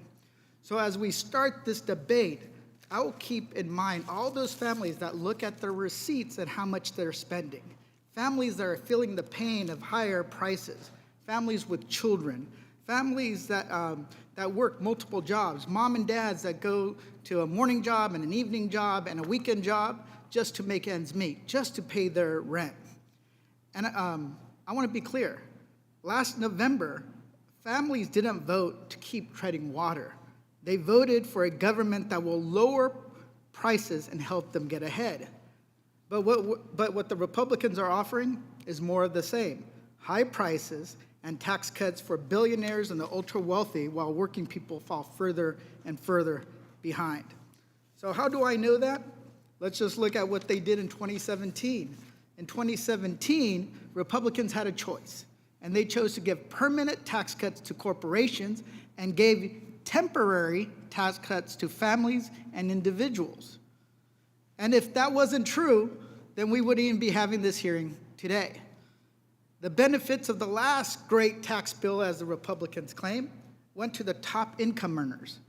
The top 0.1% got a $250,000 tax cut, while working people got around $500 to $600 per year. Mr. Duke, will extending the Republican tax plan, or the TCJA, do anything to lower costs? No. No. So to my Republican colleagues, let's write a truly bipartisan bill that actually makes America affordable. Let's work to lower the cost of housing by cutting red tape and incentivizing building across the country. Let's lower the cost of childcare by investing in the workforce and the small business entrepreneurs that provide that care. Let's lower the cost of groceries by preventing monopolies from squeezing out the little guy.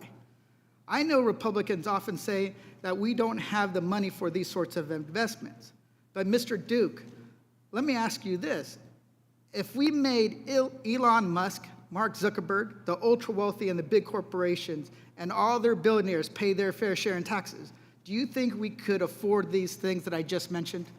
Absolutely. The Biden budget contained a minimum tax on billionaires, as well as reforms to how we tax capital gains for the highest income Americans. It raised trillions of dollars. So I like to also point out that people talk about the establishment in D.C. They say it's one day it's the blue establishment, the other day it's the red establishment.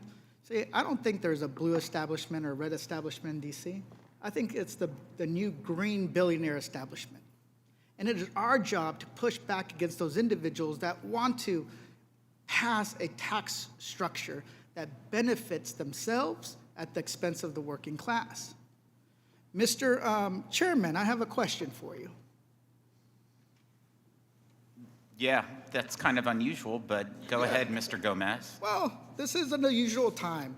Let's say we actually get together in a room and negotiate a bipartisan tax plan that benefits the working people, invests in what we want. If Elon Musk tweets to you to throw that out, will you reject Elon Musk's request, or will you guys capitulate like you did in December?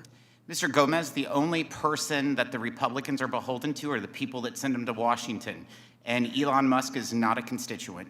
Okay, well, see, call me skeptical, but what I saw in December was dastardly. So if you guys are wanting to negotiate a real bipartisan tax plan, let's do it, and let's get something that helps lower costs for the American people. With that, I yield back. Mr. Miller. Thank you, Mr. Chairman. I'm glad Mr. Gomez used his 5 minutes for a Twitter clip. Thank you. But thank you, Mr. Chairman, and thank you to our witnesses for their time and testimony today. I'm honored to be joining the Ways and Means Committee with a shared goal. That's to drive forward an economic agenda that ensures the United States remains the global economic leader. Today, we are here to discuss the need to make the Trump tax cuts for working families permanent, ensuring prosperity for families and businesses across the nation.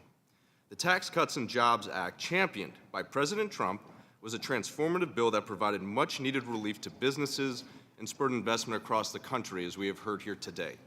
It reduced the corporate tax rate, introduced full expensing for equipment purchases, and created a business environment that encouraged growth, innovation, and greater global competition.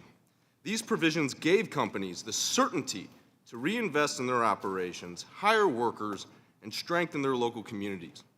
I proudly represent Ohio's 7th Congressional District, a region with a strong manufacturing and agricultural backbone. These policies drove significant job creation and economic revitalization to the area. Small businesses and farmers all benefited from the ability to reinvest their capital savings, expand their operations, and provide good-paying jobs for hardworking Ohioans. But it wasn't just businesses that saw the benefits of this historic legislation. For individual taxpayers, the Act expanded the standard deduction, simplifying tax filing and putting more money back into the pockets of working families. This simplification was transformative, especially in working-class communities where most taxpayers claim the standard deduction. By eliminating the need for a complex and time-consuming itemization process, the expanded standard deduction has made tax season far more efficient and far less stressful for millions of Americans. In my district alone, 93% of taxpayers and families claim the standard deduction when filing their taxes and underscoring its vital role in simplifying their financial interactions with the government. Maintaining the current standard deduction levels allows families to focus on their priorities, whether saving for the future or supporting their children or investing in their homes while enjoying greater financial security. Ms. Gallagher, we know that the increased standard deduction significantly boosts disposable income for families, directly benefiting individual taxpayers. However, it's clear to me that the advantages for households and businesses are deeply interconnected, as stronger household finances drive broader economic growth and support local businesses. Can you please comment on how the standard deduction affects disposable income for families, and have you observed any indirect impacts on small businesses or local economies with high reliance on this deduction? Thank you for that question, my fellow Midwesterner. Absolutely, the standard deduction has been a life changer for individuals and, frankly, my fellow tax preparers. As you were talking about tax season being made so much easier, for me, my staff, it has been a tremendous help from that perspective. The taxpayers, however, on that side, have received significant tax savings. Many of them were far under that level even when they itemized. And so the standard deduction gave them increased deduction, i.e. less taxes to pay, and more money in their pocket to contribute to their communities and to their own households. So I absolutely saw a direct impact on individuals and small businesses in my communities. Thank you for that answer, and I have as well. And as I will just restate, 93% of our constituents in the 7th District of Ohio use standard deduction. Ms. Silver, in your opening testimony, you highlighted how small and medium-sized manufacturers are leveraging the current TCJA and tax benefits to reinvest in their local communities and expand their workforce. However, with many of these provisions set to expire at the end of this year, we face the potential loss of nearly 250,000 jobs just in my home state of Ohio, as Congressman Kerry earlier mentioned that to my right. Could you elaborate on the specific negative impacts that businesses like yours and others across the country would encounter if these critical tax benefits are allowed to expire? Well, I can answer that by saying that, so I'll expand upon what I've been able to do because of TCJA. So when you think about that, it's like, I'm not gonna be able to do this stuff when these tax policies expire. So one example is I was able to use the 199A pass-through deduction to reinvest in my company. We bought our first collaborative robot. It is integrated with one of our lathes. It's 2 spindles. It allows us to run this machine unattended at night. So it increases my throughput, my productivity, and so much so I was able to go to my customer in the fluid motion control industry, come down on his price, and then still have a healthy profit myself. So it was a win-win for the manufacturing supply chain that I was able to use that deduction to reinvest in my company. So if it expires, these are the things I can't do. I also can give you another example if you like. It's up to the chairman. Okay. All right, yes, ma'am. We created a high school internship program. It's a job It is a job shadowing program. Our local high school is 100% of the students are economically disadvantaged, and it allows the students to come in and job shadow on the factory floor. These are students that have never been exposed to manufacturing before. And I've bought equipment so they can train on this, and it's really, it's impacted our community, it's impacted our culture, and now I have two full-time apprentices learning the machining trade. Thank you for sharing that, Ms. Silver. I'm out of time, but thank you for sharing that with the American people. I truly appreciate your testimony and all the witnesses here today. Thank you, Mr. Chairman. I yield back. Thank you, Mr. Bean. Thank you very much, Mr. Chairman. Good afternoon to you. Good afternoon, Ways and Means, our witnesses. What an honor to have you here. I know it's hard work to testify for going on, our 5th hour now. First of all, it's just an honor. This is my very first time speaking in committee. It is indeed an honor and privilege to serve on this committee. I fought to serve on this committee for the same reason that I fought to serve in Congress. Our country's in trouble. I believe debt is one of our greatest challenges. We've got to fix it, and we continue to dig. We continue to go in the wrong direction. So, Mr. Chairman, you and Ranking Member Neal, I look forward to working with each of you as we build a strong America that can once again be that shining city on a hill to serve as a beacon for countries around the world. Ms. Marple, you have testified what a game changer the tax credit is. You've said that it's made a tremendous difference for the Marple household. Is that correct? Yes. Okay, it has. You've testified. So are you a billionaire? No. Wait a minute. You must run a Fortune 500 company. Is that correct? It's more like a small business. Okay, so wait a minute. I'm confused, Mr. Chairman. All I hear is this Trump's tax cuts have only benefited billionaires, Fortune 500 companies, and I looked at your income, Ms. Marple, and it's part of your testimony. It's $75,000. Is that correct? About right? That year, yes. That year, but it's true then that you're not a billionaire. I don't understand how the Trump tax credits could help somebody like you making that amount of money, but yet it did. Was it a game changer for you, Ms. Marple? We work for the wealthy, and they pay our paychecks. But getting that tax credit, that really made big deal for you. I mean, your testimony, you said it is. And by the way, we're all very proud of you. Who's very proud of you are your folks for raising those 3 boys. I, too, raised 3 boys. And before you know it, they're taller than you. They're out the door. And it's the most important thing that we do on this planet is to launch successful kids. You're doing the right thing, and we're proud of you so much. Ms. Couch, you also have testified that, by the way, Ignite, I've watched you grow 200 clients. You're rocking it, too. You've testified that your clients have done so well. Is that correct? My clients are doing well thanks to. Very good. Now, wait a minute. So that means they're all billionaires. Is that correct? They are not billionaires. Wait, they're Fortune 5. You just do a Fortune 500 exclusively. Is that right, Ms. Couch? No, far from it. Okay, so it's amazing because all we hear, it helps the rich, the top 10%, 1% or whatnot, but yet we both know it. I can see it and look at your eyes. You're the movers and shakers. That's who you do. The people that put this country to work, that's your clients, and I know you're proud of, your folks are proud of you for Rock and Ignite. Ms. Silver, we're all proud of you, of what you have done right now. I'm gonna go to a scary place. I wanna go to a very scary place. It's a scary question, and that is this. If the qualified business income credit were to go away, and you were faced with a 43% tax rate, your company and you, that rate, which, by the way, is much higher than communist China. What does it look like? Is that a grim picture? Is that a scary question? What's going to happen? Yeah, it's not good. So you might have to lay off Mr. Robot that you bought. You might have to do some other big, drastic decisions. You got 20 employees that are depending on you, whether or not food goes on their table. Can they depend on you if you're having to pay a 43% income tax rate?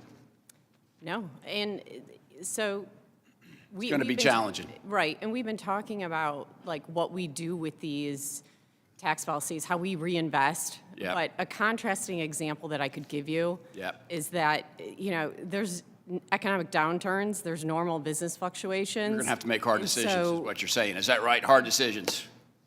Hard decisions. Yes, that is hard. It's hard. It's scary to even listen to it. I want to take you back to 2017. Let's remind everybody, because we've got the receipts of what happened in 2017. Adele's Hello was playing on the radio. Dunkirk was the top movie, and Trump had just passed tax cuts. Let me tell you what happened. Net worth among low-income families rose 37%, while middle-income families' net worth increased by 40%. Even the bottom 20% of earners' incomes rose massive. We saw the economy getting on fire, and that's what we're going to have to do if we're going to solve our economic woes. Yes, we have to have economic growth. We have to make cuts. I'm making cuts. We're going to make cuts. But we also have growth in our economy. And good gravy, I've only got through page 1. It's going to be really tough to ask all these questions. So with that, Mr. Chairman, looking forward to working with you. Thank you again. I yield back. Thank you, Mr. Horsford. Thank you, Mr. Chairman, and to the ranking member for this important hearing, and all to our witnesses for being here for what has been a long day for all of you. Look, my colleagues have noted, and it is fact, that the top 1% of households received the most benefits from the TCJA. Let me put that in perspective, though. Data from the Center on Budget and Policy Priorities found that those making over $800,000 on average saved $61,000. Congress's own nonpartisan Joint Committee on Taxation says that millionaires saved over $78,000 each year. Now, for someone living in Tonopah, Nevada, which is in a rural part of my district in the center of Nevada, that's double their median salary.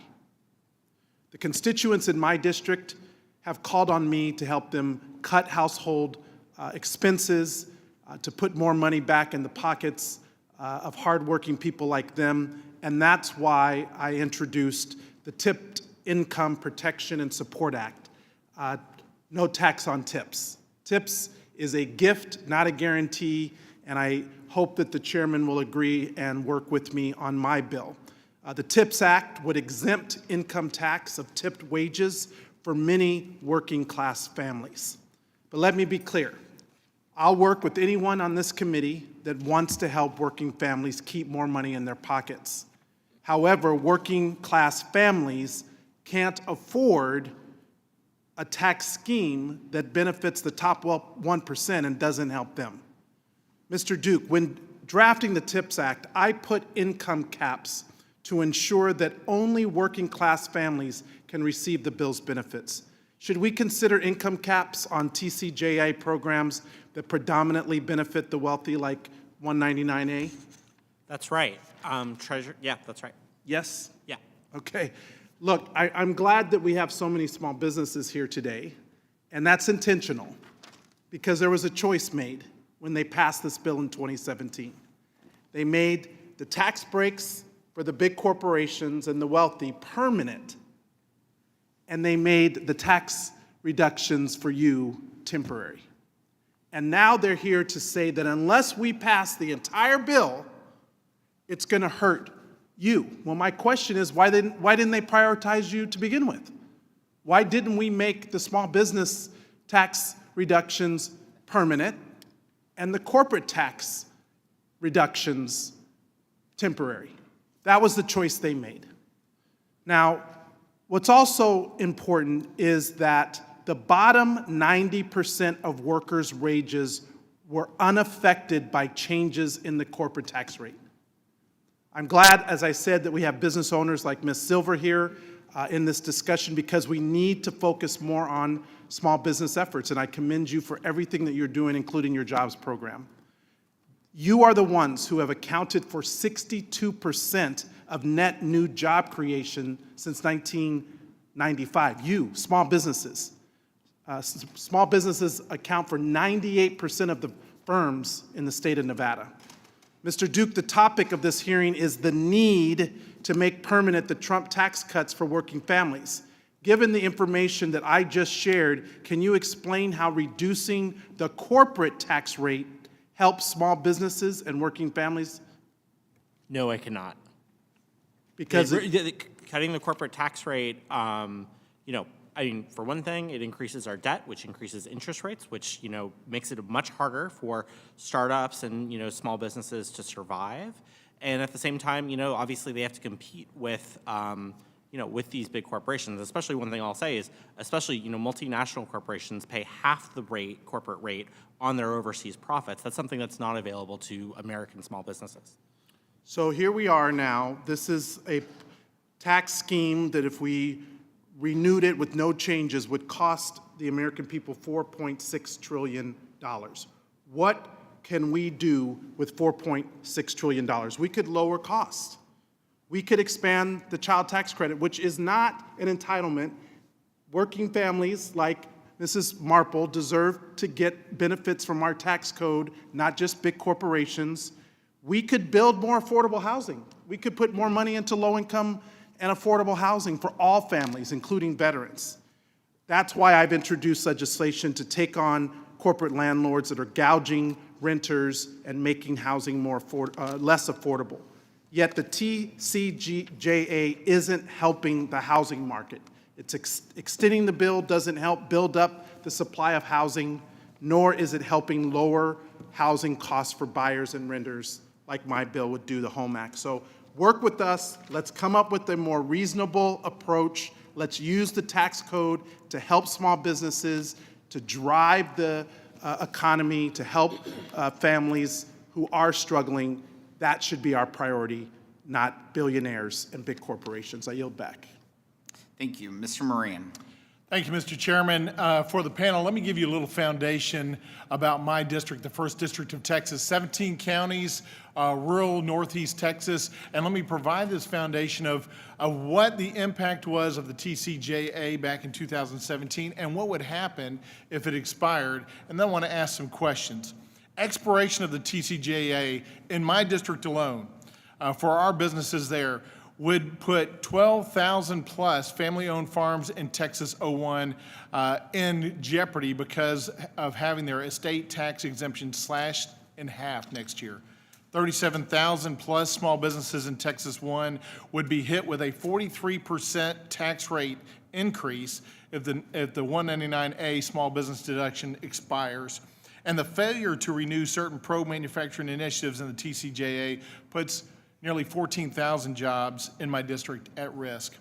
These statistics underscore a larger theme that across several industries, whether it's agriculture, small businesses, or large manufacturers, the TCJA promotes the growth of business in America. Now more than ever, it's important to ensure that Congress continues to put Americans first by providing the tax incentives for American businesses to grow themselves. Restoring the immediate R&D expensing provision in the TCJA is a prime example of putting Texan and American businesses first. As you're aware, up until 2022, the tax code allowed manufacturers to immediately deduct 100% of R&D expenses in the year that they were incurred. At present, the U.S. is just one of 2 countries without this essential innovation incentive. Meanwhile, China offers things like a super deduction for research spending, and it's not the only nation providing more than that attractive R&D incentive. Over 15 other countries now offer deductions surpassing 100% of eligible R&D costs, making the U.S. a less attractive and competitive environment for research and development. Ms. Silver, I want to come to you first. Since you were the National Association of Manufacturers Small Manufacturers Chair, tell me in your expert opinion, what impacts, if any, results from the U.S. having weaker R&D incentives than other countries, especially countries like our adversary, China?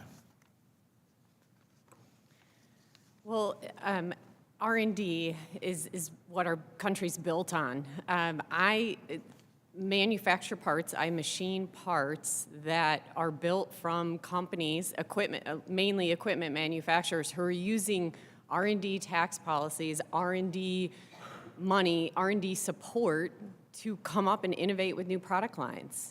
So this is what our country's built on, is research and development and innovation.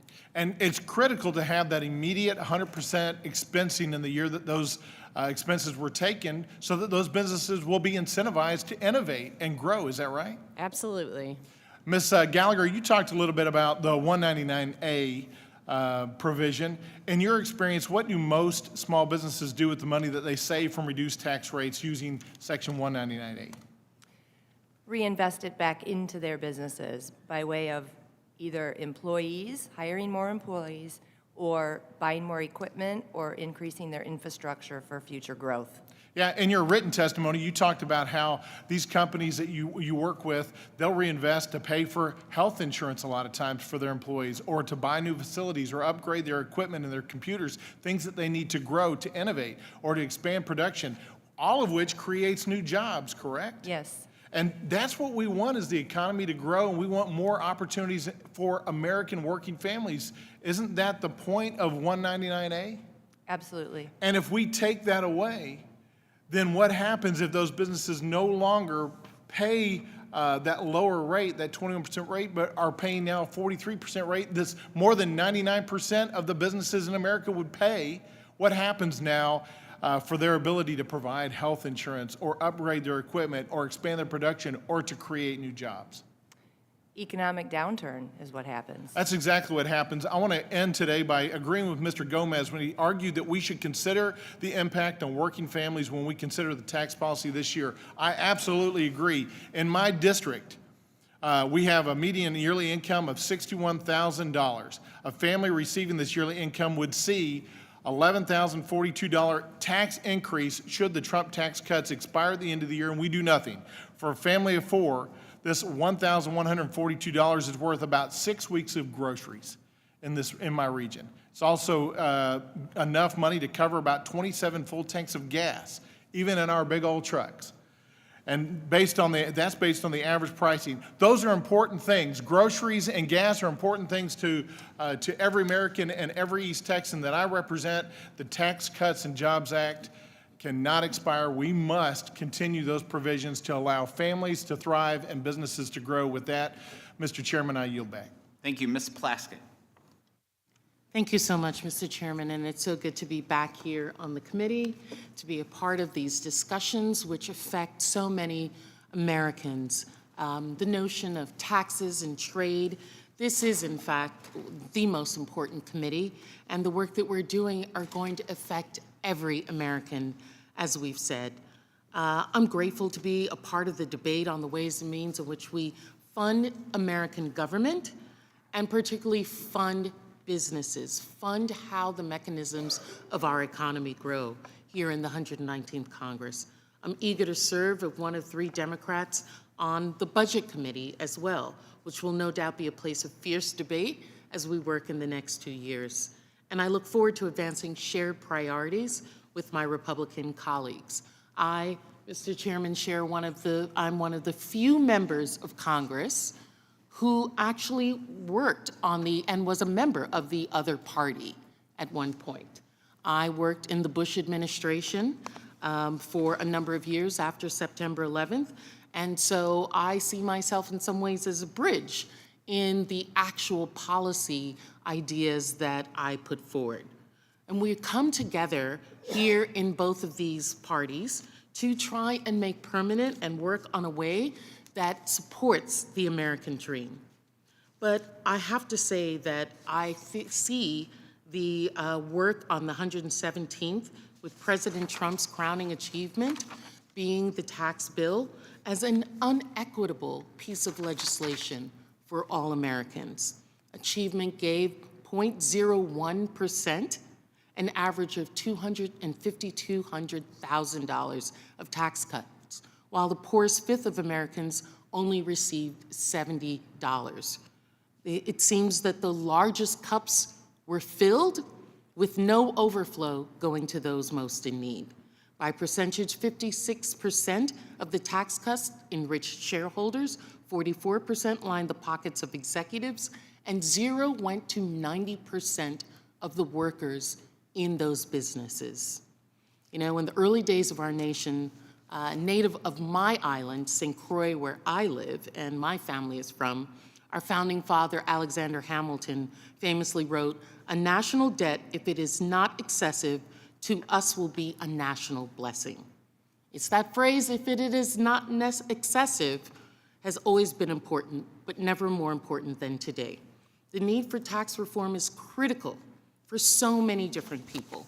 I've been listening to my colleagues, being myself and Mr. Swazi and others just coming back to the committee. We're now at the end, so we get to listen to a lot of the discussion.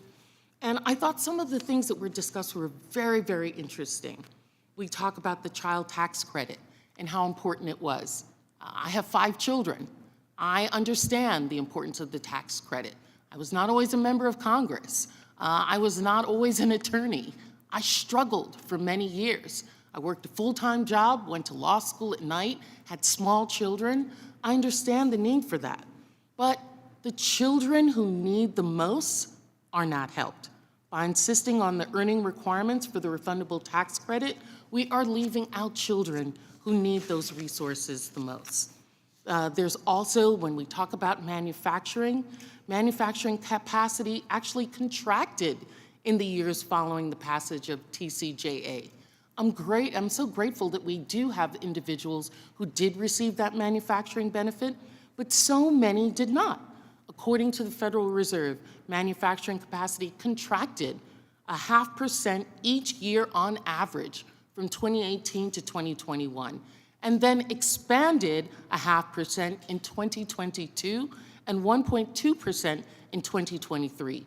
And manufacturing capacity is expected to grow by 1.3% in 2024. Let's get the facts correct. Research first published in 2022 by authors affiliated with the Joint Committee on Taxation and Federal Reserve found that the benefits of TCJA's corporate tax reductions did not trickle down to workers. In fact, the authors concluded that the earnings do not change for the workers in the bottom 90% of those corporations. There's work that we can do. There are ways that we can come together.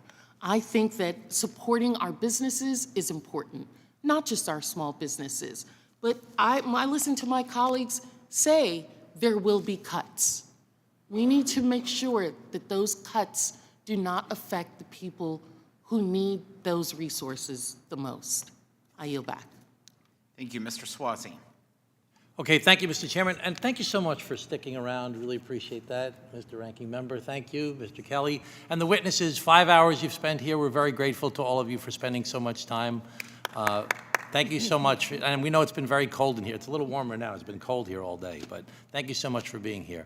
So first I want to note something that was noted earlier today by one of my colleagues, Mr. Doggett, who said that Steve Bannon, who's very much affiliated with the Republicans these days, is out there saying we should increase taxes on the wealthy, we should increase taxes on corporations so we can pay for tax cuts for the middle class. So I just want to point out that that's happening with some of your big supporters, Jason.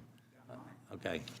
So I'm here to talk about, one thing I've learned since I've been in Congress, I guess we all know this, but I've really learned it since being in Congress and talking to my colleagues, is how different it is for different people in different parts of the country, in different states, in different neighborhoods.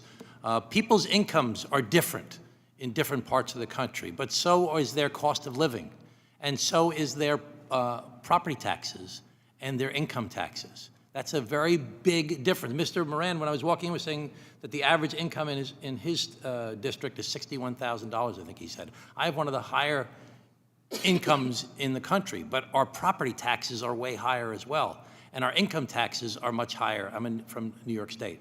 And the 2017 tax law delivered a lot of benefits to some people in America, but it hurt the people in my district, and it hurt people in different parts of the country very, very badly.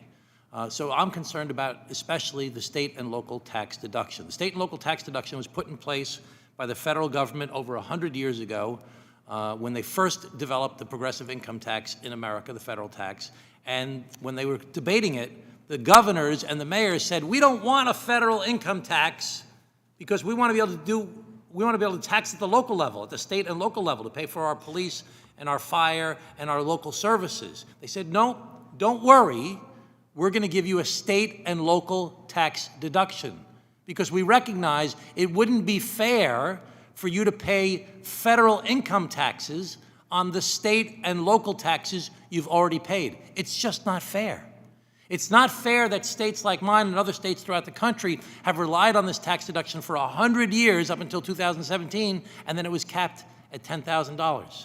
That's why when we passed 3 times when I was previously in Congress, a restoration of the state and local tax deduction, it was supported by the U.S. Conference of Mayors, the National League of Cities, the U.S. Association of Counties, the firefighters, the teachers, the police throughout the country all support restoring the state and local tax deduction because it's not fair to pay taxes on the taxes you've already paid, because it's not fair that governments have relied on that deduction for such a long period of time and then it was summarily taken away from them relatively quickly. And it's not fair that people did get tax cuts in some parts of the country, in some places, at some income levels, but in other places like mine, they didn't get those benefits. So I want to ask each of the witnesses here, if you recognize that the state and local tax deduction is important to a lot of taxpayers in the country. Ms. Gallagher, are you an accountant, I think? Yes, I'm a CPA. Yeah, I was a CPA too. I was trained as a CPA. I used to work for Arthur Anderson and Company. Ah, very good. So do you think the state and local tax deduction was beneficial to a lot of people in the country at one time?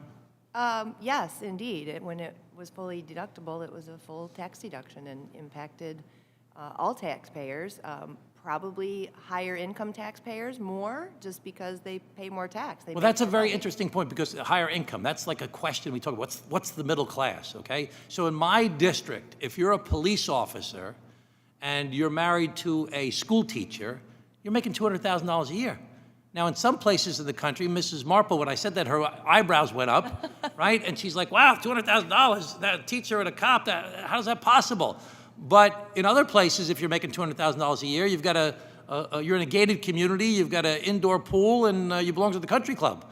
But where I am, you're just getting by. And because your taxes are higher, your cost of living is higher, your property taxes are higher, so it's different. That's why it's so much better if we work in a bipartisan fashion to try and find common ground, to try and find a way to address the different people throughout our country, and not just make it like it was the first time when they asked President Trump, they said, hey, isn't this going to hurt the people in New York where you're from? He said, oh, they didn't vote for me anyway. That's not the way we should be doing our business. We should be trying to work together. So I'm not going to ask you, Mrs.